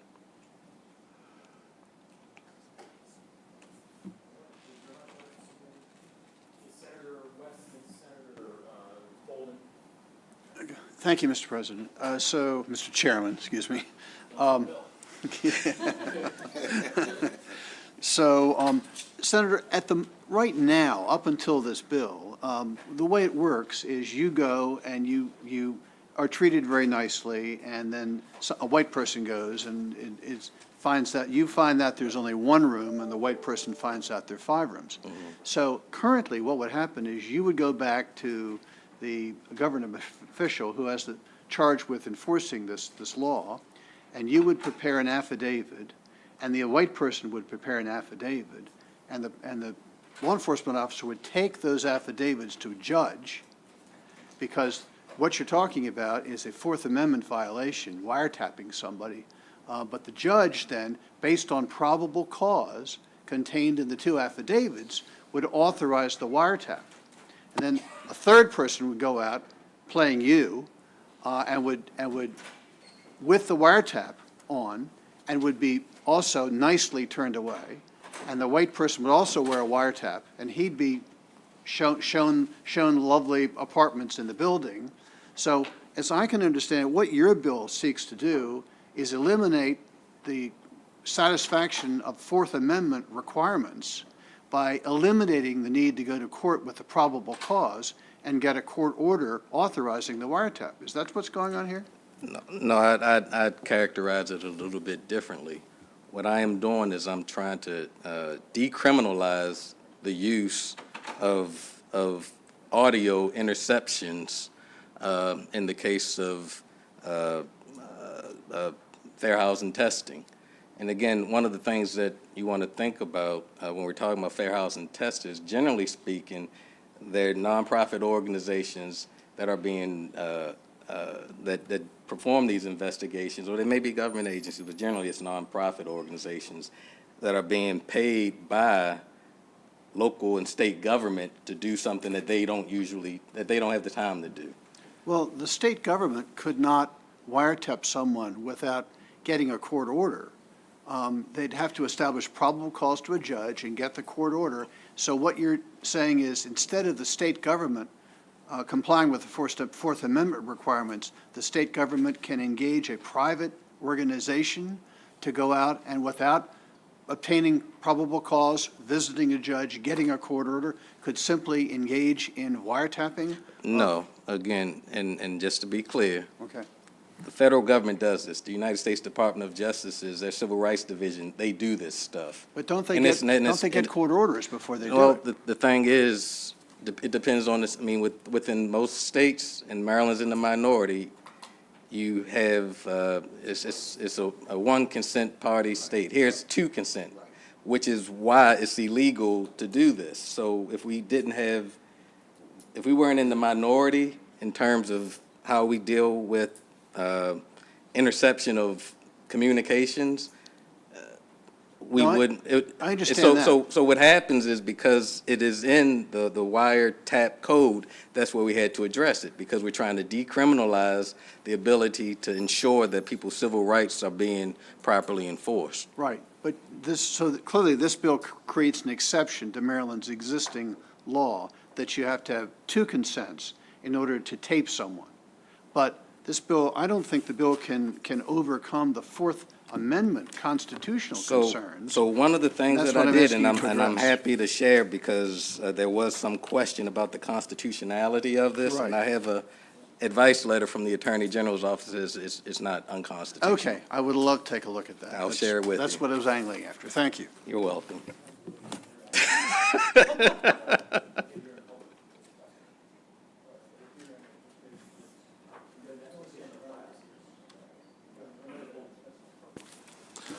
Thank you, Mr. Chairman. Thank you for bringing the bill forward. Good to see you, Senator. So you brought up the example of like police wearing body-worn cameras, the legislation that was passed in 15. Right. And that's a known variable. I mean, it's outwardly described. They're wearing it. It's known they're wearing it. So when you were having the comment about that versus this, it's really, I don't think there's any comparison in those two. Well, the comparison is I was a sponsor of that bill, and I'm the sponsor of this bill. That's why I brought it up. Oh. So there's no other nexus whatsoever? The nexus is except me. for you? There we Okay. go. Noted. Because what you're proposing would not be known, it would be a wire, it would be, you know. It's essentially you're acting undercover to ensure that Right. By people that are nonprofit and not a government entity. Generally, that's where your testers are, correct. So. But I will tell you that just a few years ago, we authorized nonprofits to have police forces. So, I mean, I'm just saying. We did? Yes, we did. Johns Hopkins Hopkins University. I'm just saying. Well, that was in a wonderful action. We can never have enough boots on the ground in Baltimore City to ensure the safety of our community. So I appreciate you. And one of the things we don't want to have is unlawful racial, sexual discrimination, violations of the Fair Housing Act and other acts. I just find it interesting that this is the bill you want to bring forward, and I understand this is a genuine concern, but we just recently opened up and live streamed debates about $63 billion budgets of taxpayer money that we held hidden that could have been done years ago. We were one of the last states that ever approved that. Like, I find the irony striking to me that we want to do this, but we want to keep other stuff under wraps as long as we can. And now that's public purview. And now we want to have, you're asking for something that, in my opinion, and maybe I'm wrong, would be a civil action. If you've got nonprofits involved, can't they spearhead their own? And as long as it's not like in the confines of the housing director's office? I have a publication by the National Fair Housing Alliance, and in that publication, if I just might read a portion of it, because people tend to think that when you're talking about the Fair Housing Act, that you're just talking about civil actions, and this is funded by HUD. The Fair Housing Act prohibits criminal behavior that injures, intimidates, and interferes with persons because they are exercising their fair housing rights or assisting others with exercising such rights. Such behavior constitutes a criminal civil rights violation and may be prosecuted under the Fair Housing Act or state and federal hate crimes. So we could be talking civil, we could be talking criminal, we don't know. Okay, but we would have to have an investigation done to be able to affect some type of criminal charges. So what I'm saying is, if there's no expectation of privacy, if they're not in the office, they're walking around looking at different places, I don't understand where this rises to the level of needing this, because if I'm not mistaken, can't you record somebody out in public and? Generally, you're not conducting a real estate transaction out in the public. You're going to be walking down the hallways, you're going to be looking at the apartments, you're going to come back down, you might be out front. I mean, there's numerous ways to identify the problems that you're having, that you're trying to, express and resolve. Right, and again, sometimes we're seeing or hearing is believing, and at this point, what you're kind of relegated to is just having affidavits saying, yes, this is what happened. And we all know that just having a piece of paper saying that this is what happened and it being signed doesn't necessarily mean that one is going to believe it. Right. Sometimes you got to see and hear it. But a civil action is a preponderance of evidence, so the burden of proof is far less. But again, this is something that has worked in other states, and it could be extremely helpful here in Maryland. Fair enough. Fair enough. Have a great day. Thank you. Thank you. Right. All right. On the hot seat today, privacy. That's all good. I was ready, right? That's right. All right. All right. Thank you, Senator Sidnor. All right, we'll now switch to your panel. We have some folks here to testify in favor. Robin Dorsey, and then Victoria Schultz, and then we have Lisa May, who's favorable with amendments. If you could all come to the podium, if you're still here with us. Please, thank you. Welcome.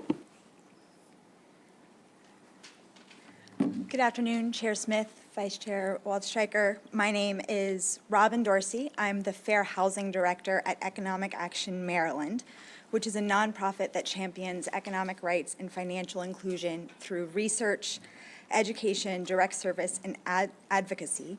We are a successor organization to Baltimore Neighborhoods Incorporated, mentioned by Senator Sidnor. In the Fair Housing Program, we work to educate consumers about their housing rights and to educate housing providers about their legal responsibilities. And we conduct these fair housing tests in order to monitor compliance with state, federal, and local fair housing laws. We've already heard the way fair housing testing works. As test coordinator, I send 2 or more of my trained testers undercover.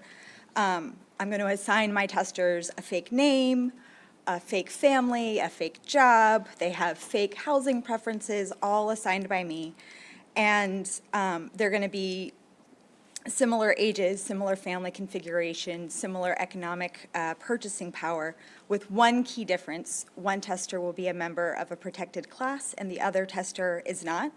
So for example, the testers may be 2 women in their 40s with 2 kids looking for a 2-bedroom apartment, and they can afford $2,000 in rent, but one's black and one's white, or one has a voucher and one has W-2 income. And when those testers are treated differently, that's evidence of discrimination. As we've heard, in Maryland, we're not able to record our tests, and so we have to have what Senator Sidner described, those written affidavits where they're trying to write comprehensively what happens, but those written affidavits are pale in comparison next to the recordings that my colleagues in 39 other states are able to use in their enforcement work. Without that ability, it seriously hinders our ability to enforce fair housing laws in Maryland. This law would be a major fix, and so I urge you to give it a favorable report. Thank you.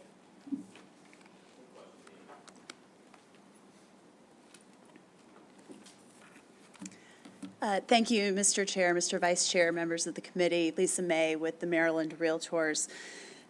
It goes without saying that discrimination has no place in housing, but unfortunately, we know that it can still occur.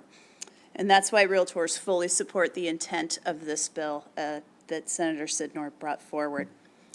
Because this issue is so important, and because we are considering a change to our current surveillance law, it's important that we do it very carefully, that we have fully considered all aspects of this, and that we get it right the first time.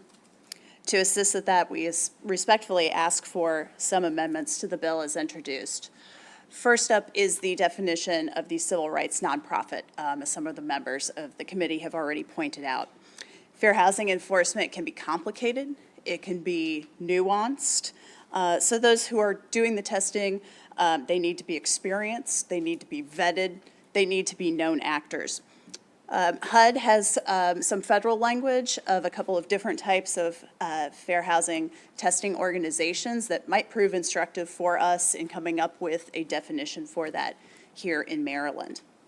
Second is that fair housing testing tends to fall into 3 general categories. The first being for research or educational purposes without any enforcement following up on it. Investigation of complaints or investigations without complaints, or sort of the dragnet approach to fair housing testing. We talked a whole lot about whether the language in this bill encompasses all 3 types, just one, maybe one and part of another. So we think that that's an area that we could clean up. And then also consider that each type of enforcement has different goals, may require reporting requirements, standards of proof, record keeping, and things of that nature. But Realtors are committed to this issue, committed to working with the sponsor and with this committee to address the items that we have raised today. Thank you.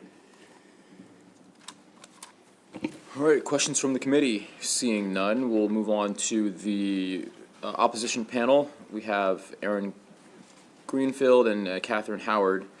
And then we have Elizabeth Hilliard, who is virtual. Is she in there? No, she's not. Okay. So then the last 2 folks.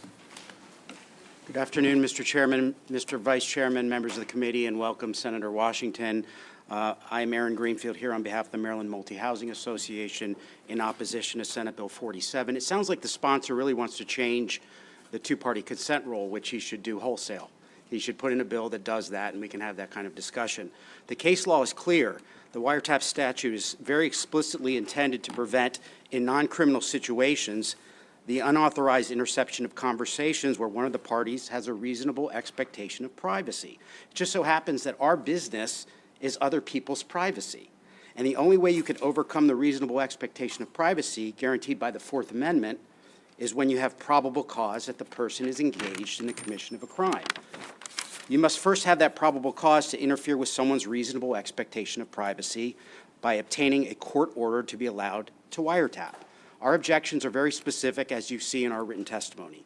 This bill creates a brand-new exception by allowing any nonprofit civil rights organization to wiretap. We don't know what that means. We don't know what that term, that organization means. Secondly, the targeted individual under Senate Bill 47 is not alleged to have committed a crime, which is the only way to overcome the reasonable expectation of privacy guaranteed by the Fourth Amendment. In fact, I'm unaware of any violation of civil law that would overcome that expectation. I'm certainly not an expert in this, but that is certainly a question I have. This bill fails to require probable cause, which would be hard to demonstrate in a civil matter. And lastly, a wiretap is a means of last resort in our research. In requesting a wiretap, law enforcement must proffer that other investigative means have failed. This bill is completely silent on that front. This bill is merely a fishing expedition, but more importantly, it violates a person's Fourth Amendment rights. We respectfully request an unfavorable report. Good afternoon, Chairman Smith and Vice Chairman Waldstreicher. I'm going to make your day, what he said. Unless you've got some questions about what he said, I'd be happy to answer them. No, that's great. Other than the two-party consent proposal, that's never happening. We're never going to do that. All right. Any other questions? Okay, great. Thank you very much. And with that, that'll conclude the testimony in the hearing for Senate Bill 47. We'll now move on to Senator Vice Chair Waldstreicher, Senate Bill 16.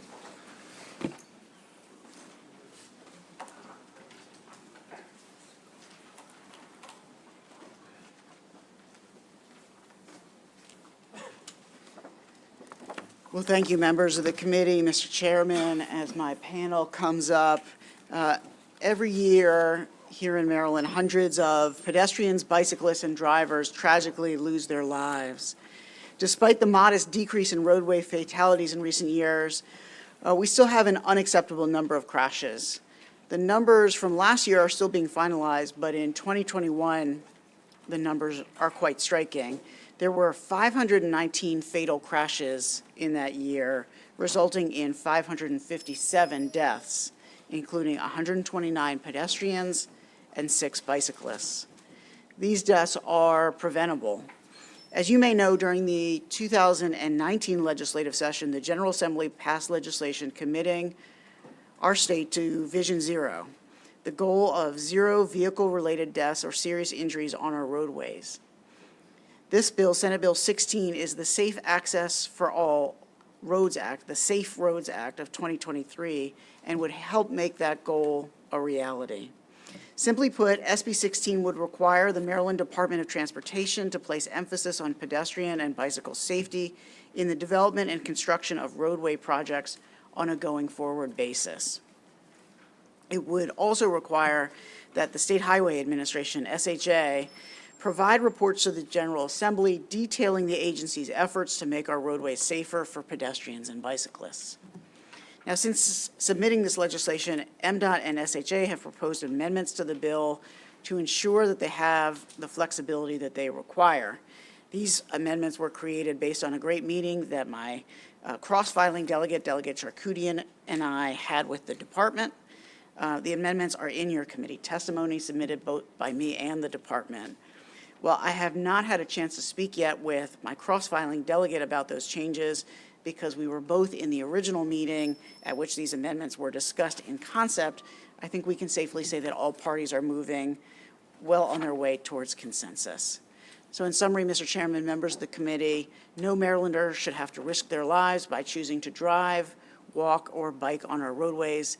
This timely legislation would ensure that they won't have to. For those reasons, I respectfully request a favorable report on Senate Bill 16.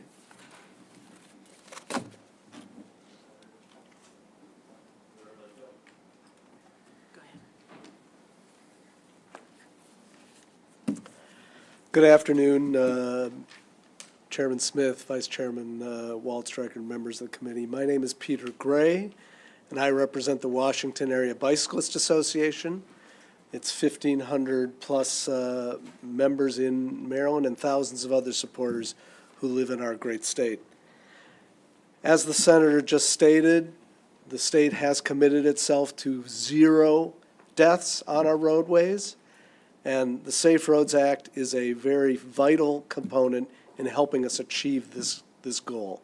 One of the great things in this bill is it mandates a full analysis of all state highways in suburban activity centers and town centers to include an installation plan and timeline to establish a way for people to cross the roads safely. People getting off the bus at New Hampshire Avenue in the Beltway shouldn't have to worry about how they're going to get home just because they have to cross a state highway. And in my role as co-chair of the Montgomery County Families for Safe Streets, I've had to attend all too many memorials for pedestrians and bicyclists who have died just trying to get somewhere, just trying to move themselves from point A to point B, crossing our state roads. I don't want to attend any more of these, and I therefore urge the committee to issue a favorable report for SB 16. Thank you.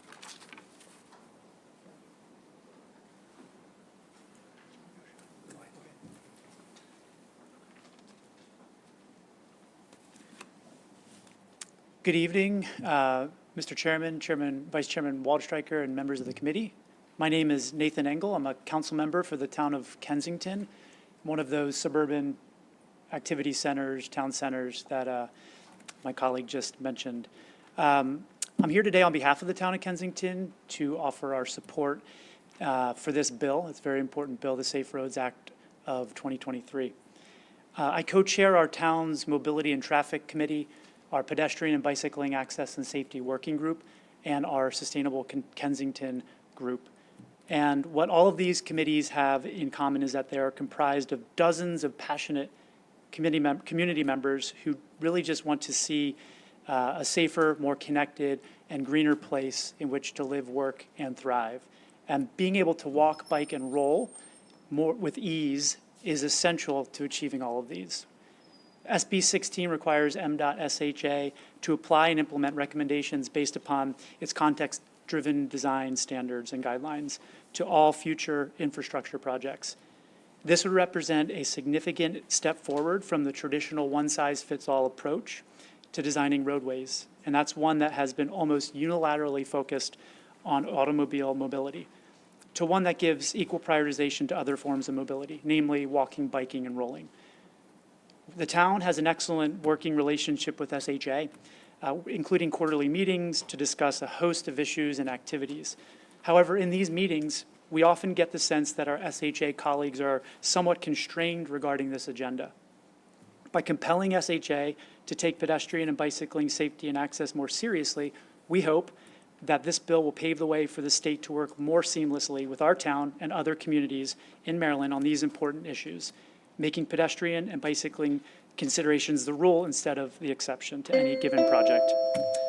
Thank you.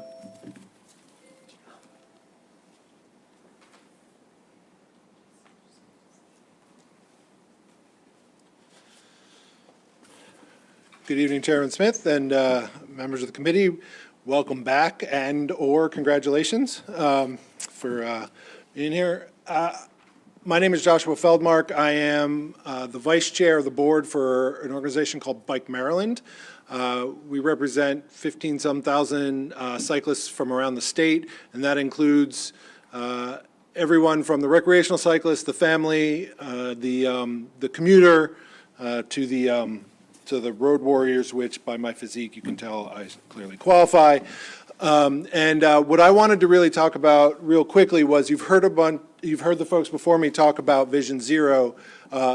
This body, as well as your colleagues on the House side, passed Vision Zero about I guess 3 years ago, and the concept was to really shift the way we think about transportation planning away from towards making sure that everybody gets from point A to point B safely, and realizes that under the existing system, we really hope for what we would call sort of perfect players. That's folks who don't break any of the rules, and as we all know, that's not what happens. And so what we want is a way that we can build in engineering practices, planning, that will help us prevent crashes, prevent fatalities, without regard to the fact that people may or may not be following the rules. And there are ways to do that, and the time to do that is when you are designing or when you are improving particular roads, and that's what this bill incorporates, as well as the staff capacity to make that change happen. And so with that, I will just urge a favorable review.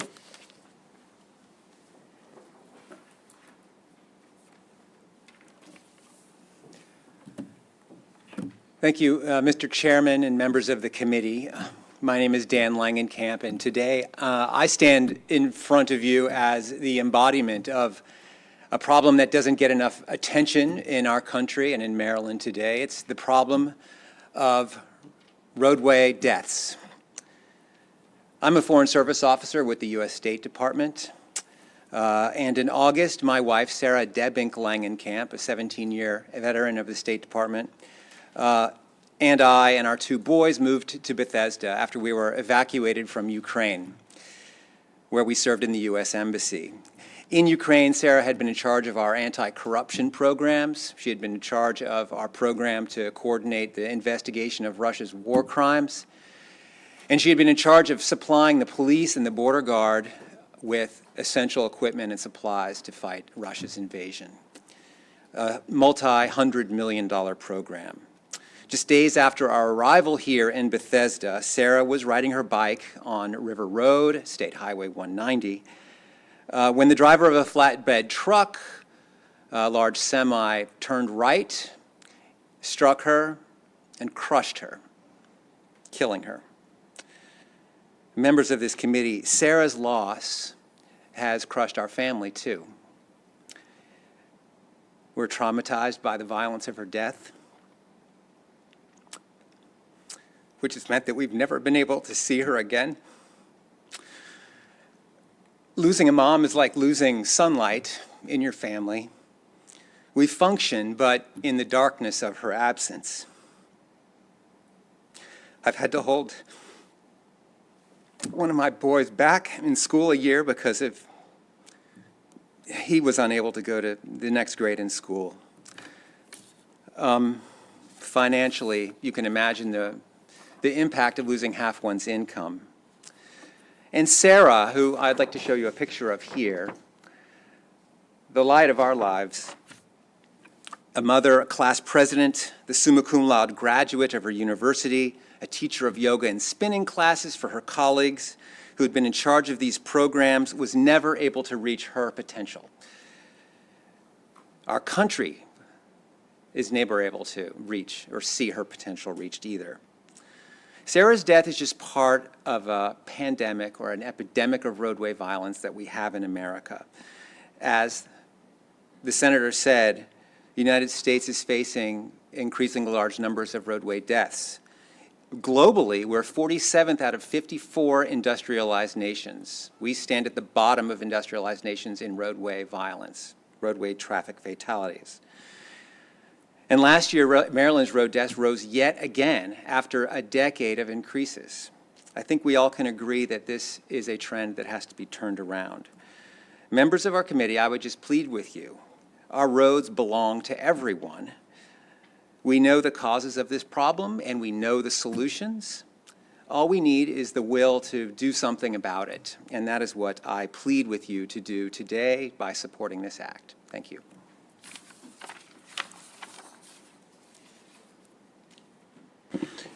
Excellent. All right. Thank you all. Looking for committee for questions to see Senator West. Before that, just Mr. Langenkamp, thank you for your service as an FSO. Thank your wife, thank your entire family for all that you've done to keep us safe, but also for sharing your story and sticking with us all day.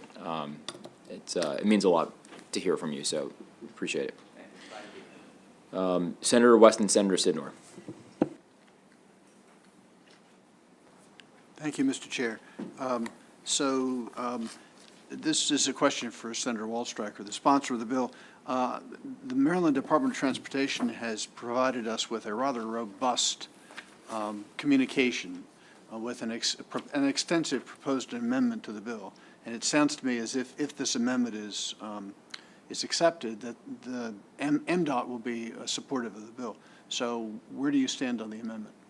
So I have to check with my cross-filer, is the honest answer to that question. So I was in the meeting at which those amendments were proposed, and everyone seemed amenable to the amendments in concept. But I haven't spoken with my cross-filing delegate about the specific wording of those amendments. I think we're heading in the right direction. Okay.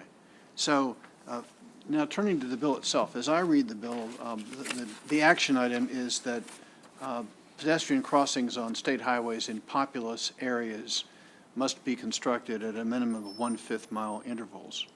And that's pedestrians. That doesn't really affect the bikers unless they're walking across at the pedestrian crossings. I can't find anything the bill really does for bikers.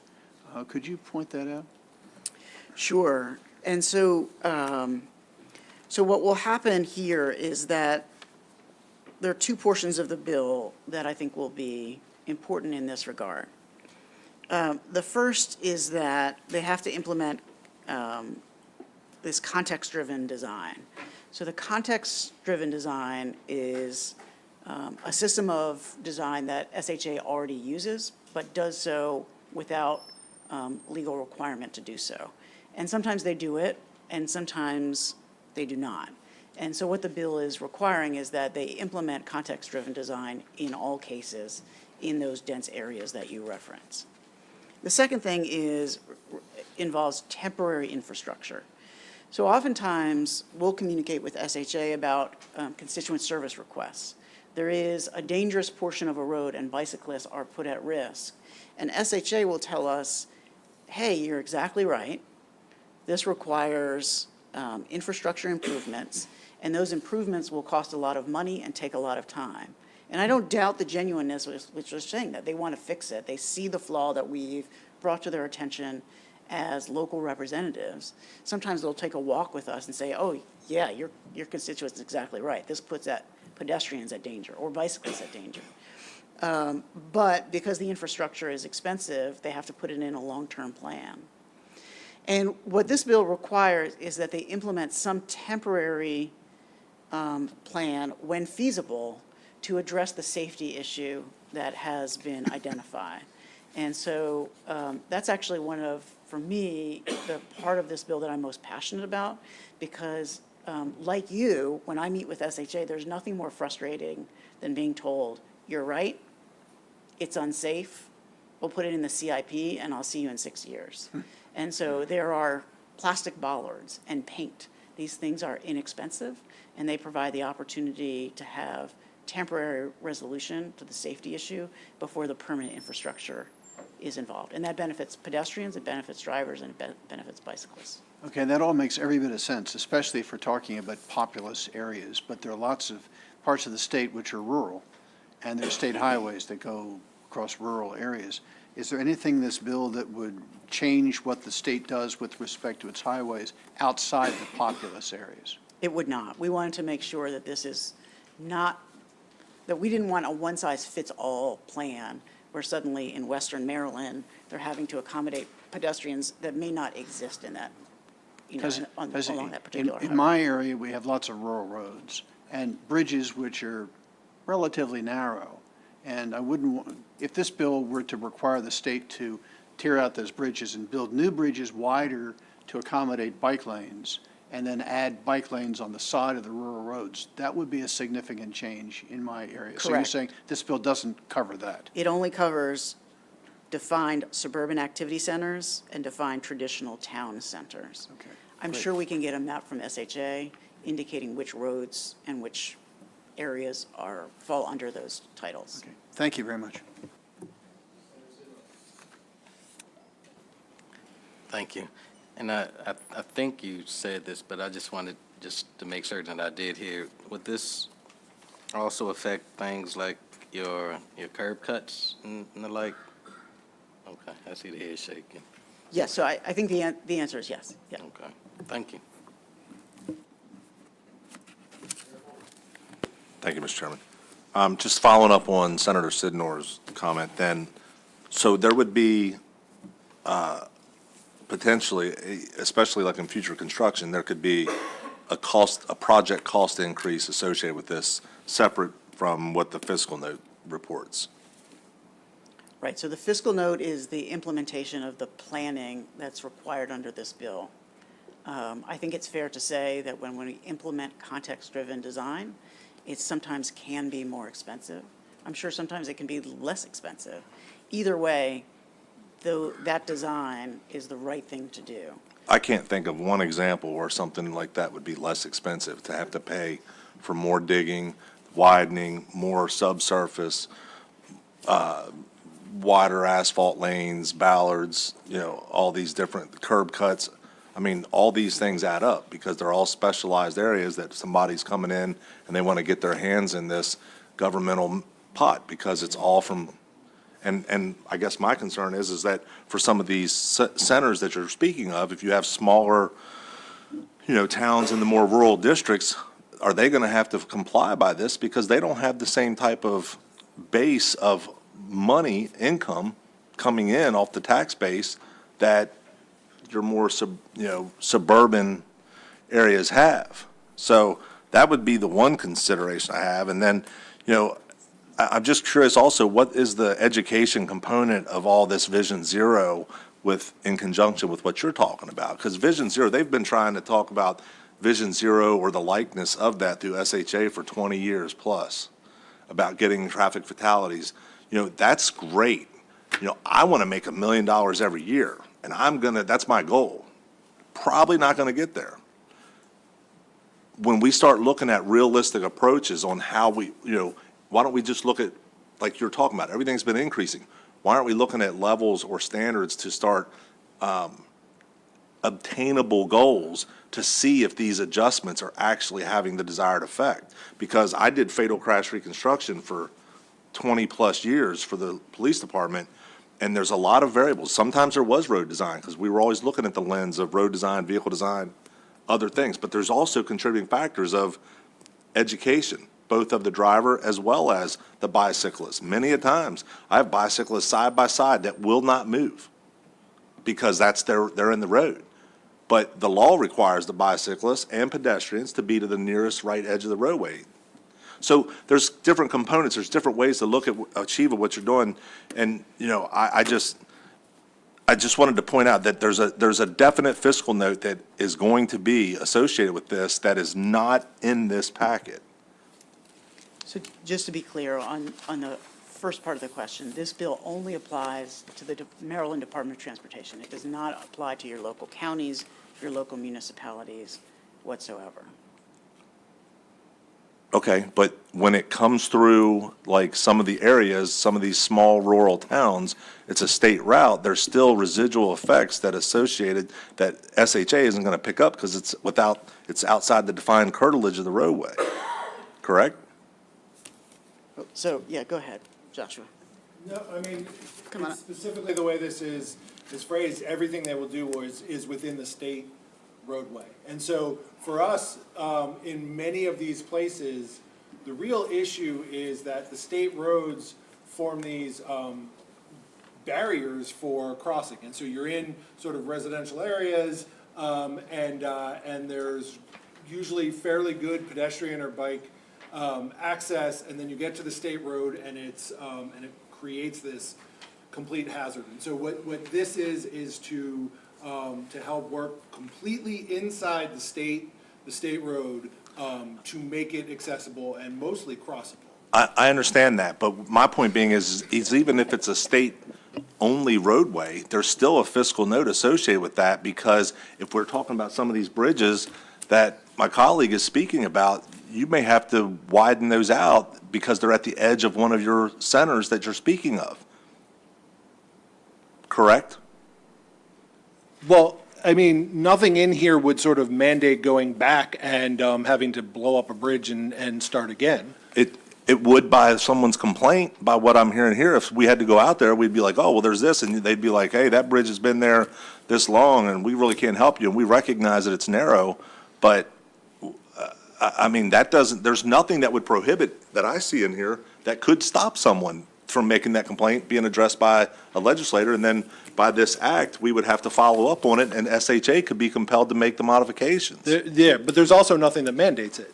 And so what I'm saying is, yes, they would have to then study that area, say that there's, it's an incident, a crash, there's obviously danger. They study that narrowing into that bridge and could come up with a whole host of potential opportunity. It could be something, I'm just obvious, like the Hatem Bridge, where they're just like, cyclists sort of hit the button when they come and cross, and then like they get their lane only when they're there, right? So it could be they get their special thing just when they're same way with like a crosswalk, where it only sort of activates, a hawk light that only activates that sort of stuff. And so, so you are prescribing the end result, but the truth is, all this is saying is study that area and come with a list of options that would help.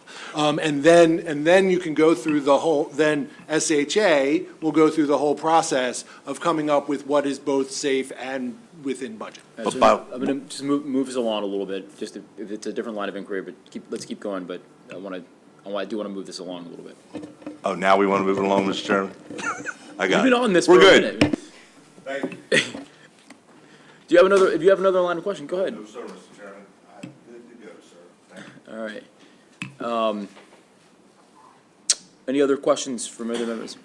Sure, yes, Senator, yes. Just following up on my colleague, what I'm wondering is, and not trying to noodle with the bill too much, but maybe what would allay some concerns, or at least give me some confidence, is perhaps asking that whatever kind of report you're getting back, that an economic analysis of what this will cost. I see that it's projected to be significant in the fiscal note, but premature. But I think that that's something, whenever we go off to study things, that we ought to have a sense of what the cost is going to be. So that would be a suggestion. Yep. Thank you.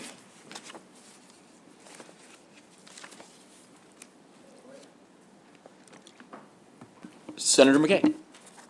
Mr. Chairman, I would think what would help answer all this is actually getting everybody on the committee the actual State Highway Administration's contact zone guidelines. We can get those. Because I tend to believe that, I don't believe in my area any of it comes into that. Absolutely. As I understand that. So I think that would help Indeed. immensely if that got to everybody. Thank you, sir. Additional questions from the committee? All right, seeing none, thank you, Senator Wallstreicher, and thank you for the first panel. We'll now move on to Mr. Snyderman, Priscilla Kanya, and I think Christy Daffins is virtual, so we'll have these two, and then we'll go to the virtual testimony.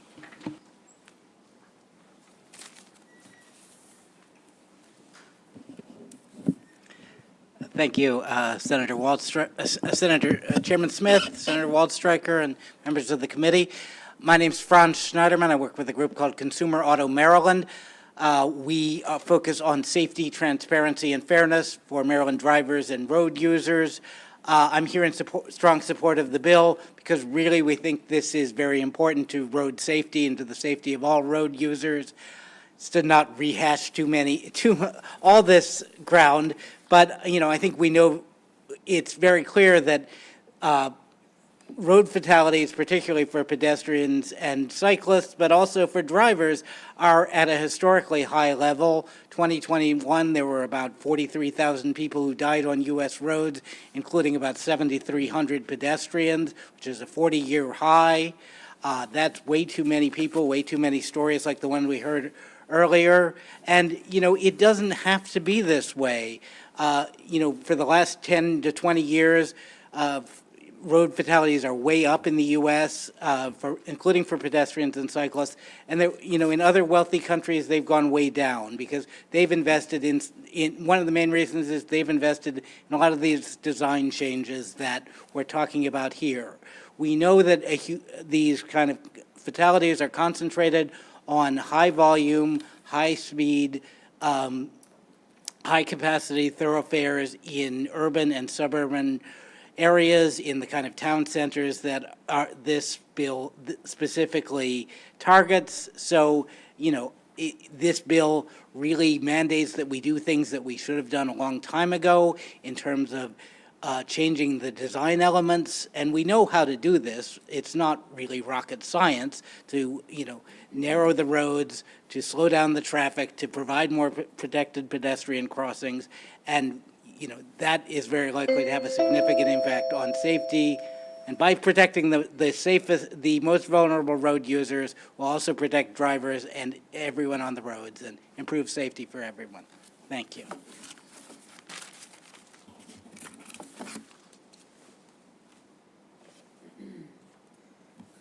Good afternoon, Chairman Smith and members of the Senate Judicial Committee, or Proceedings Committee. I'm Priscilla Kania. I'm one of the advocates for AARP Maryland, and I'm a resident of Anne Arundel County.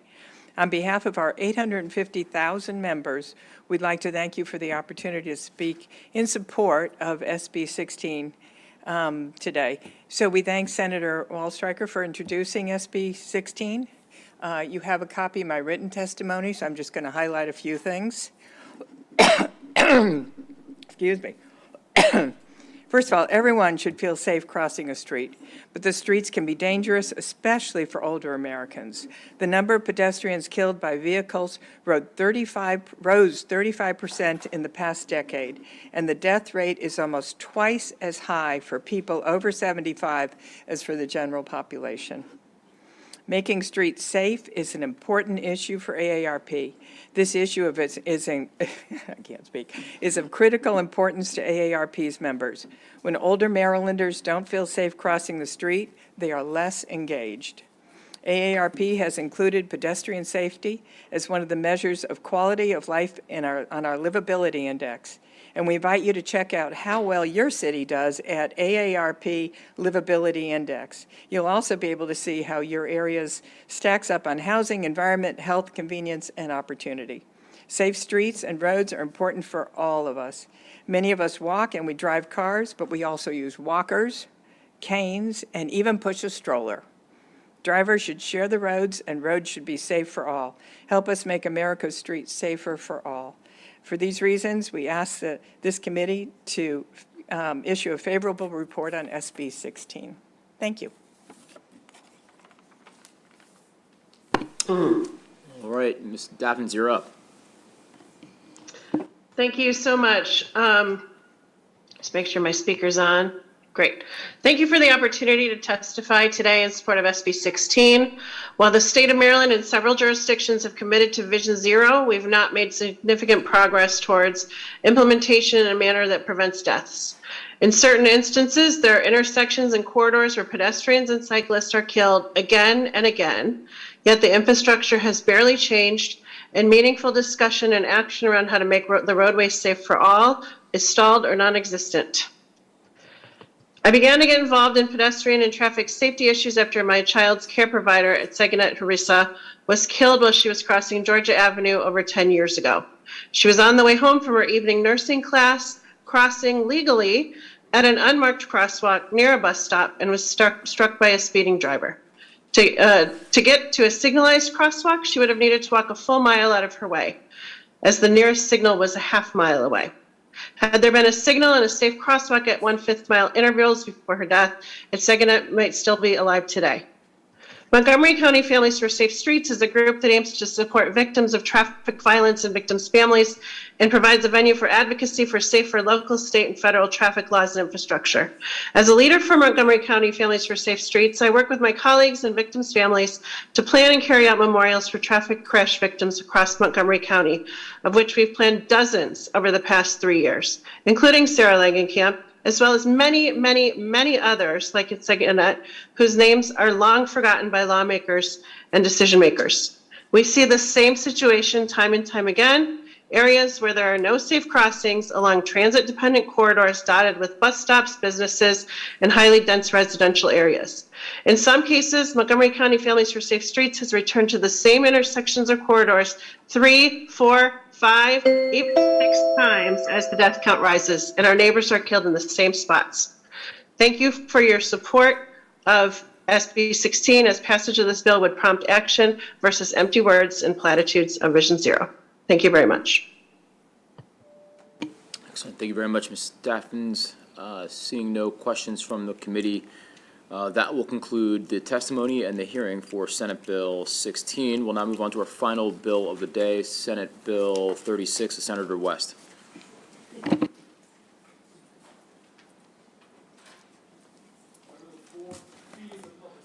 Yes.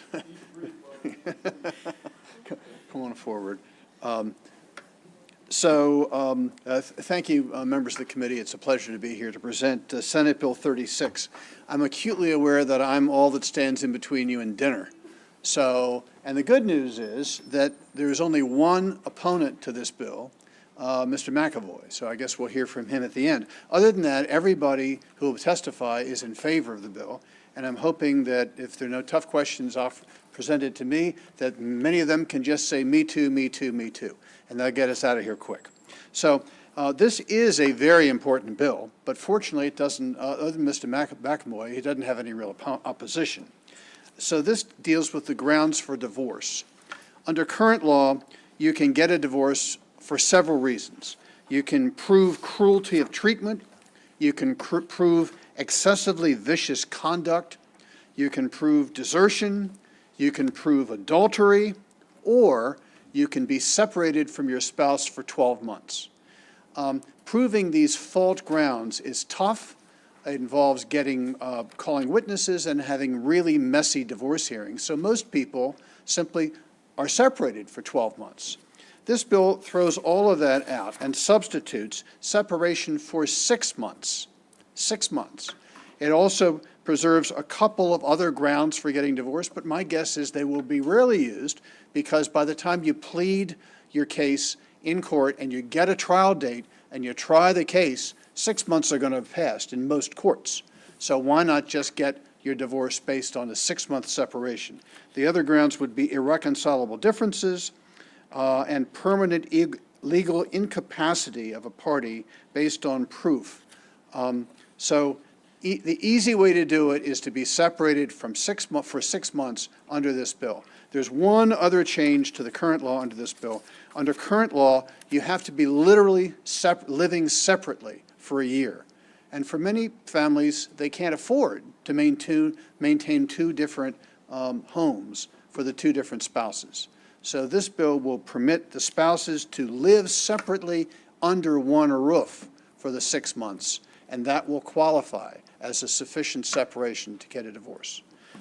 That quickly explains the bill. It's not at all complicated, and I believe that in this day and age, it's the way to go. If a couple decides that they want to get divorced, let's not go through a lot of messy proceedings. 6 months separation should be sufficient to establish that they are genuinely determined to separate forever. Actually, the fault reasons can come into play with respect to issues of alimony or child support, but there's no need to do all that just to get the simple divorce. So with that, I'll turn it over to my panel and hope that everybody can be brief. Mr. Chair, remaining members of the committee, Senator West, thank you for your leadership on this bill. This is a very important bill to the Family Law Section Council of the Maryland State Bar Association. I'd venture to say it's our priority bill for this session. I've testified about it previously, but there's some new faces here. It is just as Senator West described, so I'm not going to reiterate what he says, but basically there's just 2 new sections, 6-month separation or irreconcilable differences. The remaining 2 sections are legal incapacity or mutual consent, which is used every day in every courthouse in our state. I didn't want to get rid of that. That's where everybody agrees. They sign an agreement, and they get divorced based on mutual consent. So the 2 new sections, 6-month separation and irreconcilable differences, this will make a huge impact for our citizens, the spouses, as well as their children. There will be less waiting time to get into court, less expense, and less acrimony because the parents do not have to call each other names in court or in pleading documents that are public records. And you're going to hear more about that. This will put Maryland in line with the majority of the states that have similar statutes, 39 of them. I actually recounted them this session. And it'll be like the District of Columbia.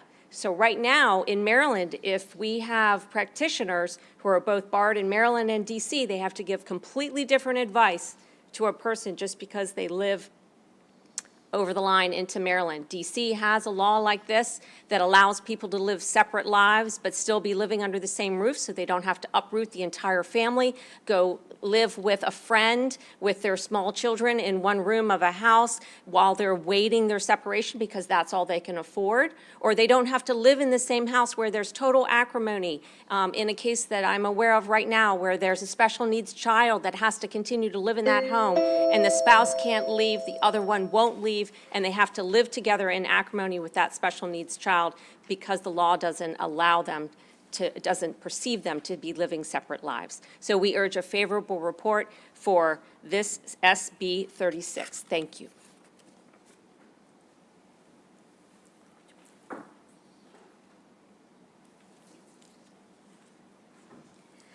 Good afternoon. I really don't want to share my story here today, but I need to do everything I can to compel you, in fact, to beg you to change this law, because people need agency over their own lives, including who they marry and whether or not they stay married. It's a basic human right. My husband has never contributed financially to the family, lives in the basement, barely speaks to me, and barely parents the children. I've been through several long and difficult rounds of marriage counseling, plus my own mental health counseling. And after years of that, I made the decision that I needed to end the marriage. And my husband refused to even discuss divorce.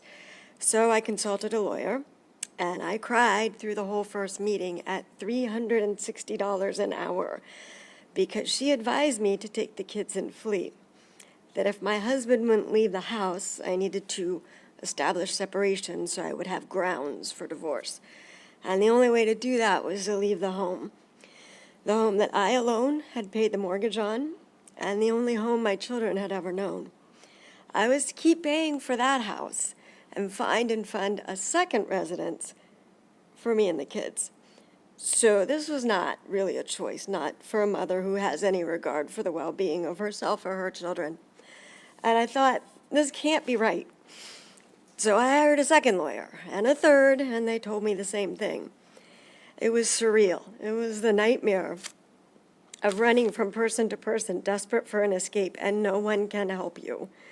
Since 2019, I've been held hostage in a marriage that I no longer consent to, and I've spent $10,000 in legal fees. I can't possibly describe to you the level of stress, the loneliness, the isolation, and the institutionalized gaslighting of having the state say, if your husband hit you or cheated on you, that kind of pain, that we recognize, that counts. But your kind of pain, it doesn't matter. You have to stay in your marriage unless your husband grants you a divorce. This isn't medieval Europe or Syria. This isn't even Idaho. There are people who desperately need to be emancipated from their marriages, and I thank you for your action on this bill. Mr. Chair, Vice Chair, members of the committee, thank you for this opportunity to speak before you and provide testimony in favor of Senate Bill 36, the family law grounds for divorce. My name is Dan Renard. I'm a practicing attorney. I am a partner at a mid-sized firm here in Annapolis. Between myself, 3 other partners, and 2 associates, we manage about 180 active cases. Grounds is an issue all the time. What we're talking about here is access to justice, because what hasn't been said here is that the grounds or the reasons for the filing has to exist before you file. Otherwise, you can't get into court.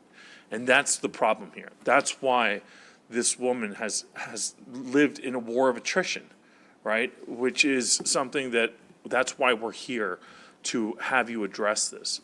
Because what we're asking for is not that you make it easier to divorce, just that you remove the punitive barriers to individuals who otherwise can't afford to create a second home. You know, we're not talking about the indigent. we're talking about pretty much anybody who lives on a budget, who can't just sit there and get a two-bedroom apartment separate and apart from the house that they already maintain and fully furnish that for their children and move into that just so that they can file for divorce, just so that they can ask a court to acknowledge what everybody already knows, that this marriage is over. Thank you for your time, and I ask that you give a favorable report.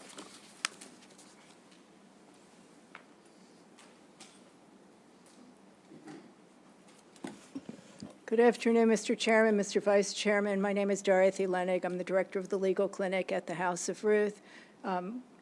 Thank you to Senator West for bringing this bill. For all the reasons that have been discussed already, the House of Ruth urges a favorable report. Thank you.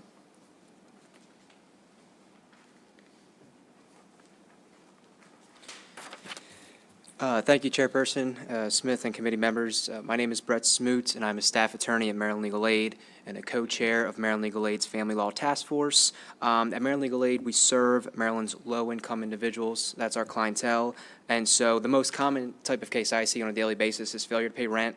That's due to the after effects of COVID or other health issues that folks have, unemployment, or just the general rising cost of living. And that's for people trying to financially support and maintain one residence. And so, obviously this bill would be a huge help to our clientele, who I frequently have to advise that until one party leaves the marital home or a fault ground becomes viable, or the two of you come to an agreement on everything and have that agreement written out, you cannot file for divorce, unfortunately. And this leaves our clients feeling stuck in their marriage, and that's because they are stuck. And so, clearly this bill would be a great help to our folks, and not only that, it would reduce time and costs spent on divorce cases for everyone, not just low-income folks, and just provide low-income litigants overall greater access to relief in the family law courts. And so, for that reason, or for these reasons, Maryland Legal Aid would urge a favorable report on Senate Bill 36. Thank you very much. All right, seeing no further questions for this panel, we'll now bring up Ms. Ruth and Ms. Shapiro. Thank you for your patience, everybody. It's a long day. My name is Lori Ruth. I'm the legal director at the Women's Law Center of Maryland. We also support and have supported this bill for quite some time. I want to thank Senator West. We would love to see this happen this year. It is a very sensible update to our divorce laws that would help many, many, many people. As I mentioned earlier today, we operate the statewide family law hotline, and what we get in a situation with the witness who testified about her own personal story on the phone is, do I have to wait until he hits me? And the escalation in the household is real. During COVID, it was even more real. And this would help avoid that. It would help lower costs. We absolutely recommend a favorable report on Senate Bill 36. Thank you. Good evening, Mr. Chairman, Mr. Vice Chair, members of the committee. Melanie Shapiro, I'm the Public Policy Director with the Maryland Network Against Domestic Violence. We are the federally recognized State Domestic Violence Coalition. We are urging a favorable report on Senate Bill 36. I will not reiterate what all of my colleagues have already said. Thank you, Senator West, and I'm happy to answer any questions. All right, Senator McKay. Thank you, Mr. Chairman. This is for Senator West.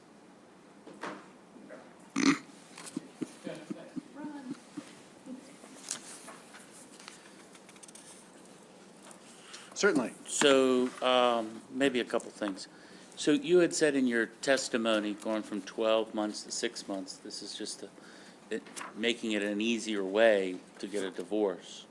But yet your one of your panelists testified that this is not an Yeah, I easy don't way. I think the panelist was really referring to the current requirement that you have to maintain separate abodes. And if this bill is passed, you could live separately under the same roof, and it would still pass muster. Clearly, 6 months is less than a year, so it's easier to get a divorce after 6 months than having to wait an entire year. Okay. So some of the panelists were saying that, and I do feel for the young lady who has lived total hell, okay? But I don't know what the difference is of having separate abodes once being divorced and affording that compared to being married and waiting through the 12 months I guess each situation is different. Some people, after they're divorced, will, I guess, find a way of continuing to live under the same roof, but not cohabiting the same bedroom. Others will find, once they're divorced, will find an opportunity to make meet other people and find opportunities to move out. That would depend on the individual situation. So we heard from other bills today about fathers not being, in my words, being valued in the relationship. I have some concerns of now going to 6 months and not giving a chance for mediation, reconciliation, or in one of your other bills, conflict between the bears and the humans, conflict mediation. Look, I take, and this is my own personal, I take marriage very, very sacred. I know that not everyone has, and I'm not judging, I'm not whatever. I'm just saying, if we're trying to make it easier to get out of a marriage, and I get those situations, boy, should we be able to be educating people on the front end that they need to really look at getting married in the first place, because the collateral damage, as I see, is the family unit. And it doesn't matter the pigment of your skin, the family unit and the lack of fathers in the family. Yeah. And while intentionally, if they've just been deadbeats, that's one thing. But it just seems to me we're making it a little bit easier to push that father out without looking at some kind of mediation. I know there's not an answer. I get that. I see what you're saying. Currently, the 12-month separation doesn't require mediation or counseling. So the 6-month is just, it just substitutes 6 months for 12 months. Ms. Smith, is Ms. Smith, she just wants, I want to make sure that she has an opportunity. You can come up. Come up here? No, go ahead. This is an important discussion. I wanted to just be clear, as a practitioner, that the courts require the spouses to mediate. Oh, okay. Well, that's Yeah, interesting and, information. if there's domestic violence, there can be a waiver of that because it's. I get that. Yeah, but otherwise, everybody's ordered into mediation or ADR. Okay. That's very helpful. And then the other question about premarital counseling. When I got married quite a few years ago, I met with my minister along with my wife, and we had a long conversation about the significance of getting married. That's not required by the law, but if you're going to get married in church, I think most churches do require, I see the senator's not here right now, most churches do require a counseling session with the two prospective spouses. And I completely understand that and do understand that. It just, when using the words easy way of getting out, that's me paraphrasing what I heard, cheapens the union of two, whether it be in the eyes of God or in the eyes of the United States, of blessing that, just concern. I certainly Thank you, understand sir. your concern. Thank you. No, I appreciate it. This is a really important discussion, so I appreciate you all staying to the late hour to have it. Further questions from the committee? All right, seeing none, senators on the run. That concludes the hearing for Senate Bill 36 and the hearings for the day. We'll see you tomorrow.